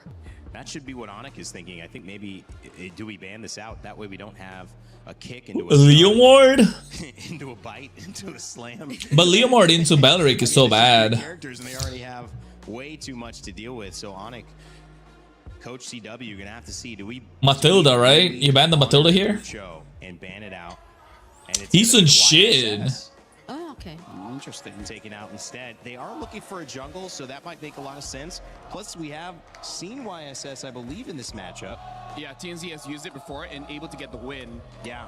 Right now, Aurora, honestly, with the bans coming up from ONIC, letting go of the Harley. No way, Suyo. Suyo's crazy. To me that they're still considering playing double fighters here, right? They could pick up the mid here and then just see Paquito. how the options look like. In terms of the mid picks, Paquito's solid here. I think will do quite well against Aurora, but hey, if you want, you can even pick up a Valentina. I don't think there's a good ult to take, so that's why I still prefer the Vexana. Paquito, let's go. Pack or Golden? Pack or Granger? It's Pack or Granger here, guys. It's just probably a bit more Pack or Granger, depends on what route they want to go with. If they want to go double fighter, they go Pack. If they want to go marksman, they go Granger. They just pick it up right here. Like there are just so many angles. Farsa. Looking at Aurora's first 3 picks, but they lock in a Farsa. What the Farsa? What the Farsa indeed. Was played pretty well earlier. I think there's a lot of bursts here coming in from ONIC. So yeah, I think it's just like who has more firepower, right? Who has more damage? We will okay. Win. And the Minotaur gets picked up as well. Pack. As the Paquito. So is it Paquito jungle or Baraz jungle? Yeah, knowing Midnight, he might even throw Freya in the jungle. So we just don't entirely know the matchup here. It's you can't tell. I mean, I think it's gonna be Paquito jungle though. Just assume the worst possible matchup. Wow, but Sikiboom played a great Paquito. Would you really force him off that if it's in? I mean, yo, are they twins? Didn't think that one, huh? He could be. He could be. We do for sure know it's gonna be. I think it's gonna be Barat's EXP. Because I feel like even if you don't like win it out through the Paquito, the Freya. Lapu. Job. Is it the Lapu gold or an Esme gold? It's Esmeralda gold, right? Well, again, like this is why they don't ban out the Harley, because they're like, yeah, you know what? You want to fight fire with fire? Well, I think this Esmeralda gold, by the way. Yeah, Esmeralda gold. Lapu EXP. But goddamn, what's happening here?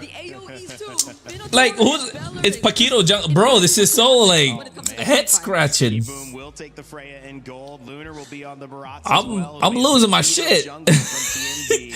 It's so much fighters. Like, it's such a heavy mid-game part, man. First turtle is gonna be so crucial. At the semifinal, the bid is on the line. Best of 5, game 3. Send it back to Naisu. So is it at 1-1? Like, bro, mid-game is gonna be so crucial. Fighter on Kelra is stupid. Unfortunate. They gotta make it happen. It's the kind of meta. That's why I said it's either you go Granger. They're not gonna go Clint. They're gonna get overwhelmed. They need early game. They fucking got early game. I'm getting more interest watching KRONOS stream than Mirko. Hey, thanks, bro. Of course. I like that how they went through this draft. Whoa. Oh shit. Okay, concussive blast and that little jump through from Baku. Enough damage to send him back. He doesn't burn the Purify at least. At the very least, here, but at least Pagu now gets to walk into. I know the title is Thorn Queen, but I don't think he recognizes as a she. You know what I mean? Same thing with Venus. Oh my God, what's that first blood?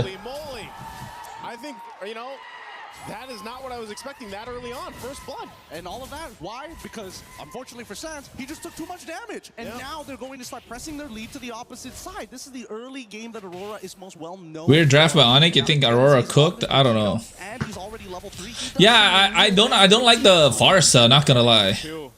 Again, playing around this pressure. The Minotaur is really good because of the heal. Weird draft by ONIC. I think Aurora cooked. Yeah, nah, man. I hate the disgusting double fighter only meta. Unfortunate, bro. That's how it's gotta go. Adjust from this, maybe even potentially. I mean, there's still 30 seconds for that turtle to come up. They can just kind of let that go if they have to, but knowing ONIC, they probably won't just give it up for free, even despite the pressure they're feeling this early on. Yeah, absolutely not. They need to contest for this. I mean, this really depends on whether Sans actually hits level 4, right? Because he's the secondary win condition in this early game next to Kyrie. And even as we see this game progress, because of that early recall and the control we're seeing from Aurora, now Kyrie is like, man, this early game might not be in my hands. Yeah, now it's Kyrie asking for the green camp control, man. Trying to protect these. Right now is Aurora. Doesn't let up. They do get the retribution out, though. So I guess that is going to be the decision by ONIC, especially since Kyrie's on level 4. Let's just give up this first turtle, give it to Aurora. They've won it by just how much pressure they put on. Slam through into the wall. Loopy gone after Daytona's welcome. Keyboy could be next series, just going to be his zone. Keyboy. Punch comes through and Lunar picks up a kill. The autopilot here. Let's not forget that Aurora just seems to be more well-connected overall, and it seems like ONIC, they needed to regroup, but unfortunately Lukpi just took the wrong path and did not want to commit. Bro, they're fucking destroying them. Moments like that gets really, really difficult for ONIC. Now, you have hope? Nah, bro, I want Aurora to win. He is in the losing matchup, but he doesn't mind as long as he's not losing out on gold or EXP. The Belleric is gonna be key, though. For as long as he wants, but if we do see that Sigabone's rotating consistently, he should be able to get mid waves as well. Yeah, and as you just saw, that's such a good kind of like a counter that Pagu has against that feathered airstrike, obviously with the Minotaur, and if it's That Belleric Wrath of the Giants is going to be so crucial. helps buff up that sustainability that comes with that motivation Aurora, you can then just kind of follow up with the mini jump, but then the ultimate, right, that he has that it just can set things up and stop ONIC's main game plan, which is playing around this Farsa's damage kit into a Wrath of the Dryad, into setting things up for the Nolan on Kyrie to follow through. We've seen the burst damage before, but even on the other side, the counter to that is Tienzi. This Paquito jungle, most of us have seen. Bro, they committed everything. He still didn't take him down. Enough to survive it. Just with Damn, they committed everything. They fracture, feather airstrike, all the shots from it. Bravest fighter too. Like I get it if Lunar didn't have the stacks, but once he builds up on those stacks, he's actually comparable to. He didn't expend his flicker. Right? Yeah. I think that should be the ratios that should be in their head. I think they were assuming that Kyrie was going to do a little bit more damage, but he's already 2 levels down, right? He's basically the same level as Lutfi, and even Lutfi knows for a fact that he can't chunk Lunar for more than half of his HP, and even then, we're asking for a lot. Overall, this has been a really great start for Aurora as they've controlled the entire bottom side, and it's unlucky that it spawns back down to the bottom side once more. Yeah, right now, Aurora Gaming is basically just kind of coasting on through this early portion of the game. Second turtle is going to be up here, though, so we'll see if this time ONIC wants to possibly fight both both mid laners, picking up the glowing wands here. Again, this Eudora been such a mainstay in the meta currently, and you see why. You know, the multiple stuns that you can kind of dish out, the damage, the poke that you can do, that burst on such a kind of low cooldown is a problem. Tienzi also picking up a Sky Piercer now on that jungle Paquito. Turtles up. I don't think they can do this here. They're thinking about it, but he's leveled down onto TNZ, and I'm pretty sure that TNZ can just hold on to that champion stage. Okay. Nice. Ooh. Feather airstrike, but Siggy Boom can't do anything. Ah, too much damage. Kelra is playing really well. Kelra did super well there. Kelra just zoned out Siggy Boom completely. That's what I was talking about. They laid the trap of the Freya, and then they pick up the Belleric plus the Esmeralda. So you now like the Freya is kind of like rendered useless. You want to give Kelra the winning lane. You want to give him confidence. Whoa! Oh, goodbye. Good punish there, because I was going to say, Kyrie could not get away with that after everything ONIC did, but mind you, that whole interaction has now stopped that gold lead that was building for Aurora Gaming. It was about 2,000. That's been pretty much dealt with. I want to see what Kelra builds. Does he go tanky? I think he's got to go damage, right? Quite a bit of damage to it. Meanwhile, they got the bottom turret traded out. So ONIC now opening. Small lag. What happened? Kelra's doing a really Oh yeah, I dropped frames for a second. Sorry about that, guys. Notice that he's only level 3, and that's when you know, like, okay, sure, he probably doesn't need to be there, but at the same time, you never really know what's going through Aurora's mind, especially what they're willing to risk. And I think that's the problem that ONIC has been facing these past couple of games. They're not 100% sure whether Aurora is willing to die for certain moments in these games to get a little bit more later on.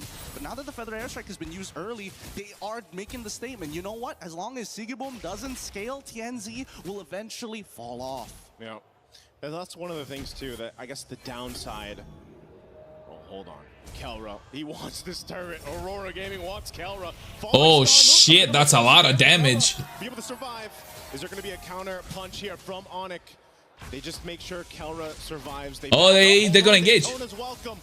Right on cue. Nice. Into 2. Lunar now going to be in trouble. The burst comes through. And Kyrie will pick up a kill. Made a mistake, Aurora there. Continue to fight, but they decided to go for it. They made a mistake there for sure. Kelra played it perfectly, using his Purify to ensure that they don't find the one-shot and sets it up for something more dangerous down the line. This is what I'm talking about. This is a game of boxing here. Let's look at the replay one more time, because as soon as Keyboy, this looked like a very good punish from Aurora until Lutpi says, you know what? As long as the damage dealer can actually go for their full combo, which they know that Rosa doesn't have, this should be a free pick on to But they got the 2 sides though. It's on a short cooldown, so they can just drag this out and wait until Lutpi has. They got the 2 sides in that process, Aurora. Kelra has to go damage. Okay, I don't know why they're getting Keyboy from that time. Look at how Siggy Boom is just completely zoned out, but Keyboy got melted. Lunar still tanks the whole thing. Oh, Lutpi. Siggy Boom trying to get to the back. Kelra is a massive problem. Kelra is just so annoying. Lutpi goes. Yo, Siggy Boom to the back. Kyrie can't come in. Rosa gets him again. Can he get the kill? Can he get the kill? Oh, they got the kill. Kelra, yeah, Kelra's gone now. Everybody's here to clean them up, and Is that a sky stack? I didn't see it. Oh no. Worst case scenario for ONIC. Aurora able to find the lead back again, and worst yet, they're able to take out a majority of the members of ONIC, pulling themselves to the lead that they had before. Why come out of Belleric when they have when they don't have burst? Probably at his strongest at this point. Walking to take away these green. Yeah, at that moment that was bad. I was just thinking about not previous, but the one before that. Yeah, that was bad. They're looking to make sure that TNZ is strong. Yeah, there you go, Sky Piercer. He's going tanky. He's not going damage. So Sans is all the damage then. Man, TNZ has done an amazing job just kind of farming up. Bro, they really copied my Barats meta. Me with 80 plus win rate since 2 months. Bro, this guy, bro, again came in with different account. Saying, bro, I just woke up. They copied my meta. Get out of here, Cheems Bond. Whatever, bro. Themselves up for a good Lord take, but ONIC has showed us that they're willing to fight. A lot of these team fights are kind of weird the way they play out, right? No. This is 50-50. This game is 50-50, Regulator. Don't call it. Oh my god, bro. Eudora's damage is fucking nasty. That's loopy, bro. That's Lapu Lapu. What's the build? I was playing Eudora the other day. It was nasty too, but like... with that flicker combination we're used to seeing. So it's got to come from someone else. And mostly it's been from Loopy flickering forward, trying to set up, or trying to just keep things split up in these team fights. And that's why they're so finicky with the way they play it out. And that's why I say this is like a boxing match, right? As much as you want to throw your lead hand out with a big haymaker, you also have to keep in mind that Aurora could be throwing their own haymaker. Wait a second, Keyboy. Keyboy. What's he doing? He's going to get eaten up here. Eudora Rosa got cooked. Kelra now splitting up the fight. There's a Siggy Boom. Go on Sans. Sans gets cooked. That's enough. As long as Kelra's not in the fight, Siggy Boom can do a lot of damage, and that's what he's doing. He's going straight for Kyrie. He can get him. As long as there's no Kelra in fight, Siggy Boom can go crazy. Oh, bro, beautiful, bro. They played it so well. More stacks for this Paquito. And now they take down the tier 2 turret, Kelra. He's tanky enough. He should be fine. He'll just clear out the waves. Yeah, he is not worried at all, but the rest of his team does not have that same grace. Team's ONIC coach, yeah, I know. Yo, James Bond, do you know Crowley and All Might? Yeah, he knows them, bro. As they were playing this fight, they recognize, hey, no feathered airstrike. They also lost the Wrath of the Dryad. Team's the GOAT. When they decided to throw everything. Even Sans recognizing, hey, I gotta use the Purify to get away. Keyboy's play was good, but look at this. I told you, Siggy Boom completely ignored Kelra, go straight for Sans and then Kyrie, because the moment he's around Kelra, he is not going to win. Is going to be a huge issue. Hold on. Daytona's welcome use on live cam. Oh, Kelra. Minoan Fury knocking him in the air. Keyboy can't get away. Once again, Siggy Boom leading the... Oh no, now Kelra is cooked, right? Boy, they got Siggy Boom though. Oh my god, Loopy can't go in. Oh, Landshaker got 4 members. Kyrie, Pagu. Oh, Lunar, he flickered front 2. Damage on the stomp there, that auto attack. Ooh. Not able to take out Kyrie, but man, what a fight in the jungle. Bro, that's crazy, bro. Game here, despite being 5.6k ahead, Aurora lose out on Siggy Boom in comparison to Keyboy. An upward trade for ONIC, but the economic damage is not done just yet. Another structure falls in the favor of Aurora. Another buff taken away from Kyrie. He's struggling this game. He's 1-4-4, and every single person he wants to go for the kill has some form of damage reduction, has some form of anti-CC, or worse yet, just it's crazy. Yep, really good play there from ONIC because of the fact that they took out Siggy Boom in the last fight. They pretty much alleviate... Guys, make sure you like the stream if you just joined. This is ONIC vs Aurora is crazy right now, not gonna lie. These thousands of gold, ONIC somehow is still able to actually go toe-to-toe in the team fight against Aurora Gaming here. And now for them, again, they have to look at what's their best angle? What's the best attack plan here for them? And especially when it comes to the jungle, because Aurora Gaming has not let up on this.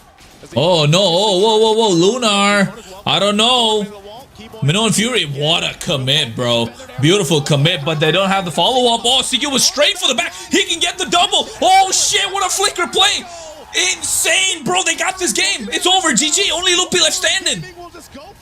Holy what the bro? What an engage. It was so questionable, but they played it so well. This game under their Oh my god! Aurora, bro, when they commit so hard! What makes Sigibum one of the best Freyas here in this competition? Bro, Sigibum straight ignored KRONOS, go for the back line, and that's what he did! And that flicker jump from Minnow in the last second, that was so crucial to allow Sigibum to hit one more basic attack because everybody else was knocked up too. Crazy! The micro plays are insane!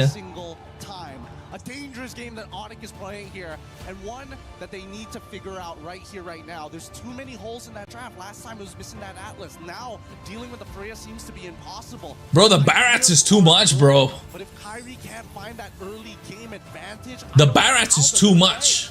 I gotta say, man, again, you know, now that it's match point here, that Aurora Gaming is going... Freaking Barats everywhere. Lunar was a big part of this. If you're playing 5Q, guys, Barats EXP. Like, I mean, I get it, but like, the communication levels that you have is insane. Yeah, Freya's auto-win, I know that too. But it was all Barats that did everything. The engages they committed, the crowd control, the chain CC is insane. Look at how Pagu, as soon as Lunar got one, they like, bro, we can burst them. And Pagu's like, boom, boom, boom. Feather Airstrike, no fucking problem. They kill the Belleric, and then there's no crowd control to stop them. Nobody has anything. This is what I'm talking about. Look, they go. Look at Pagu. Boom, boom, boom. They kill Belleric, and now they dive. Sigibum goes straight for Sans. Feather Airstrikes cancel. Kara is left dealing with 3 people, and that extra bit of a knockup from Pagu, but enough time for Sigibum just to melt the shit out of them. And what Loopy gonna do, bro? For you guys here in game number 3. Rain Day, what'd you think about it? Well, I loved it. I loved it because it set up another story that this MSC is bringing. That's crazy. Which is the title defense. In 2023, ONIC, the team that you see here, that organization was able to win at MSC. In 2024, it was SRG. They were able to take the crown again, and then they would go to another final, a grand final against the defending champions, Team Liquid PH. But as we have seen for the former 2, they have been knocked out of the competition. ONIC is the last remnant of a championship that may be falling again. And with one more game, Aurora could put the final nail in that story's coffin. Here's a little bit more about the journey, about the stakes, and about damn, I miss Team Spirit, bro. Team Spirit game was good too, but this is insane. Dog shit draft from ONIC. They lost MPL because of the same shit. I mean, yes. Oh wait, let's look at this. Title defender. From the start of MSC in EWC. Malaysia is on top. I still remember they gave Gideon that call. Absolutely insane for him to say that. I feel it. Giants in 2024. They won it all, went all the way to the grand finals in 2025, but unfortunately had to suffer defeat against Team Liquid. They came in as strong contenders, looking to be the one to break the curse. The back-to-back was strong up until we saw the biggest downfall ever. The biggest upset in MLBB history. Team Liquid dropped out of the competition in groups without a single game victory. Now the question is, what happened to Team Liquid? Why is the curse so strong of no back-to-back? I cannot tell what really went wrong. Pressure, or is it the mental aspect of it? Maybe some of the things were wrong. But as of now, all I can say is that that's definitely not the level that we usually bring. It might be the worst international run for us. Definitely not what we expected, but we will learn from and come back stronger. We're so not prepared to the meta shift. We didn't think that it would affect us so much. There's a lot of people saying that I can't keep up with the assassin meta, and yeah, they were right. I will need to do better next time. It sucks to lose this early in the tournament. It's my first time experiencing this. I don't want it to happen again. For me, it was a failure. I don't think anyone expected this to be this bad. Even now, I still can't believe that. From last year, winning all of it, and then now being the first team to be eliminated. We must recover first with what we're feeling right now and find that motivation. They had to put Brigido and Sanford's talking, huh? Us. Yeah, I think Liquid came in thinking that they were prepared, but it wasn't enough. They didn't cover a lot of their bases, especially with the new patch, with the new meta. From us, honestly, we just didn't care because we played our game. The biggest disappointment came from when they lost against E7. I don't know if they did this, but maybe they've underestimated all the teams here. That's the curse of being #1, and I think that's what happened. They just didn't think that people would catch up to them. Team Liquid getting eliminated from groups without a single win. I'm just as shocked as the rest of the world is. It felt like I wasn't watching Liquid. Underperforming, I think, for the results of Liquid here is an understatement. It didn't feel like Liquid. It felt disconnected. Damn. For me, Carl, I know Carl since I've been playing with him since my rookie season, which is season 6. I know him and I don't think that he would give up that easily. Yeah, I hope he would still try his best, and I really hope to meet him again in M8. The PH team got shocked in some of the pocket picks of the other teams. We are not really familiarized on that hero, so we just got us good, and I think we can still adapt if they try pocket picks again. This MSC at EWC has brought us tons of surprises and shocks. We set our sights to see, again, who can rise above and be the champions this year.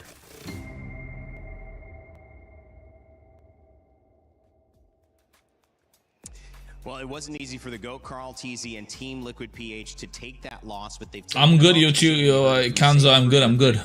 But like, it's crazy. They understand that there's more to do. They understand that they might have been in a position to look at this tournament in eyes that didn't work for whatever reason. It might have been lack of preparation. It could have also just been not being ready for that meta. It could have been mental, as Coach Aon said as well. We won't quite know, and there's no point in going too back at it, guys, because right now, please no game 5. I want to get some sleep. Bro, it's not even that late, bro. It's like 7:30 right now, isn't it? Yeah, one of the, again, you mentioned, few remaining remnants of a champion, MSC champion left here in this tournament. And they're currently up against Aurora. All of them are coping so hard just to get like a, you know, Southeast Asian region winner. Rewrite history here in MSC 2026 if ever the script does not flip in ONIC's favor. And the way we're seeing it right now, it's constant adaptation and Aurora being the better prepared team every single time. What does it do to look at the rest of this tournament and how it's gone and apply that logic to we may see the remnants of a championship falling? Because to me, it feels right in line with what we've seen. We've seen a new meta. We've seen old players and new players struggle with it. We've seen dynasties already fall. I mean, wouldn't it be apropos, since we're in France, to see a new champion here at this MSC? What I see during this MSC is that this is a new beginning, right? Because for countless years now, Southeast Asia has been dominating the MLBB field. But this shows with the right tweaks of the meta, with teams getting used to the pressure that Southeast Asia usually put on tournaments, now we can see this came from Tuition, Holy Aurora. Yup, Holy Aurora, bro. How many bracket? BO5, bro. BO5. Coach Midnight said, I think it's not exclusively for TL. I feel like every single team, even if you're coming in here as the underdog, as a dark horse, you tend to underestimate your opponents. Be like, they're not that great. We can take them down. And now this just shows that MLBB is just in a ONIC have better drafts, still lost. And I think that's a very happy spot for the game. Yeah, and it's very timely because it's, I think, the first time we actually held better draft. Yes and no. They kind of needed to win certain aspects of it, right? They needed to win, like especially like Kelra. I was really hoping he'd go full damage into the tank, and they needed somebody else with him in the front, which was Lukpi, but no, the freaking Siggy Boom just didn't give two shits. He just went straight for their back. It's always been the case. It's always fast games, and I don't think you really want to go up against or go through those kinds of games, especially in crucial moments like this. They have shown a little bit of weakness, but it's the exact same. This is basically exactly how the first series went, LaFell. What did you see breaking down game 2? And then, of course, game 3 here that we just had that has put Aurora 2-1 up against ONIC. Well, first of all, we got to look at ONIC's draft here. The king and queen here, Nolan as well as the Farsa. This is going to be the main damage coming in from ONIC. Now, here's the thing. Nolan pseudo gets countered by the Minotaur and as well as both of these fighters. Just because they do. That's what I was saying. Like, the Paquito is super strong. So it makes it I thought they'd get the Paquito, but they went for the Farsa instead, didn't they? The biggest problem is you got to take on the queen, which is the Farsa. Farsa is honestly able to win the entire team fight by herself, creating just so much damage, and then the rest of the team, they just got to clean up. So we got to look at how ONIC won in the early game, and then what changed that made them lost, right? We're going to be looking at the first clip here. So this is going to be pretty interesting. Well, we look at the early game, this is still what Aurora and ONIC, both they want to do. And we heard from Pagu, the green caps are very important. We see here that four members of Aurora just to get this one camp. This just shows how important the jungle really is in terms of getting gold for yourself as well as denying gold from your opponent. So that's something both teams have to look out for. And then we got to look at the laning phase here. Look at how Kelra, he has won against Sigibum, but this is not the important part. We see what moves on later on, because we will see Sigibum and Kelra both going to the Turtle Pit. And this is where I really want to bring this up. The reason why ONIC has been winning these fights is because there's a good focus on making sure that Sigibum is not part of the fight, and the one that's doing There you go. That's what I'm talking about. See, as long as Kelra keeps pushing out Sigibum, they'll win. And that's why, like, when Sigibum could enter the fight freely and everybody else kept Kelra busy, it became too much of a problem for ONIC to deal with. At a team fight here, and this is what we see. We see Lunar engaging into the fight, able to get Loopy, and Keyboy is there. But look at how free Sans is, right? Sans is completely free here so that he's able to deal out a lot of damage. Meta is super weird. Bro, I'm telling you, bro, this meta is so open and I like it. Because, like, it comes down to, like, oh, can you really, like, you know, have you really thought about this? Have you thought about it? It's not the same fucking heroes all the time, which is boring. Just not enough firepower in the fight. But then we see things start to shift just by this. Look at the different positionings here. Hold on. All right. So now you can see more clearly. Kelra is here, but he's against Rosa and Lunar.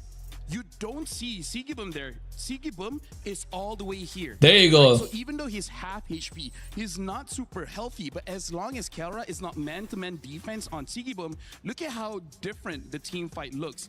Look at all three members immediately jumping onto Loopy, and then look, more importantly, Sans and Kyrie. They're both clumped up together. It makes it easier for Sigibum to get on top of them, making it so that there's no... Told you guys, that's what exactly he's saying. Progresses. Later on, Rosa even able to stun up Kyrie, and Sans is just not able to do much in this game. So I would say the change that happened is that Sigibum knows he has to avoid Kelra. True though, same meta, fat tank, jungle meta follows straight for 3 seasons. Exactly. Aurora are the meta, bro. Yeah, bro, that's the thing. They're telling you that there is no meta. They keep changing it. Has been blocking that shot time and time again. The moment Sigibum is free, there's just no damage coming in from ONIC. That's why they kept on losing. Yeah, and I feel like it was just really Aurora being the more capable of team of adjusting on the fly, because their roles, I feel, were a bit more flexible in a sense. Yeah. Because yes, Esmeralda is typically a hero you see in the EXP lane, but it was flexed into gold. But at the same time, if you look at their composition as a whole, aside from being more flexible, their roles and their jobs can be very different. Aurora, they have so much more sieging power, so you maybe could assign different people to deal with wave management at the same time. And on top of that is the fact that, again, they can be more creative with their angles. You could say the same too for ONIC, but at the same time, it's coupled with really good damage. I don't think you could totally say the same for ONIC, who have sort of really opted Hey, they're not picking Hayabusa, and that, bro, Hayabusa's bad, bro. No damage. He doesn't have any damage. But on the other side, Aurora, individually, they're just playing. And he's like level 12. He's not early game hero. Hayabusa is like late game hero, mid to late game hero. Who's the threat and making sure they're able to deal with it. The moment they know that they can't deal with it. They're playing a rank match, bro. Race Slays, you're gonna miss the analysis, bro. It's crazy. I think, Coach, it's like a minute the game's gonna start. Sigibum is taken care of, and I feel like just in the mid game, yeah, Ramin. just Aurora able to make sure that Sigibum is never get caught. So I feel like on the fly, they got to change the plan. Kara, if you can't do it, someone else has to do it. As long as Sigibum is not in the map, they should be good. They just couldn't adjust. Handling that problem with the Paquito is a tough one, because you're letting it through the draft, so you got to deal with it. But if Kelra's the only one who can do it, the only game that they won, Kelra was 12-0 or something like that. Yep. I mean, he needs to go off. And if his role is just making sure that Sigibum goes 2-2, yeah, but he goes 0-2, I mean, that's not enough. You need a win from Kelra. I agree. It's always go back to your ace. Yeah, it's always been the case for ONIC though. The carries have always really been Kelra, Kyrie, I think a bit of Sans here and there. Specifically in that last game, I think they really attempted for Sans to be one of the main ones, because they've shifted Kelra into a role that was not so carry of him. But that too didn't work, because again, the nature of the lineup that you were going up against was a lineup that could just keep diving in your face. And Sans had a very... what do you call it? it's a hero that just stays. Yeah, he's on place. stationary. It's a stationary hero, so I mean, like yesterday we saw Falcons going up against Vitality, and that's the biggest problem, where Vitality doesn't have a dive hero, and that's where we see the ultimate strength of the Farsa, right? Yeah. Able to deal damage freely, but against a Freya, against a Lapu, against an Alice, against a Yuzong, there's so many heroes that the Farsa has to be careful of. It's just that in this game, Freya was there. If the Freya wasn't there, I could have seen ONIC winning that draft. They played with it. I mean, they said, okay, here, we'll see what happens if Freya gets let through. It did not work. Freya and Paquito have been punishing, and it's not that every team is doing this. We're not seeing a Paquito gold lane every single time, but we are seeing it with Aurora, and I think Aurora should... Victory MSC. It's EWC stage, bro. That's why. What do you mean? Yeah, of course. With a way to beat it. For me, I feel like YG could have better, or maybe Atlas instead of Belleric to at least protect Suns in teamfight. Maybe. India will get a mid stop, maybe even a wild card. Yep, they will. But I think, I mean, that's just a lack of, in my opinion, that's a lack of respect, but it's also a lack of acknowledging what is not working, because that's definitely a through line. The other question I think I want to ask you guys as we head into it is, how do you get Freya Ban, Selena, and Barats as well? How do you get Kelra for sure in a winning matchup? I don't care. Nah, Belleric was good. Belleric Esmeralda was good. The Lapu Lapu, I don't know what they did with that. Honestly, like Also, the Farsa came out too early. I think they should just gone Paquito instead of the Farsa there, if you are ONIC. One player, because again, he's the ace, he can carry. It just seems like this is not the meta for it, but I feel like you got to force it out. They've already shown that they can do it with the Granger, right? So as long as whatever hero you pick up is viable in the early game, then you're all good. stick with it. Stick with it, maybe. And ONIC are Stronger identity. Yeah. Just believe in yourself. Believe it. You can tell that we're running out of things. Irara? I mean, like, she's right, though. You gotta believe in yourself. Because we saw it work the first time when they picked the Granger, a comfort pick that we did not necessarily expect, especially in that scenario. So Aurora were already good, right? Midnight just fine-tuned them a lot more. But it wasn't, you know, I think the other thing is there was pressure on the gold lane as well, which helped get the early kill. So that Granger accelerated, and that's where I think you need to look at ONIC. What has been our win condition? But the other thing that I'm excited about is we get to, oh yeah, that's what I'm talking about. Because I think even they know, like, 100% is gonna get stolen, It's right? Figgin, so we're gonna grab it early. They get the priority. In some Paquito, ways, Belleric, Esmeralda on the other side again? I don't know. Lose, then win. Eudora, right? And this set was over. Now we get to see their response. Maybe they do have an answer ready for this. At the very least, though, it's not both the Freya and Paquito open. At least. At least on Aurora's side. But if it's an answer to the Paquito... Eudora plus something, right? Esmeralda, I don't know. Not the Esmeralda. They need some damage too. Oh, I'm scratching my head. Shoal plus... Okay, Uranus Jushin. Now they pick up a Zushin as well as the Uranus. Eudora, there you go. I think the Eudora is, again, just to shut down Kyrie, because, again, the Uranus and Zushin, they don't care too much about Eudora. That's a lot of burst damage you're already seeing from Aurora, though.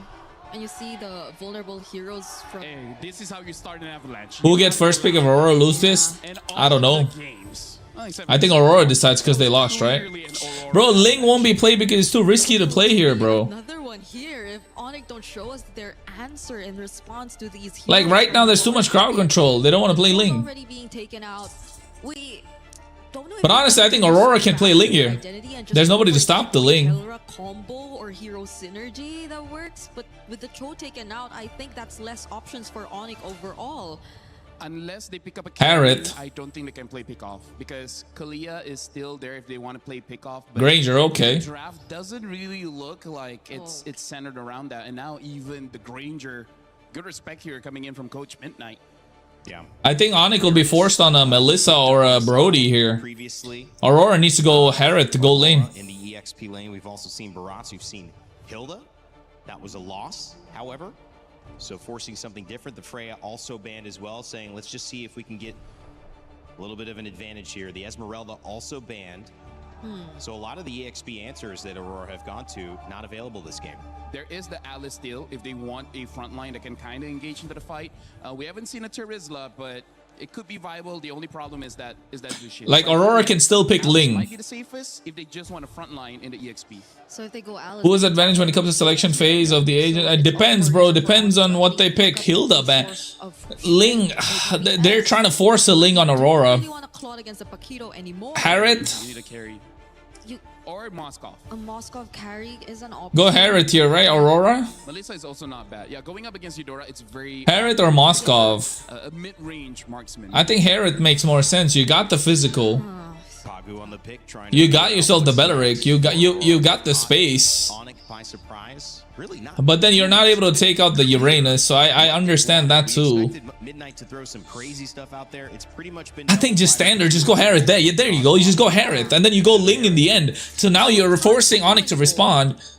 Like, no, this is gonna be Ling jungle. Somebody asked Ling, right? This is very Lingable for Aurora. ONIC though. Kelra could feel a bit better about picking up a gold lane. Carry? I guess, bro. You're so fucking forced. Don't go Claude. Claude is just losing. His options in Rome have But I guess you wanna play Claude because you wanna play safe. Claude plus I feel like Hylos is gonna be pretty good because you just Claude plus Gatot Kacha? that burst, give a lot of space to the Uranus, as well as a good combination with the Zushin. Yeah, Hylos FL makes sense, but I don't know. I think Gatot Kacha, right? If you go Hylos, you're cooked, bro. Okay, I was talking about Brody earlier. going in for the So that prevents, yeah, there Brody Gatot Kacha. It prevents the Ling. So now you think twice about picking the Ling. Kacha potentially a little bit of counter engage with the ultimate if somebody. But Ling is so good here still. Knock up stun and have a chance to also move into that. So if he's caught out of position, maybe could even. Unless you want to go glue. Might be a good idea. I think Ling, bro. Just go Ling and just destroy the shit out of our ONIC here. I think Aurora go Ling. You send TNZ to the semifinal with a massive boost. For ONIC, they try to win the side lanes and then go off of there because again that's the story this entire series. Okay. Yeah, and at least Killer is gonna have a bit more range to play around with. So they're playing double revitalize then. Up close to Aurora and get caught in by the burst damage by the Paquito and the Eudora, but the high loss. So this pack jungle. Aurora. You like it, Brig? Yeah, it's a different hero that we're seeing on Pagu all over again, but I think it's gonna help so much if it's revitalized, especially in just sustaining the overall team fights. It's double revitalize, right? So you're forcing Gatot Kacha and revitalize also. On the roam, so this will be an interesting matchup, guys. It's gonna be game number 4. Kelra Brody 100% win. Yeah, now the Brody has to get the Sky Piercer. Send ONIC home. This would be one for the record books. Brody's desperate for Sky Piercer here. Representative moving on to the semifinals with just one more game. We'll see if they can silence the crowd as we go to our casters. Yeah, they have to stack Sky on Brody, nothing else. Who's jungle? Paquito. Paquito is gonna be in the jungle. You know what? This is our best finish ever. And it can Only single revitalize. Yeah, you see, they respond to the revitalize. That's what I was talking about. Because ONIC knows they need a revitalize. They're desperate for revitalize. Otherwise, the fight's gonna be extended, and that's what they're doing. Rosa takes a lot of fucking damage, by the way, and they forced the flicker too. That could have been a kill. Now forcing Rosa to take the early recall. Yeah.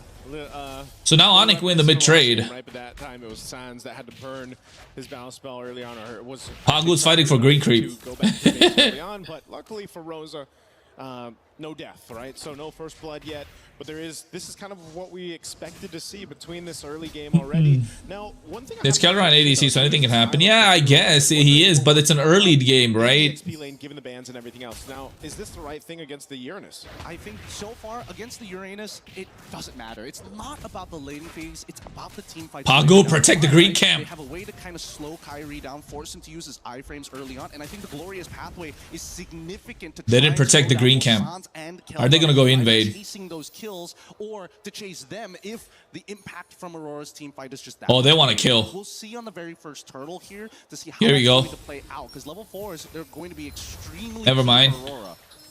Hold your breath and count to 10 for what? This. Oh my. He started. Bro started putting lyrics in the chat. Help their lineups and execute. Yeah, Siggy Boom's having a tough time laning against Kelra. Base here because again, going back to the crowd control options for Aurora. you know, they've got that stun that comes with the high-lows. You mentioned with Glorious Pathway, slowing them down too, or speeding yourself up, which can help even Rosa go for Aurora playing behind just because Rosa's flicker was baited out early. ONIC needs to maximize this into a turtle. Yeah, they have to. because of the fact TNZ. Oh! that revitalize, kind of that sustainability to work with. So Pagu's surprise factor can be beneficial here. So ONIC, as they approach these fights, So Kyrie is 5. TNZ is behind. With their own revitalize, and you know that's why when you see these compositions come through and you see the revitalize come to play, it extends these team fights, which can be favorable. Again, to have a Jushin, to have Kelra space. Oh, Kelra. Punches, okay. Flickers out. Burn the flicker, then die there for Kelra. I totally agree, but more importantly, that just saved Sigaboom his entire laning phase. And now there's a potential angle here, but as long as Sigaboom is able to, you know, get some help to break that freeze, it makes things Damn, that's a lot of damage. Course, do you like Oh My Venus? Yeah, Oh My Venus is really good. Down by bot side though, I'm surprised that Luna was able to get this much pressure, considering that Lupe is supposed No to Venus, no Estes. Estes would have been good. But Estes, like, Estes is not good in a meta where Atlas belongs, you know what I mean? It's just a free stacks for him. Okay. What the f- I mean, they wanted to make a play on Rosa, but Rosa holds on to the flicker too, so that's a no-go there in the mid lane. A couple ultimates thrown out, and it's back to it. But ONIC slowly building up what they can across the map. Much slower pace, you know, than what we have to see, because again, ONIC needs to kind of slow this down in a bit, let Kyrie get to where he needs to be, and pressure where they can. Right now, mid lane. Oh, that's a lot of damage. Rosa gets picked up. Much mana to work with here, though. Yeah, again, at least Rosa is able to try and equalize the EXP just a little bit against Sans. Unfortunately, oh, hold on. Sigaboom. Kelra could get this right. Kelra can get this right. Oh, shit. Nasty. I don't know why Sigaboom was trying to 1v1 him.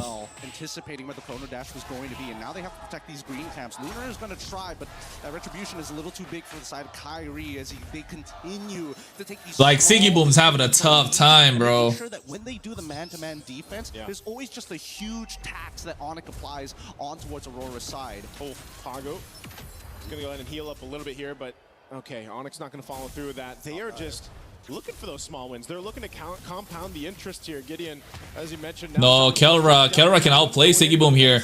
Torn apart memory. No, he doesn't. Oh, so close.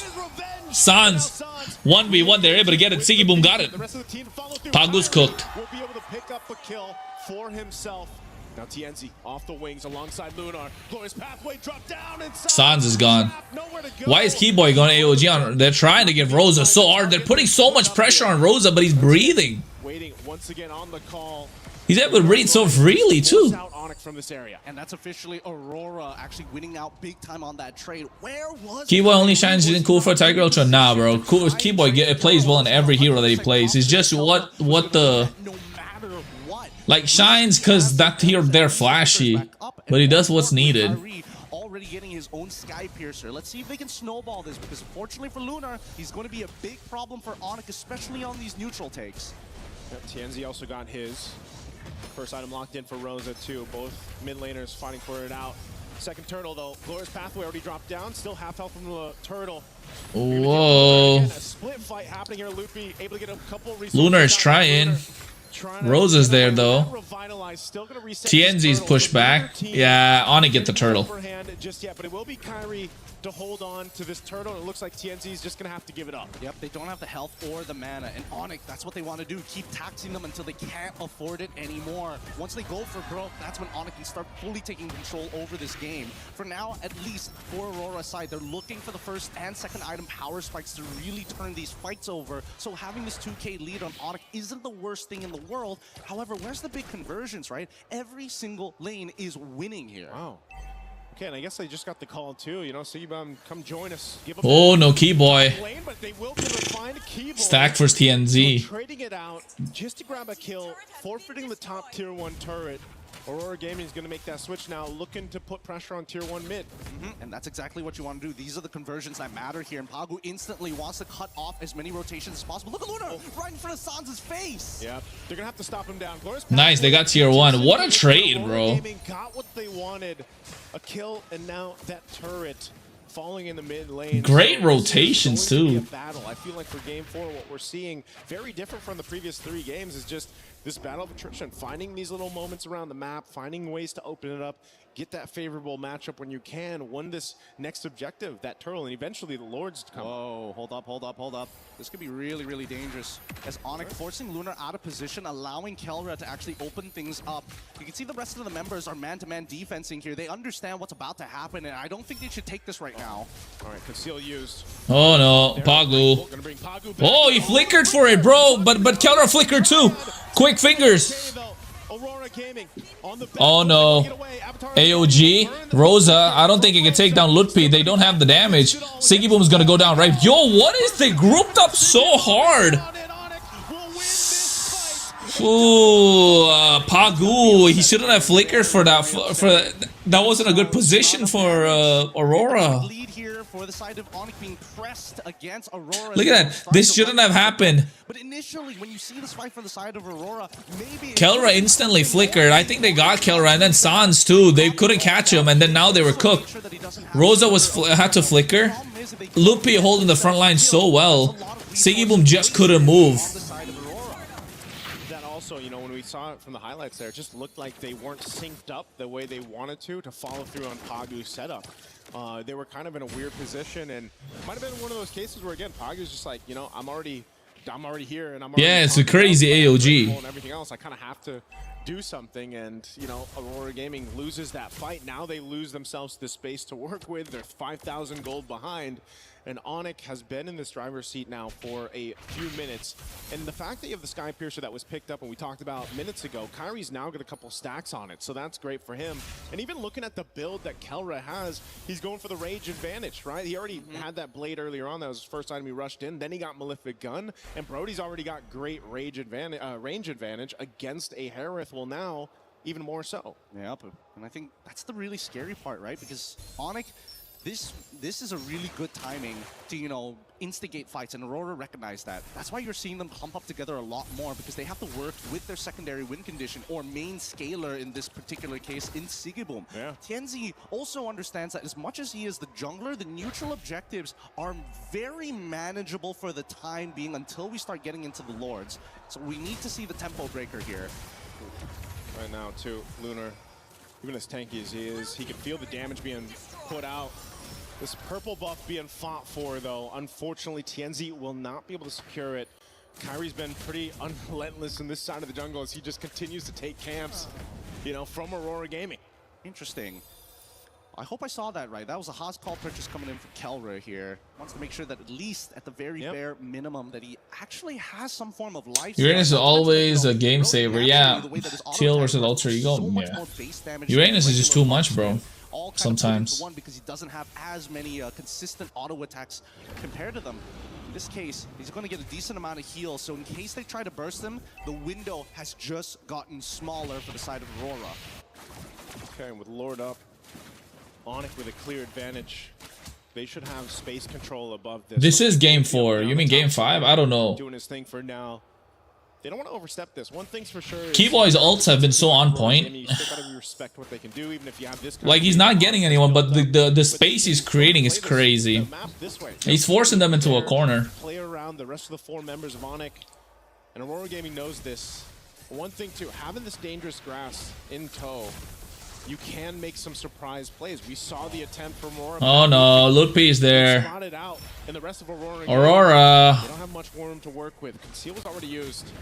They're going to keep them pushed off the Lord. And the pendulum swings again. Siggy Boom kind of the only person who has enough damage to deal with Lutpi. Rosa, as you can see, needs to put a little bit of work into Lutpi, start shredding the MR first, and then starts getting the empowered fork to lightning to ensure that he gets some permanent damage. But even then, Lutpi is in a phenomenal position. He's got plenty of magic resist. He's got plenty of health to work with. He's running Brave Smite as well. Oh, well, never mind. Kyrie looks so happy in this meta, bro, but like, the pressure from Aurora is crazy. It's going to reset though. Ice Queen Wand picked up too. By Sans being dragged back. Oh, again, KRONOS flickered. Shit, but the torn apart memory. Able to pick up a kill, and with that, Aurora Aurora Gaming has to give this Lord over to ONIC. What a difficult job. Again, Pago tried the same thing again. Attempt here. He sees the angle where he either has to pick Kyrie or Kelra. He wants to get both of them. Yeah. And I think it's starting to cost them here, right? I think he has to make a clean decision of what needs to get cut in half. So far, I think Kyrie should be the priority in this case because he's the one running Skypiercer. That could open up some more opportunities, but it doesn't change the natural problem that even without a Skypiercer, Kelra can finish off kills with torn apart memories from halfway across the screen. Yeah, that range advantage is what makes Brody so... ONIC has quite the poke. I don't know.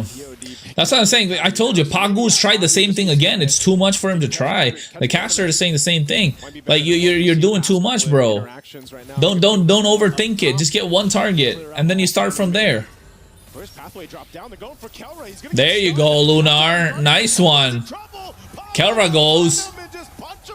Oh no, there's too much damage. Kyrie though, Kyrie. Kyrie on the run. Loopy trying to get away too. What just happened to ONIC in this? Oh my God, Sans. Massive shutdown. Now Sans looking for more. Burns the flicker from Rosa. Lord is still there. Sigibum's got to deal with it.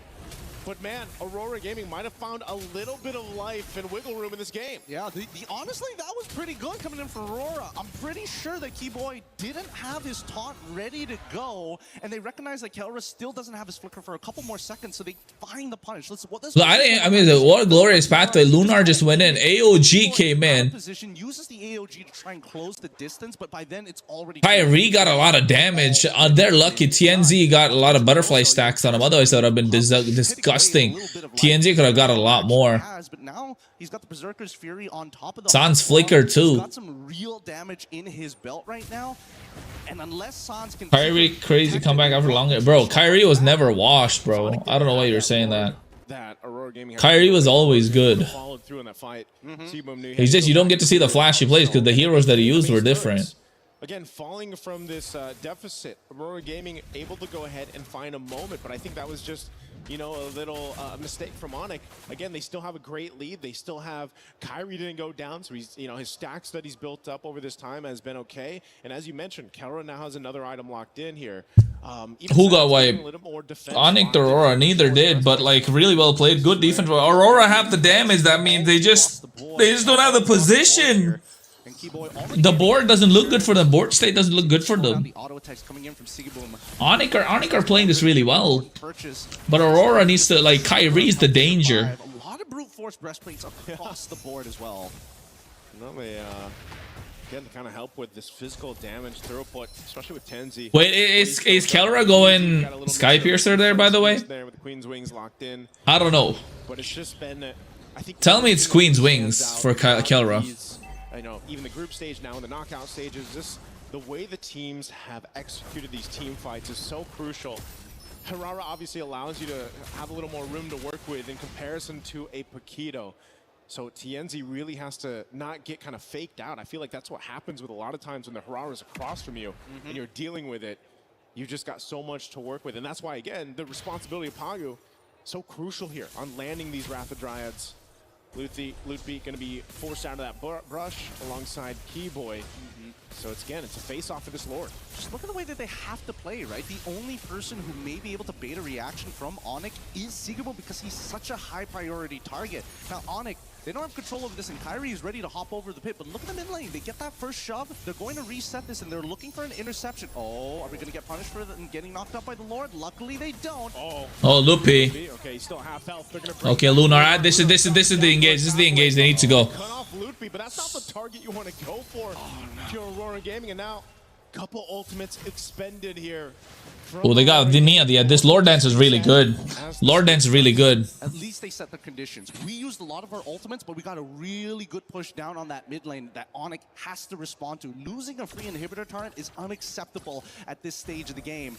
And I think that at least for Aurora, they know they've hit the 43k mark. Their carries have the damage. TNZ and Sigabom are ready to fight. The question is, can they get some value or discounts from Lunar or even Pagu? Pagu, don't die.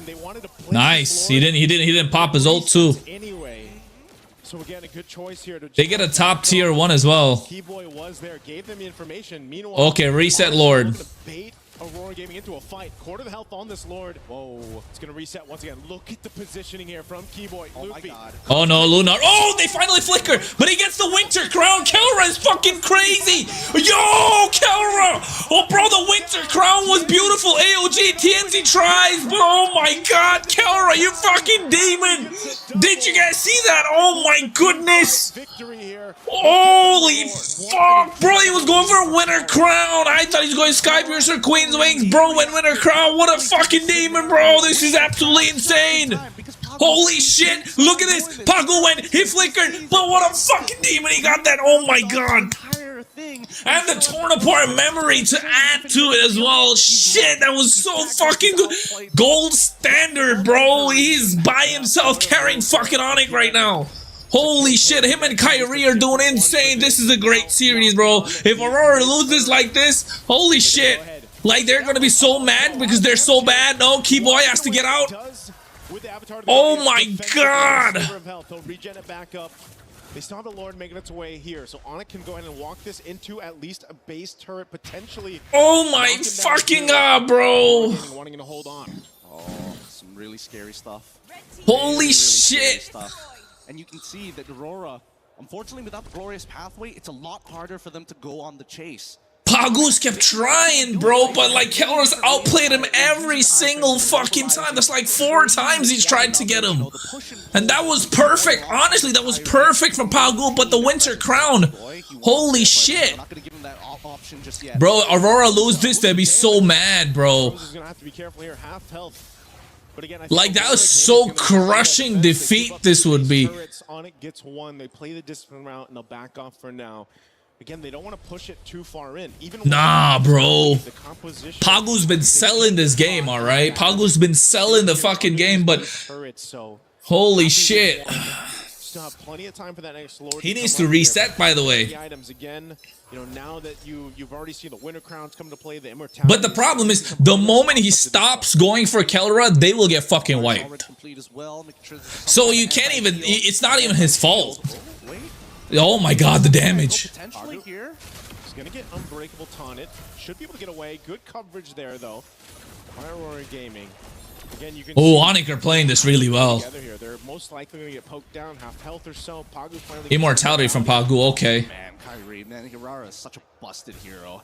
So many cooldowns. It's like, it feels like she's got 6 abilities sometimes, but she's not Suyo. Yeah, she's not Suyo. Even though she has more abilities than Suyo at level 2 compared to level 3, you know, no big deal here. I can't wait for 4 abilities at level 1. Eventually we're gonna get there. But the scary thing about it is that Kyrie understands that he's allowed to actually take the first move. Because until we see the trigger being pulled by Lunar, they know that Aurora ain't really in it. Their hearts aren't in it to go for the all-out fight without that condition. And as long as Kyrie has iframes to play with, he can do this all day, all night. Yeah, oh no. Like Aurora Gaming's, oh no.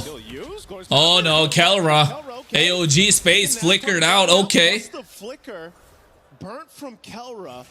Okay, that's good. I would say that's value for Aurora. That's fucking good, Aurora. The only glorious pathway for a flicker from Kelra, that's good. So now Kelra no flicker. Now they know he has the Winter Crown. And so now they would think again. Unless they can correct the waves, bot side is on a so one condition for Aurora is fulfilled, right? Corrected by Aurora. And I think that ONIC, despite having a 6.9k lead, I don't know if Kelra has enough money to go for an item swap after that. Bro, it's not even about the fact that he's playing fighter. It's just that's the meta, unfortunately. As much as you can here, if they can. Okay. And you want to know that they practice it as well, right? That's all. Dancing around, yeah, they're not going to do much about this, and I think that Aurora recognizes. Oh no, no, Siggy Boom, no, Siggy Boom, no. It's not that big of a deal. Take away our purple. We don't care about this. Look at that. Okay. Already shoving in bot side as well. Urara shows up, and now Aurora takes the space. Oh, they go for Sans. Able to react in time. Oh no, the re-engage is crazy from ONIC. Lunar is gonna get cooked. Torn apart memory, boom, boom, boom. No, it still survives. AOG! Pagu, Immortality's popped. Wrath of the Dryads. There you go. Okay, 1 down. Keyboy for 1 for 1. Okay, Winter Crown. Lunar goes right. TNZ. ONIC win this, bro. ONIC so fucking win this. Holy shit. What a series. What a game. reaction time coming in from Sans. If he died there, Sans is crazy. Did you guys see that? Rosa flickered for that shit too, and Sans flickered for it too. This is beautiful. But like this fight, rotation from Kyrie alongside with Kelra to open up a different angle and forcing Pagu into a pretty awkward position. But you can tell that Sigaboom, Keyboy, he's eating so many shots from so many shots. that's why the Gato. Somebody told Hylos. I was telling you about the Gato Kacha. Look at how much damage he tanked. Oh, Kelra, he's in quite deep though. Kelra, I don't know. Sigaboom, Sigaboom, Sigaboom. No. Fuck the gold standard, bro. He's the fucking gold standard. Jesus, gold lane fucking masterclass. Holy shit, him and Kai, bro. ONIC played this so well, so masterful. Our Aurora are heartbroken right now for the way that they were playing. Jeez, man. Like if I'm Aurora, bro, I'm like, I don't know. Like, what do you do? Man, if only I didn't have to recall at level 1, this could have been different. Bro, it's gonna be tough to lift their spirits after that kind of a game. Jeez, like Coach Midnight and the Aurora camp better have fucking something planned, cause that's like a crushing loss. Between these two, I mean, both teams have really surprised us, especially. I mean, yeah, the draft and shit, you can talk about it, but the positioning, the outplays, the amount of times Pagu got outplayed in that window of like what, 4 minutes. Rosa trying his best, but not able to get it. Sigaboom gets 1v1, and yes, he gets the 1v1 again. So I guess Sigaboom's not feeling that much for Pagu though. Like Pagu must be feeling like shit right now. From both these teams. And also the pressure they put on Rosa the entire game, right? Fucking Keyboy was just AOG on top of AOG on top of only one target, and that was Rosa. Nothing, bro, nothing. And TNZ like disappeared after a while in this game. Honestly, he couldn't do shit. Holy shit, like bro, if you're Rosa, you're feeling the pressure. And if you're Pagu, like that should feel like holy shit. That Pagu sold hard, bro. But like again, that's the thing. He didn't have a choice. He had to get Kelra, and it's not like he did anything wrong. It's just Kelra fucking outplayed him. That's all. It's not like he didn't try. He did well. And ONIC's position, the way they pincered them corner, oh bro, beautiful. This is peak ONIC here. Is literally the border of their territory. Wherever Lupti is, and that fucking Uranus was annoying as shit. They didn't have DPS to take out the Uranus. Can cover so many different angles at once. Well, that's what I was saying, guys. If they went for probably a Ling or a different jungler and put Paquito in the EXP lane, it would have been so much better because they didn't have the DPS. But when Herod made sense to me, but that's why I was calling for the Ling. Our series, our first full-length best of 5. Holy shit, this is fucking insane. With Aurora Gaming, potentially the new boss. ONIC says, wait, bro, it's fucking, it's a series, bro. It's a series of MSC. Now has tied it 1 game. We'll decide who goes forward and if ONIC will have a chance to defend their 2023 championship, or if we will see MSC with a new champion crown later on. Rain Day back with Brig and LaFell. Guys, that was something worth talking about because bro, it's the best series of the fucking night, bro. I saw so many moments that still could have shifted towards Aurora, but ONIC finally tied it up. Brig, I said I would have loved to see what would have happened if we got another game in that best of 3. ONIC seemed to have an answer. Every time Aurora strikes back, they strike them again. I don't know if other watch parties caught what I was watching, but it's crazy. To, like, catch these falling sticks and collect all of them. At least like all of them, like there were that's a good question. Because like the reaction times that they had in this game were ridiculous. You saw the highlights. You saw that one Winter Crown play from Kelra. What's this? And buy and sells everywhere from both of these teams. Now, honestly, that's a very good point because that's the point that I was gonna make because ONIC is known as the Sky Kings, and the reason why they got that moniker before is because of their incredible reaction time, right? We've seen multiple clips coming in from Sans where an engage came out of nowhere, right? In the bush, and he was able to react to it. And I gotta say, this is where all 5 members of ONIC understanding that we were selected to be a part of ONIC because of our reaction time, and they utilized that to the fullest against Aurora here. Oh. So going back to your identity, they just go back to their unfair advantage that they were born with. And the Gatakacha also kind of opened things up towards the end. I think they gave themselves enough engage and counter-engage there alongside the Uranus to open things up for Zushin. The Aurora looked better, and Kyrie was getting some big moments. Brig, you felt like you wanted to answer on that as well. Bro, that's insane, bro. What a series. Holy shit. On top of the fact that they just really stuck with their strengths. Ni hao, what's up? Heyman Sharma, nice to see you. 004, useless Eudora because of Keyboy. Bro, y'all are too quick to say it. Did you see this one? Okay, I understand the stats matter, but did you see the overall pressure? Holy shit. It all started when they forced out the flicker from Eudora. The Jushin's been a problem. The games that they've lost, it's always been Jushin's that's been a problem. So are they gonna ban out Jushin? That's the question. Aurora time to pack their bags now, bro. Aurora gotta win this shit, bro. DJY is clueless about this gameplay, bro. Tell DJY, bro. DJY, they watch him because of like reactions and shit, bro. I don't give a fuck, but like, it was fucking beautiful. Insane. If you're clueless about the way they played and you're not seeing what I'm seeing, bro, you're just there farming views, bro. MLBB as a game is fucking insane. I got watch party. I can do watch party HOK as well and explain it, but like I can't watch HOK because of ML.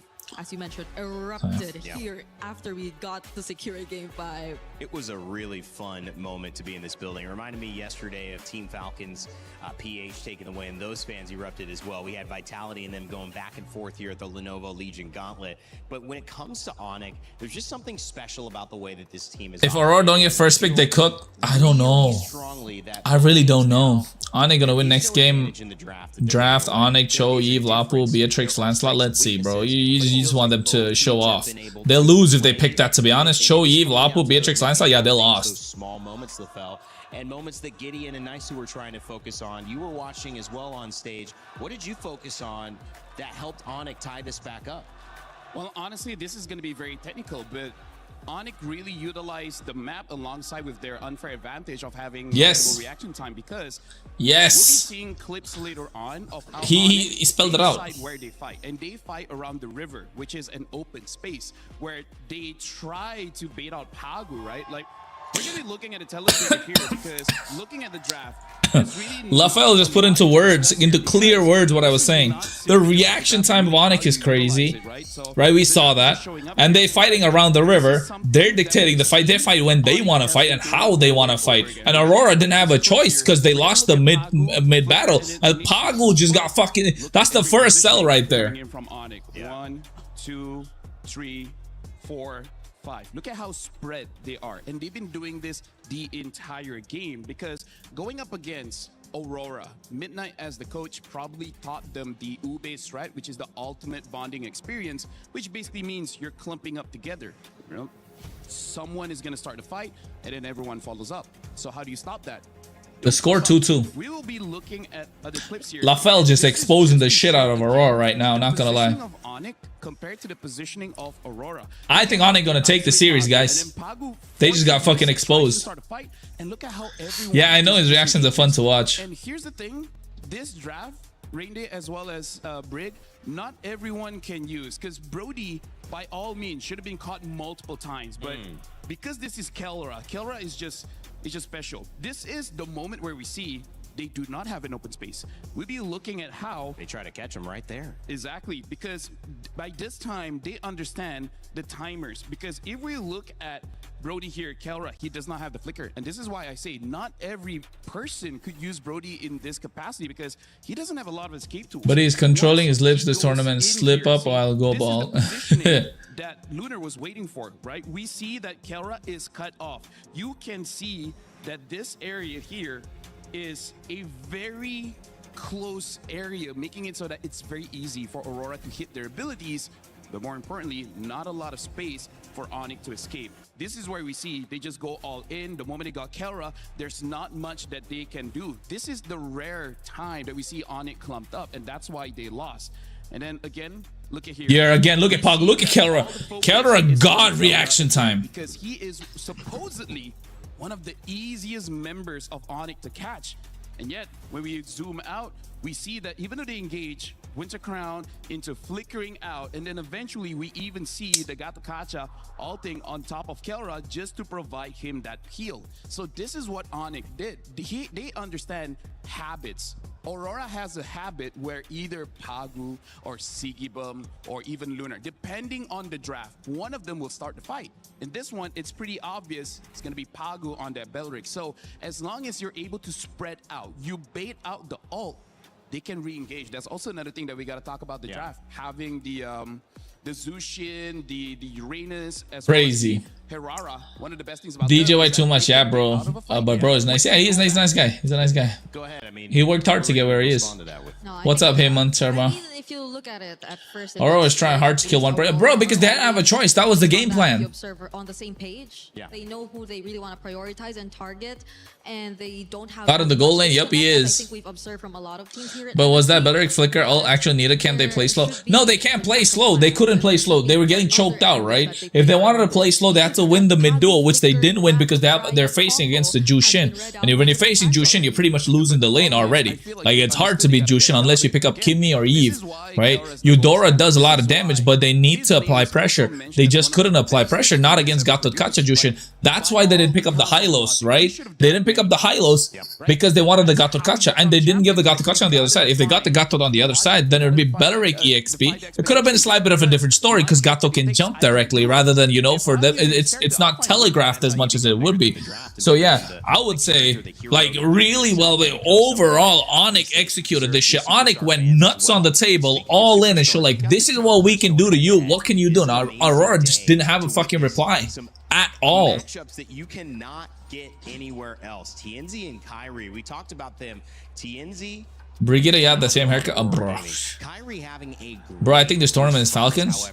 It feels like if ONIC wins this, Falcons will win it. kills, damage dealt, and of course 8-0. But if Aurora win this, Aurora will win it. And the Herrera against the Paquito, it makes me wonder, LaFell, if it's not just the Paquito, it is really looking at, well, maybe we need that Paquito in gold, maybe EXP. I'm with you. Yeah, I'm with you in gold because yeah, I don't like the Paquito jungle. The last chance. Yeah, someone's gonna go home. Yeah. Right. Both these teams are showing grand finals performance. They are. So I feel like for Aurora, win or lose, you gotta get Sigibum on that. Why was dashing so slow? Now he was dashing fine.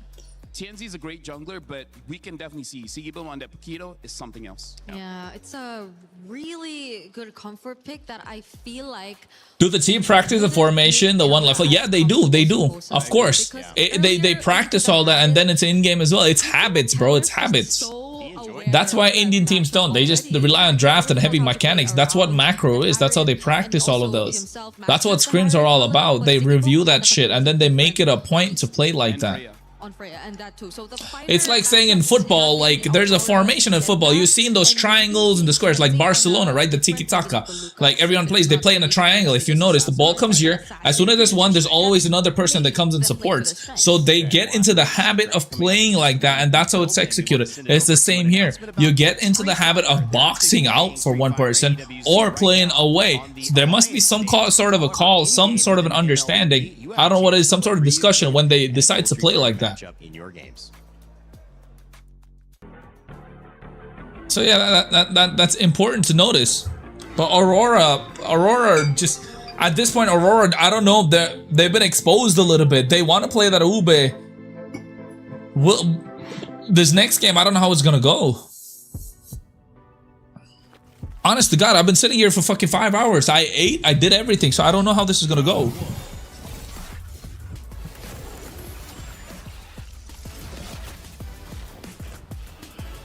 ONIC was so dependent on Kelra's damage, but Aurora failed to deny that damage. That's why they lost. No, bro. It's not what's where, you know. It's not that they couldn't deny Kelra's damage. It's just the approach from Aurora was very one-dimensional. They just had to do, you know. There was only one way. There's only one way for them to fucking win. So yeah. There was only one way for them to engage. They didn't have any secondary one. They had ones with the Glorious Pathway, but it wasn't. It was more of a tool to cut off people. So yeah, that's what I would say. Tyler 1, you're done. I thought it might have ended by now too.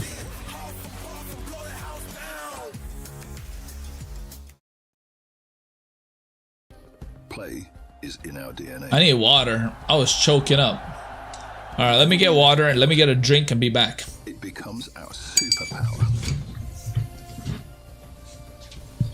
Now imagine an entire city being built to supercharge it. Dear City, powered by Play. Well, above the clouds, there's ONIC. You could hear the chants coming out, and you could see the fans just resetting. Othel? Yeah, we can hear the atas langit ada ONIC. We're here, we're here. ONIC, ONIC, ONIC. They feel it happening. The atas langit ada ONIC. Here's the thing, I feel like for both teams, in terms of the draft, they gotta stick to their guns. KRONOS has to stick with the marksman, Sigibum has to stick with the fighter, and then the small adjustment might be too... How do I say? Too risky. Like the stream, folks. Like the stream. Did we hit 50? 58. Nice. Let's see 100. I got Hajmola. Hey guys, what's your favorite Hajmola? Is it the orange one or is it the purple one or is it the green one? The yellow one is shit. If you like the yellow one, you suck. What's your favorite Hajmola? Sigibum's fighter gold better, I think. Yeah. But do they double down on it? That's the question.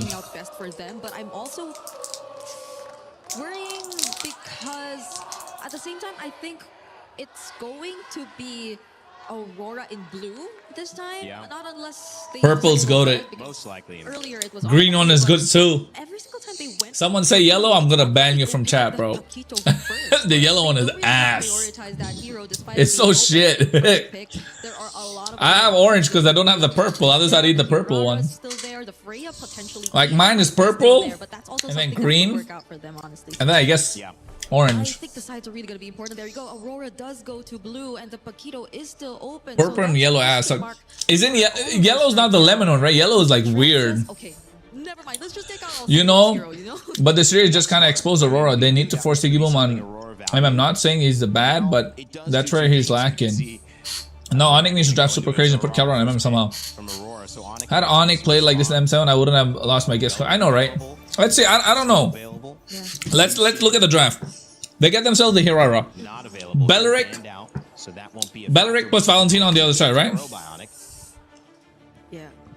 Belleric Uranus. Power pick still. Safe picks. Belleric Uranus. ONIC Belleric Uranus. There's a pattern, guys. There's a pattern. Uranus is the one that won them the game. What? That's a good pick. What? Take the Barats as well as the Fanny. Barat's Fanny? Counters towards the Fanny. Oh shit. Yo. They're feeling themselves. ONIC are feeling themselves here.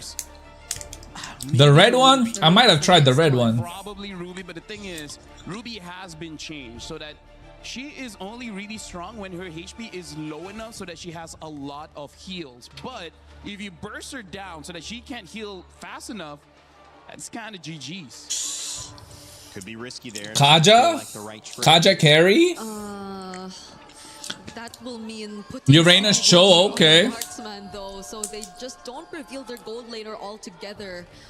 We go for the Cho and this time the Uranus. I think okay, Uranus Cho. Kinda guaranteed for Aurora in the EXP lane. Not gonna lie, I'm liking ONIC's opener a little bit more here. Yes. Because even though Cho, on paper, in theory, can catch the Fanny, we've seen the reaction times of the players of ONIC. Eudora. I feel like it's gonna be difficult. Eudora. ONIC put Eudora, they apply so much pressure. And that someone else could be either Pelra or Sans, but I don't think you could even Eudora has so much pressure here. them to be the best targets. If Sans gets his hands on a high mobility mid laner, which I think a couple are still out there, we still have the Valentina, okay. Yep. Yeah, ONIC are cooking, guys. It won't make things any easier now for whoever you want to target as Pagu on the Cho. This might sound crazy, if anytime Aurora brings a fighter mid, this might be the game. Bring either Ruby mid, or they bring out the Rafa or Matilda this time, because Matilda does have the damage to Okay, Aurora's gone. able to lock down as well. So Aurora, if there's any time to bring out a surprise, this is definitely one of them, because the heroes that they have right now doesn't necessarily answer the questions that ONIC is showing. The fact that they have the Valentina can steal away the way of the dragon from the Cho, makes it so that they can kick this Uranus. Okay, no Brody. The Herrera, Rafael Laban. maybe even whatever hero Sigiboom opts for later on will get caught as well. So, I mean, ONIC has a good opener here. But I don't know. The Rafa is not so good anymore. Necessarily been the hot pick, even though they kind of started off Moskov? with this tournament as No. bringing it into the meta with Eudora. I feel like a kick into a stun is pretty guaranteed if you're trying to isolate this fight. We saw the Fanny with Arrow 404 earlier series. Team Bomba. Eudora, right? He was fantastic, but they still lost that game because they basically made the fight about everything but the Fanny until the Fanny showed up. And so if you can isolate someone very important with that show, capitalize on it. We know Aurora likes that. Melissa. And they just deal with the Fanny whenever she shows up. Granger? Granger ban.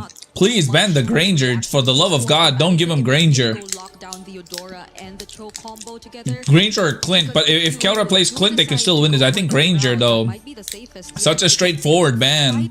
In the middle lane option that It's Granger, right? Aurora ban out Granger. Come on, Coach Midnight. I know you see this. Because if your ultimate, I see it. The Minotaur. would just equally benefit from that too, because they have their hands on ONIC Granger? So if we, let's say, consider the Ruby in mid, then I think ONIC would be just as happy with that to layer it together. Not even. They can go roam. Hylos. Eventually pick up here in the draft.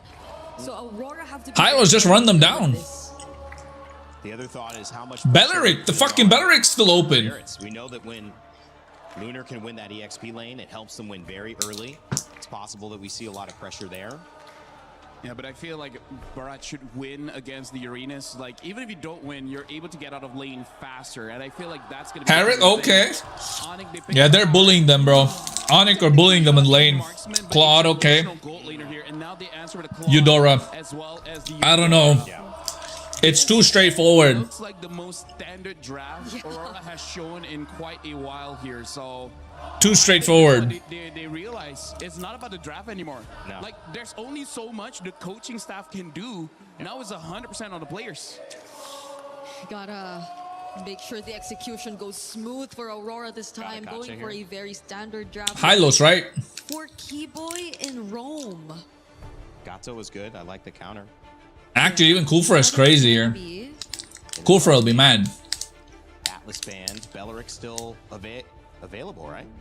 That could also be an option. Honestly, yeah, Belleric can still be an option, because for now, I feel like for ONIC, Hylos, Belleric, Kufra, all three are good. Anything he plays, Gacha is good. So yeah, anything he plays is good.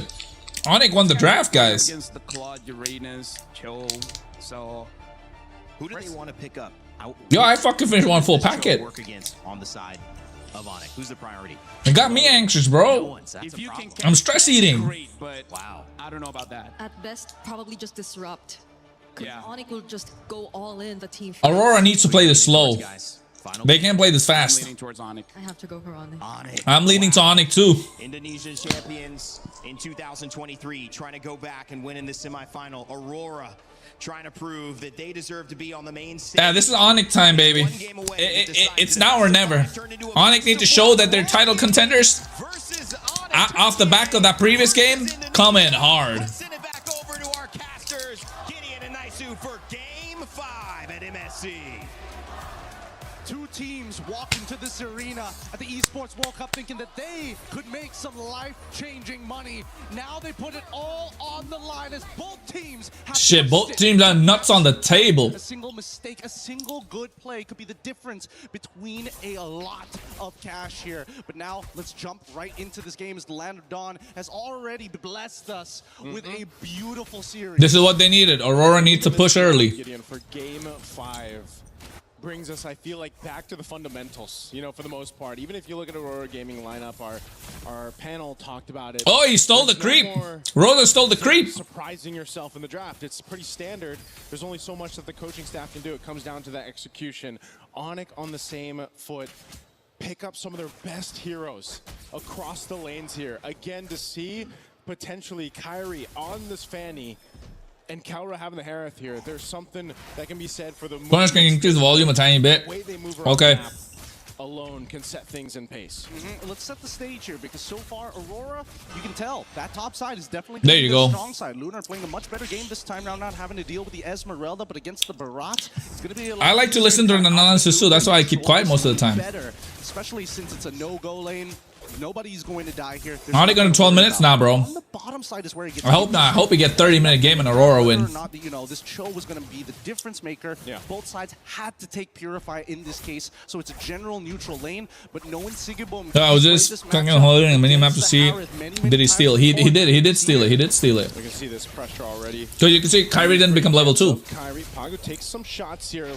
Quarter of the health. He's gonna As long as Pago don't flicker, they're This is good. one of the difficult things for Pago to deal with.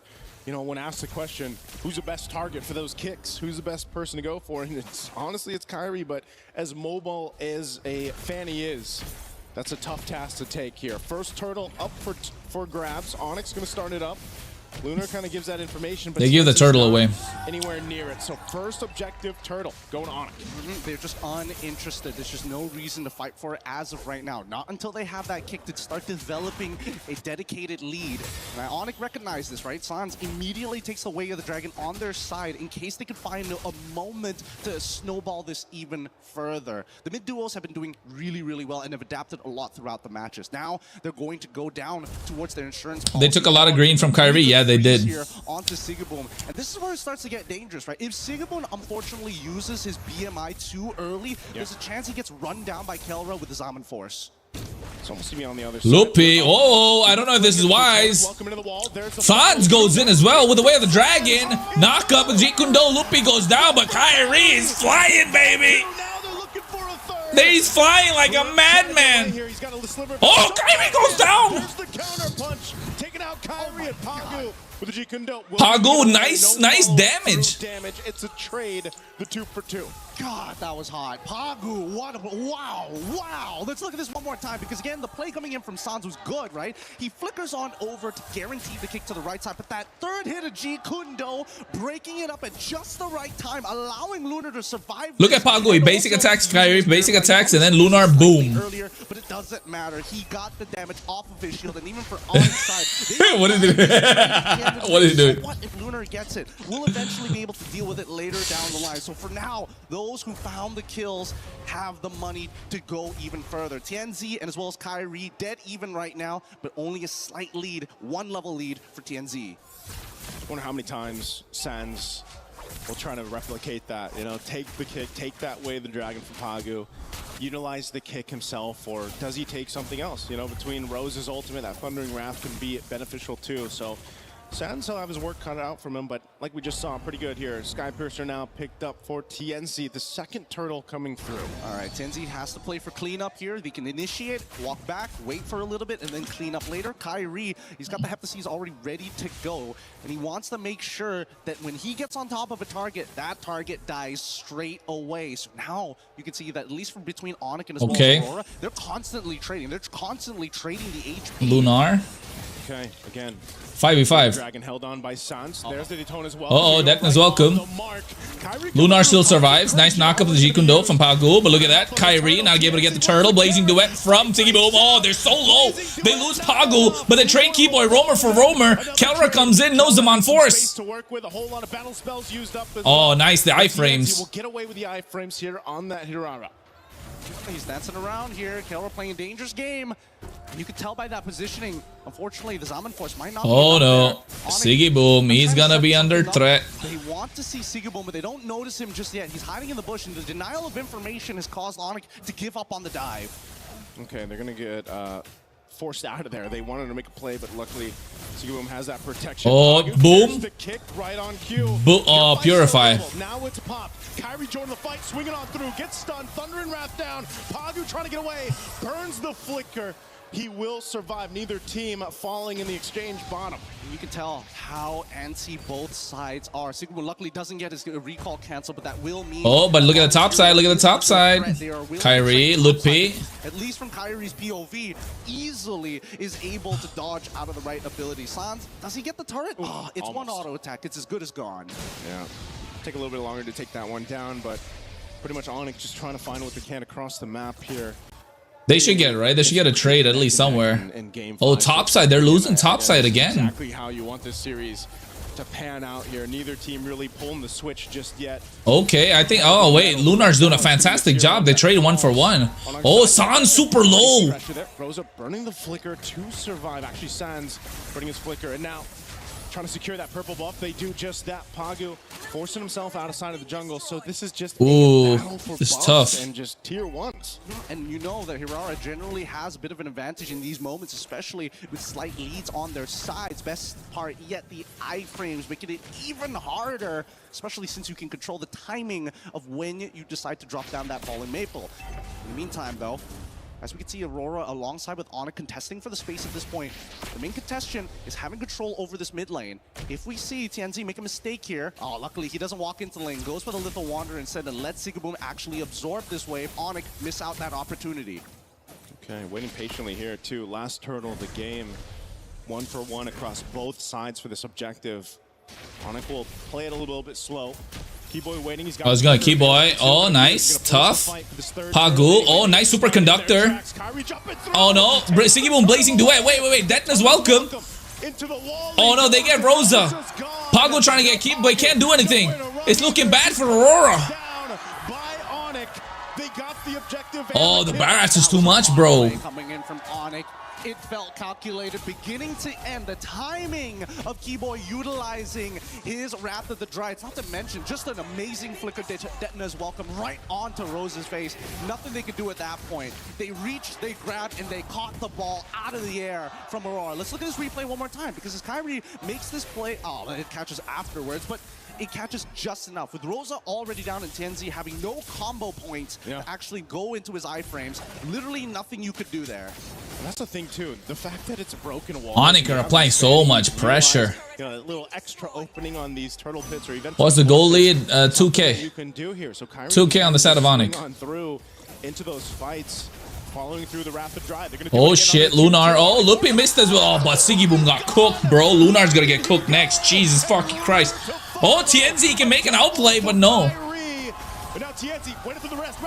Falling Maple? Falling Maple? No, he doesn't have it. Kyrie's insane on the Fanny Maniac. Oh, Kyrie, you fucking beast. ONIC win this shit, bro. And they've evened out this score. 3.2k. And they get the shield. Getting extremely dangerous for AURORA. Sigaboom, he's gotta be Oh, you can see AURORA players is just sad. Literally his only lifeline. Just watch. As soon as the BMI drops, you see that Kelra said, "Hell no, we dive in this. We're sending the goon squad to take him out." And they line this up so well for the whole team, but for Kyrie just to make those plays again on this Fanny. How do you keep track of them? I mean, we've asked the question all darn MSC. How do you keep track of AURORA? Well, when you put the Fanny in the hands of someone like Kyrie or any of these specialists, this is what you have to deal with too. It feels like its own iframes. It's tough. It's really tough. Kyrie has been playing a really strong game here. Those cables have been ultra accurate at dodging some key abilities from the side of They're AURORA. what? Behind? ONIC is ahead 3.8k. He can't be that frontline that they're hoping that he can be right now. He hasn't won. Look at AURORA fans. Their hearts are breaking. Extra assists, well, technically 5 extra assists that Lutpi has been able to gain for himself, and to chastise Waldron. He is so thick. Luckily, Lunar is able to get one of his own. Slord is being started up here, holding it at half health. ONIC with a clear lead. They have control of this. They might be able to just go ahead and secure this. It looks like they are going to do just that as TNZ is up top. They have the information, and ONIC will play around now with this first Lord secured. Mid-trio has been playing a phenomenal game here for the side of ONIC. And unfortunately, For the side of Aurora, they've missed their window to develop their snowball even further, with the Maniac being given over to ONIC's side, resetting them from all that early game pressure that they were applying. Now they have to hope that Sigabum gets the right items at the right time here, because Tianzi can only do so much. Oh, the damage onto Lunar is crazy, bro. Kelra is going for Holy Crystal. Lord slowly approaching that bottom side. Ooh, that's gonna hurt. Sigibum just needs more time. He just doesn't have enough firepower here, and if they take out Rosa, so much damage of this profile for Aurora Gaming is expended. And they slowly walk this one in. This Lord coming down to this bottom side. Keyboy popping the conceal, looking for a potential flicker play. Lord's going to Lord, they can't even melt it down. Oh my god. Oh my god. They can't. Kelra is just doing too much. Just to secure it. And now ONIC will go ahead and call it off. They look for more space turrets up top. Ooh, the pressure, the pressure. Holding it in bay. They hold on to 2 base turrets for now. ONIC right now just aren't falling for any of the typical tricks. They're going to lose another Holy shit. shielding here. Yeah, that's pretty much everything. ONIC have set this up for a final push with the next Lord. If they can... wait, do they have the ults? They do! Detna's welcome. Loopy dies, right? Loopy dies, yeah. Falling Maple, Blazing Duet, but couple. Kyrie's still going. They're cut off from each other. Pagu trying to get away. Kelra, a couple shots, still has the shield. They're so low, though.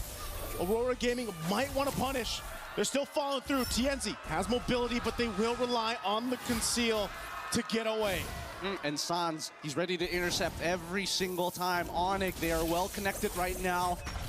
And Aurora, they've tried a couple of feints here. Yep. They've tried a couple of motions where Pagu is trying to bait a reaction out of ONIC, but they're just not flinching anymore.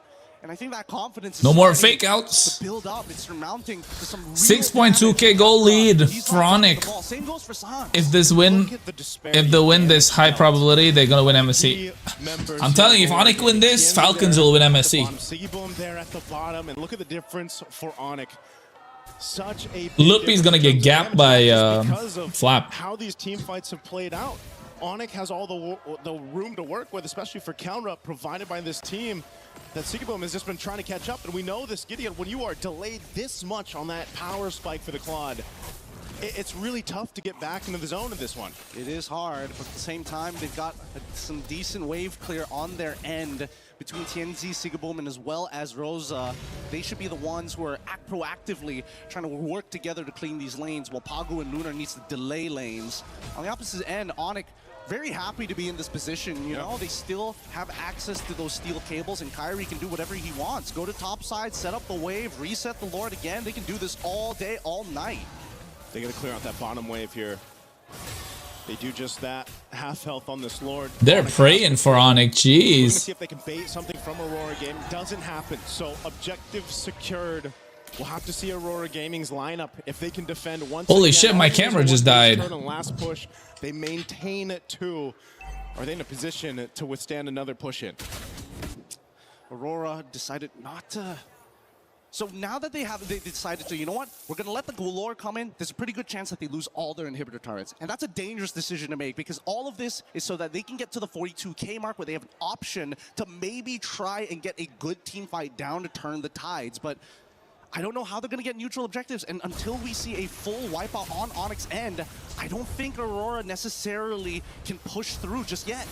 Keyboy walking in on that bottom side here. Lord already in the base. Still has a flicker available. The Lord's actually going to go down very quickly from Aurora. Nice defense from Aurora. Nice defense, but there's the next waves are the problem. Look to take down one base turret. This mid lane as Kelra jumps forward. Already, Rocket's going to force. Oh no, Keyboy! What a play! What a play! Rosa's cooked. Sigibum's the only one left standing. Pagu needs to run. Blazing Duet from Blazing Duet. Oh, Tienzi is trying. He can't do much.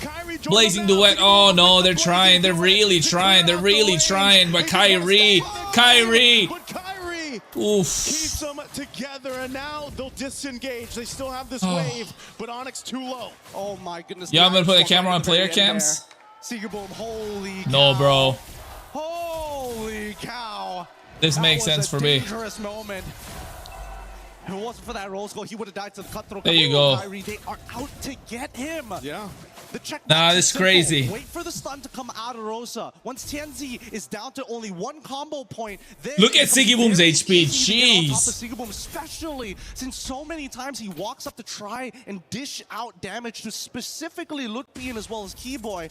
I think that's where you see a lot of the vision starts to narrow down. He's got to open the mind back up here. He's got to look for different angles. His main concern. The fan goes desperately praying. Of course they'll be praying. Is Falcons flap team? Yep. Good opportunity that Aurora can win the fight afterwards. Win a crown purchase from Kelra to make a play of his own here, but I'm trying to figure it out. Can Rosa actually find a good opportunity to stun someone? Because Kyrie never shows. That's such a tall task here for Aurora Gaming. Playing on the back foot the past 10+ minutes, or essentially this whole game. Selena could have been a good pick, right? Was Selena banned? To potentially turn this over in their favor, but there's just so much they have to do. They're going to go in and scout out. I think the main point of contention is, do they actually try to contest this Lord when it comes up? You know, it's not going to be evolved just yet unless for some reason... So Aurora have good amount of gold now. Go through that, and I fear that if it is an evolved Lord, it's going to be tough. But look at this pressure already up top. Aurora have a good amount of gold. No, TNZ. Oh, nice falling Maple. Wait. So an attempt here, but now ONIC. What do they want to do? Look at the coverage. Look at the coverage for Lutpi as well as Sans. Beautiful push and pull here. Tianzi able to bait out the Wrath of the Dryads, and honestly, ONIC, they don't mind. They're like, okay, sure, no Wrath of the Dryads. We want you to come to us, actually. We want you to come just when Wrath of the Dryads is about roughly 8 seconds, maybe even 12 seconds, and then we're going to dance. We're going to keep on dancing because, unfortunately for you, super minions are always going to be knocking on your door, and we like to keep the porch clean. And they got a Fanny. They can play the long lane if he wants to, right? Kyrie can go ahead, put pressure there if he needs to, but he's going to wait for this purple buff to be up. They know oh shit, this this can delay it a little bit further if they want Bros. to. Aurora Gaming looks to go ahead and try to get in position here. I'm not sure if this is exactly what they want to do, but it just might be one last ditch effort if they can. TNZ swinging around. Oh, TNZ, get the steal. TNZ making his way. Oh, nice G Kundo, but Blazing Duet. Pagu with the kick. It's on Kyrie. Immortality are going to be bopped. Pagu's trying his best. TNZ also trying to buy space, but Pagu. Oh no, they don't even want the Lord Blazing Duet with a winning crown, but a winning crown of his own. Oh no, Pagu. TNZ, they're all falling. TNZ able to get an outplay, but Sigiboom goes down. Kara gets the winner crown play. This fight. Nah, this is GG. ONIC win this, right? TNZ is gonna make something happen. No chance. He's got the immortality till he does it. And now ONIC fucking well played. Can't do anything. ONIC will move on forward with the What a fucking game, ONIC. What a series. One hell of a game. And ONIC, no disappointed smiles.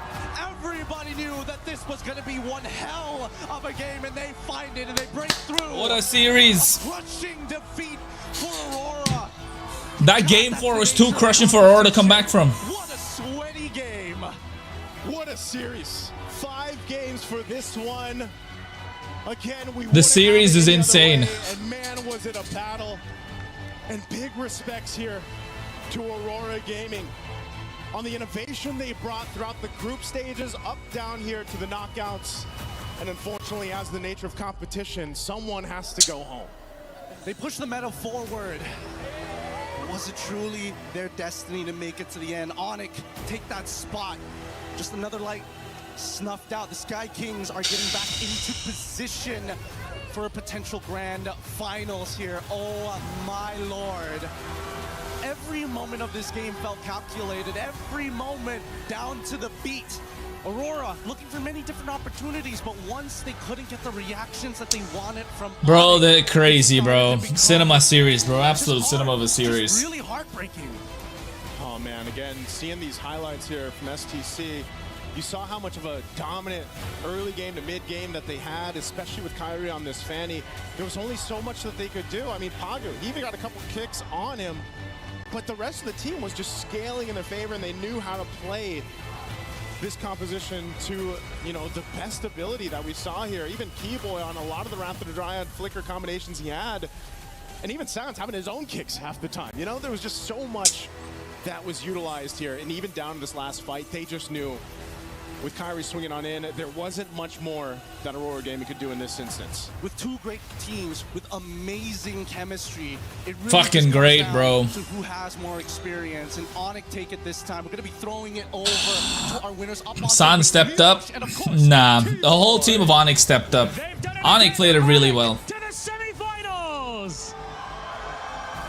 And I think if ONIC win, they'll definitely put Aurora's key. After how close that match was, Keyboy, few questions for you before your key crushing moment. Now, this is not the first time, of course, you play Aurora here at MSC 26.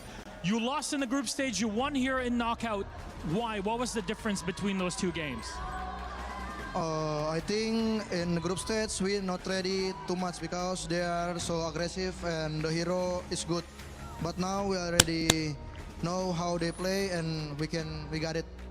Well, you got it, but there was a lot of frustration. There was a lot of effort to win that game. What do you do after game one? Because I saw how the reaction was on your faces. You went back with Coach CW. How do you reset and get back into the game? Yeah, we just think next match the team spirit, right? Yeah, we just focus team spirit and yeah, just enjoy and reset for the next. You have the reset for it then, and you know, you've made the knockout stage. Last year, you of course were here as well. It's semifinals again. So you're gonna support for the coming matches now, bro. Crazy Tan's gonna vote for the one that I don't support. Pressure, the fact that you're also playing a non-SEA team that wants to get to the grand final as well. Spirit, bro. Yeah, for us, yeah, we want to get the champion again, and we are ready to EWC here now. Keep in mind, there's now Our Egoist on the other side on Team Spirit. It's not the first time that you play against them. You knocked them out last year in quarterfinals. There's also Sawo on the other team. That's your counterpart in position. I mean, what's going to change compared to that last year? Are you going to finally take them down here at MSC? Same like Aurora, we want to take the defense first, and yeah, we are ready to fight Team Spirit. Just ready, Team Spirit. Ready for Team Spirit. I have a lot of questions for you, but a question to the ONIC fans in here. What time is it? It's ONIC time, baby. Let's go. Time. It's key crushing time. ONIC, gentlemen, come on over. You'll get to relax plenty right after this. Now let's all go to the back. Come along. Let's go crush that Aurora Gaming key. We waited so long. What a great match that we had. Incredible best of 5. Now you get to celebrate, Keyboy. Go ahead. Go ahead, gentlemen. Come on in. Oh, KRONOS gonna crush it. Year, ONIC made it to the semifinals. This time, they've done it again. They'd be satisfied for that one. Goodbye, Aurora Gaming. They'd be satisfied for that key crush. The next one, and as the fans are cheering, and as you heard them say, thank you for letting us know where the airport is. ONIC victorious, on to the semifinals. They'll be playing gatekeepers to yet another Western team, non-SEA. What happens tomorrow versus Team Spirit? We won't know for sure, but our panelists, they're gonna break this match down for you. The gold standard crushes the golden key of Aurora Gaming and sends them home one last time. As MSC continues, our semifinals are booked. And speaking of tickets booked, Aurora Gaming, yes, we'll have to get those tickets booked for the airport. I think Kyrie will crush the key only if they win the finals. At the end of the day, competition can sometimes be brutal. This one for Turkey was tough. We will see them again, and of course we will see Turkey again in Istanbul in the M Series M8 later on. But the beauty of this moment, a best of 5. Both teams have to hold their head up high, Brig, after that performance. But ONIC, man, that was fun to see. Yeah, I was just talking to LaFell, like, this is the only match that made me post again on my social media account, and that's just the beauty of this full best of 5 series that we really got to see between ONIC and Aurora.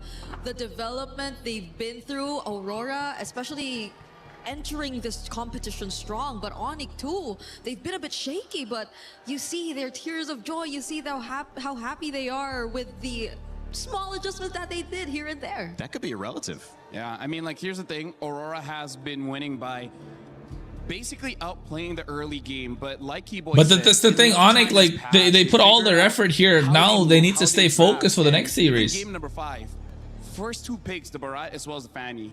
I look at Bray look at me and I'm like, this might be GG. And we definitely saw, even at the end, you asked us like who's gonna win this one. It's like, this on draft, ONIC won hard for that one. So yeah, this is probably a heavy loss for Aurora because again, they were set up to win the entire thing, but then at the end, ONIC just outdrafted them. So this is a pretty heavy loss. And the only thing I can hope for is that moving forward in this MSC, I hope we get to see more matches like that. Yeah. Other games is like we outdraft you and then we win everything. I don't want that anymore. I feel like at this point we should have all full series. Yeah, because it feels so much more heavy because you see the attempt. I told you that fourth loss for Aurora is fucking crushing, bro. Like if you didn't feel that, you're not watching the game. Like holy shit, I felt it. Before entering the game of like oh, especially Pagu, my god, he must heart must be broken after that kind of a game. Just confidently say Fanny nor Kyrie anymore because you saw how they were just forced to play defensive. And you know what? I don't think and that they just had to. I don't think Aurora even crushed any sort of keys here today. In the entire thing, they didn't crush a single key, did they? 18-minute game. Well, when you look at that, it's probably because they won only upper brackets. The time Aurora spent in 2 games leading up to this, 9-minuters are what they were known for, and now kind of shocked. Definitely a favorite coming into this, but against ONIC, it was tough to call them a favorite. And your English is so sexy. Thank you so much, DC Files.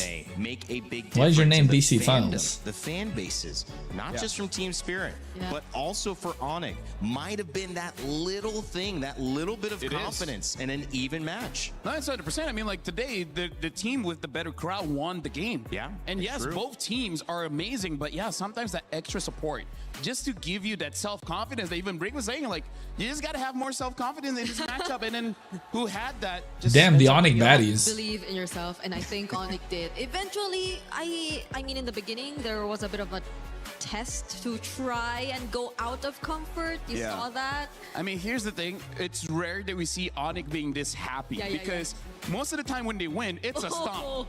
This is one of the rare times they had to really fight for it. And I feel like this is refreshing for them as players. Like, now there's actual competition. We have to try hard this time. And they didn't have answers that were guaranteed. Did you watch Spider-Man Brand New Day? No, I haven't. I'll watch it later. When is India next MLB International Tournament?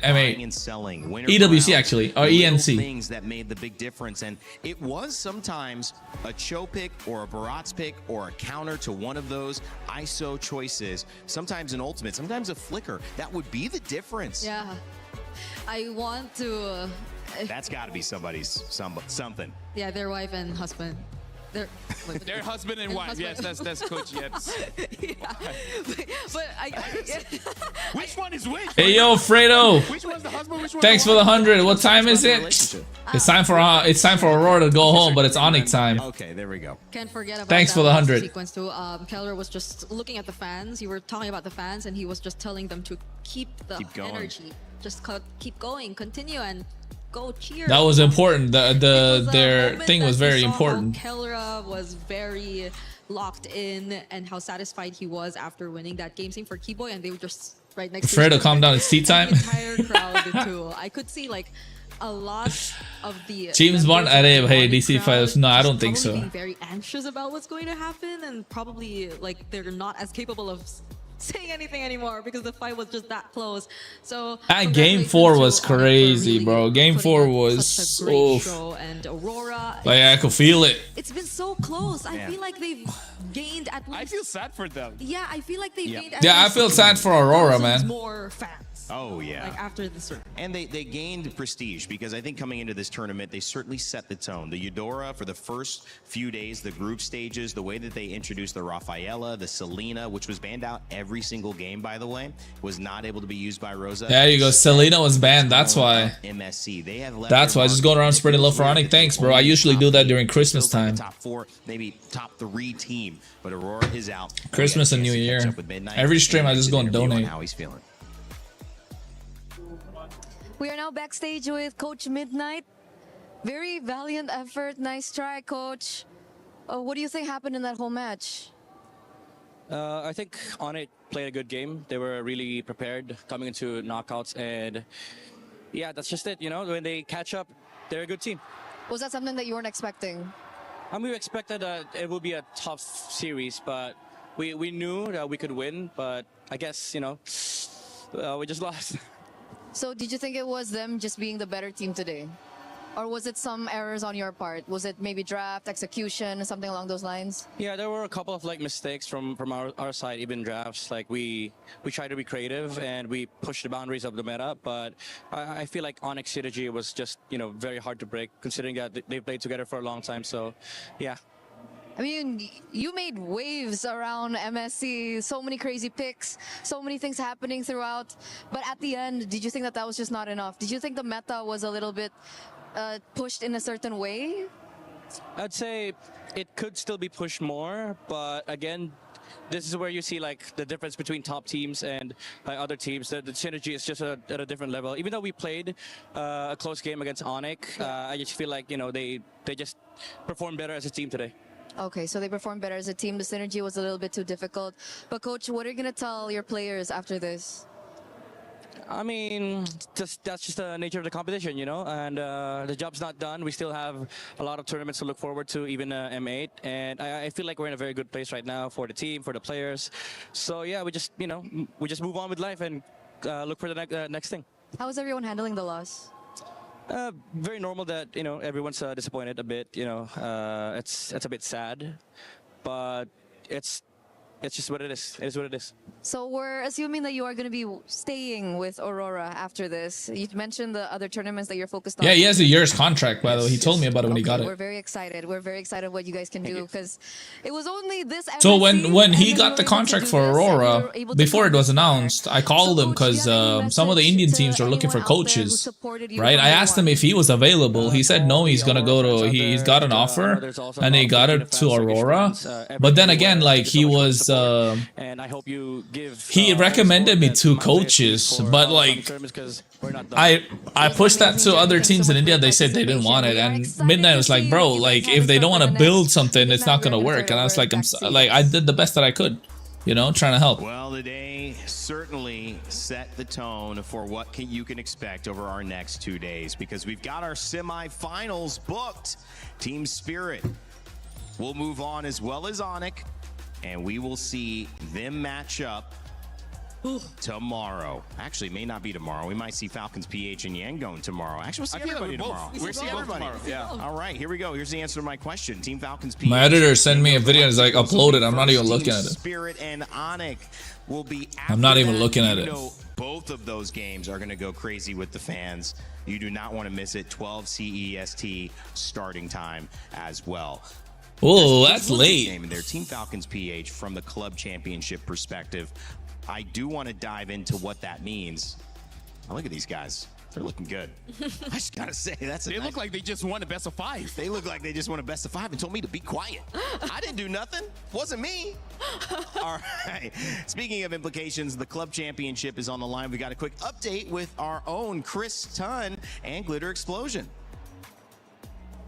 I've escaped to the totem to come chat with Lauren. New game going on this week, one that we talk about in Warzone, of course, but real big implications when it does come down to the club championship. We got a lot of hot contenders in there. Yeah, I don't know what's going on over on my side of things, but we are constantly getting games where we have a lot of CC teams in the lobby. And if we're talking about storylines and how that could potentially change things this week, we've got a lot to dive into. First of all, we do have Twisted Minds in this lobby, and they are the defending champs. However, they've been pretty inconsistent over the last few lands, so there's a very big possibility that they're not able to take this one home.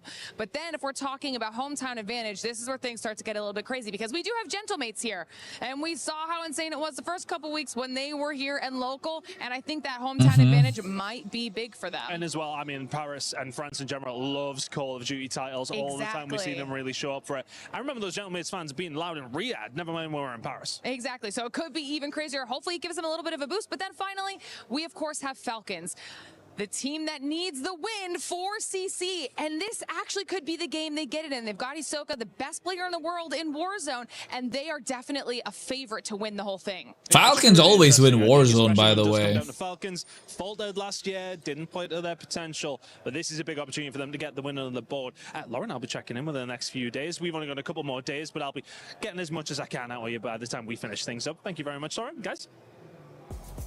Talking some Call of Duty, those both know what they're doing. Big shout out to Lauren as well. Been fun. Haven't seen her since week 1 of Apex, but she's been doing a great job alongside Chris, keeping us updated. Here are your club championship rankings.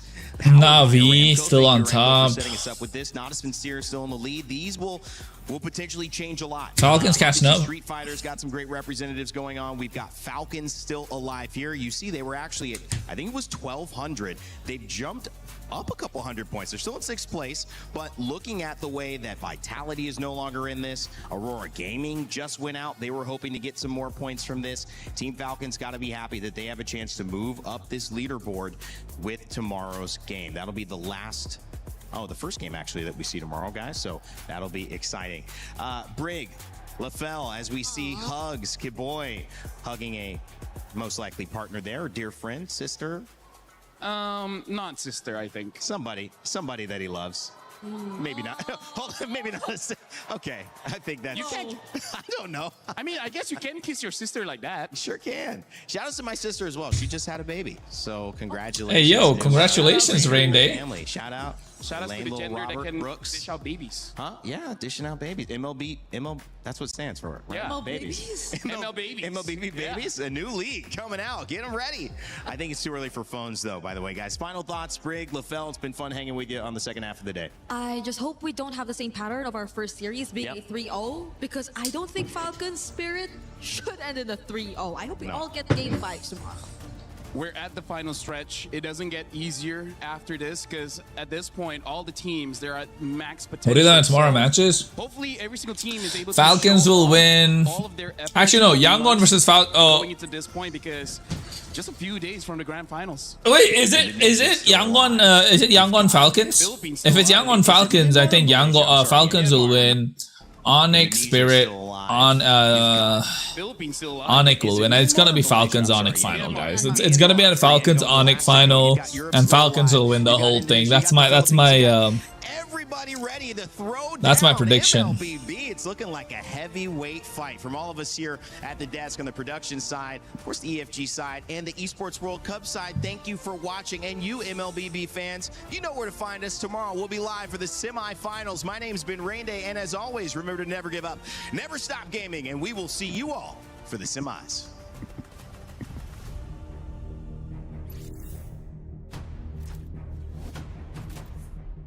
What a game. Alright, folks. Hey, yo, man. Flicky, don't try and flick me away. But anyways, folks, have a good one.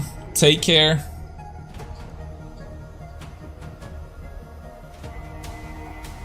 Appreciate it. Bye-bye, folks.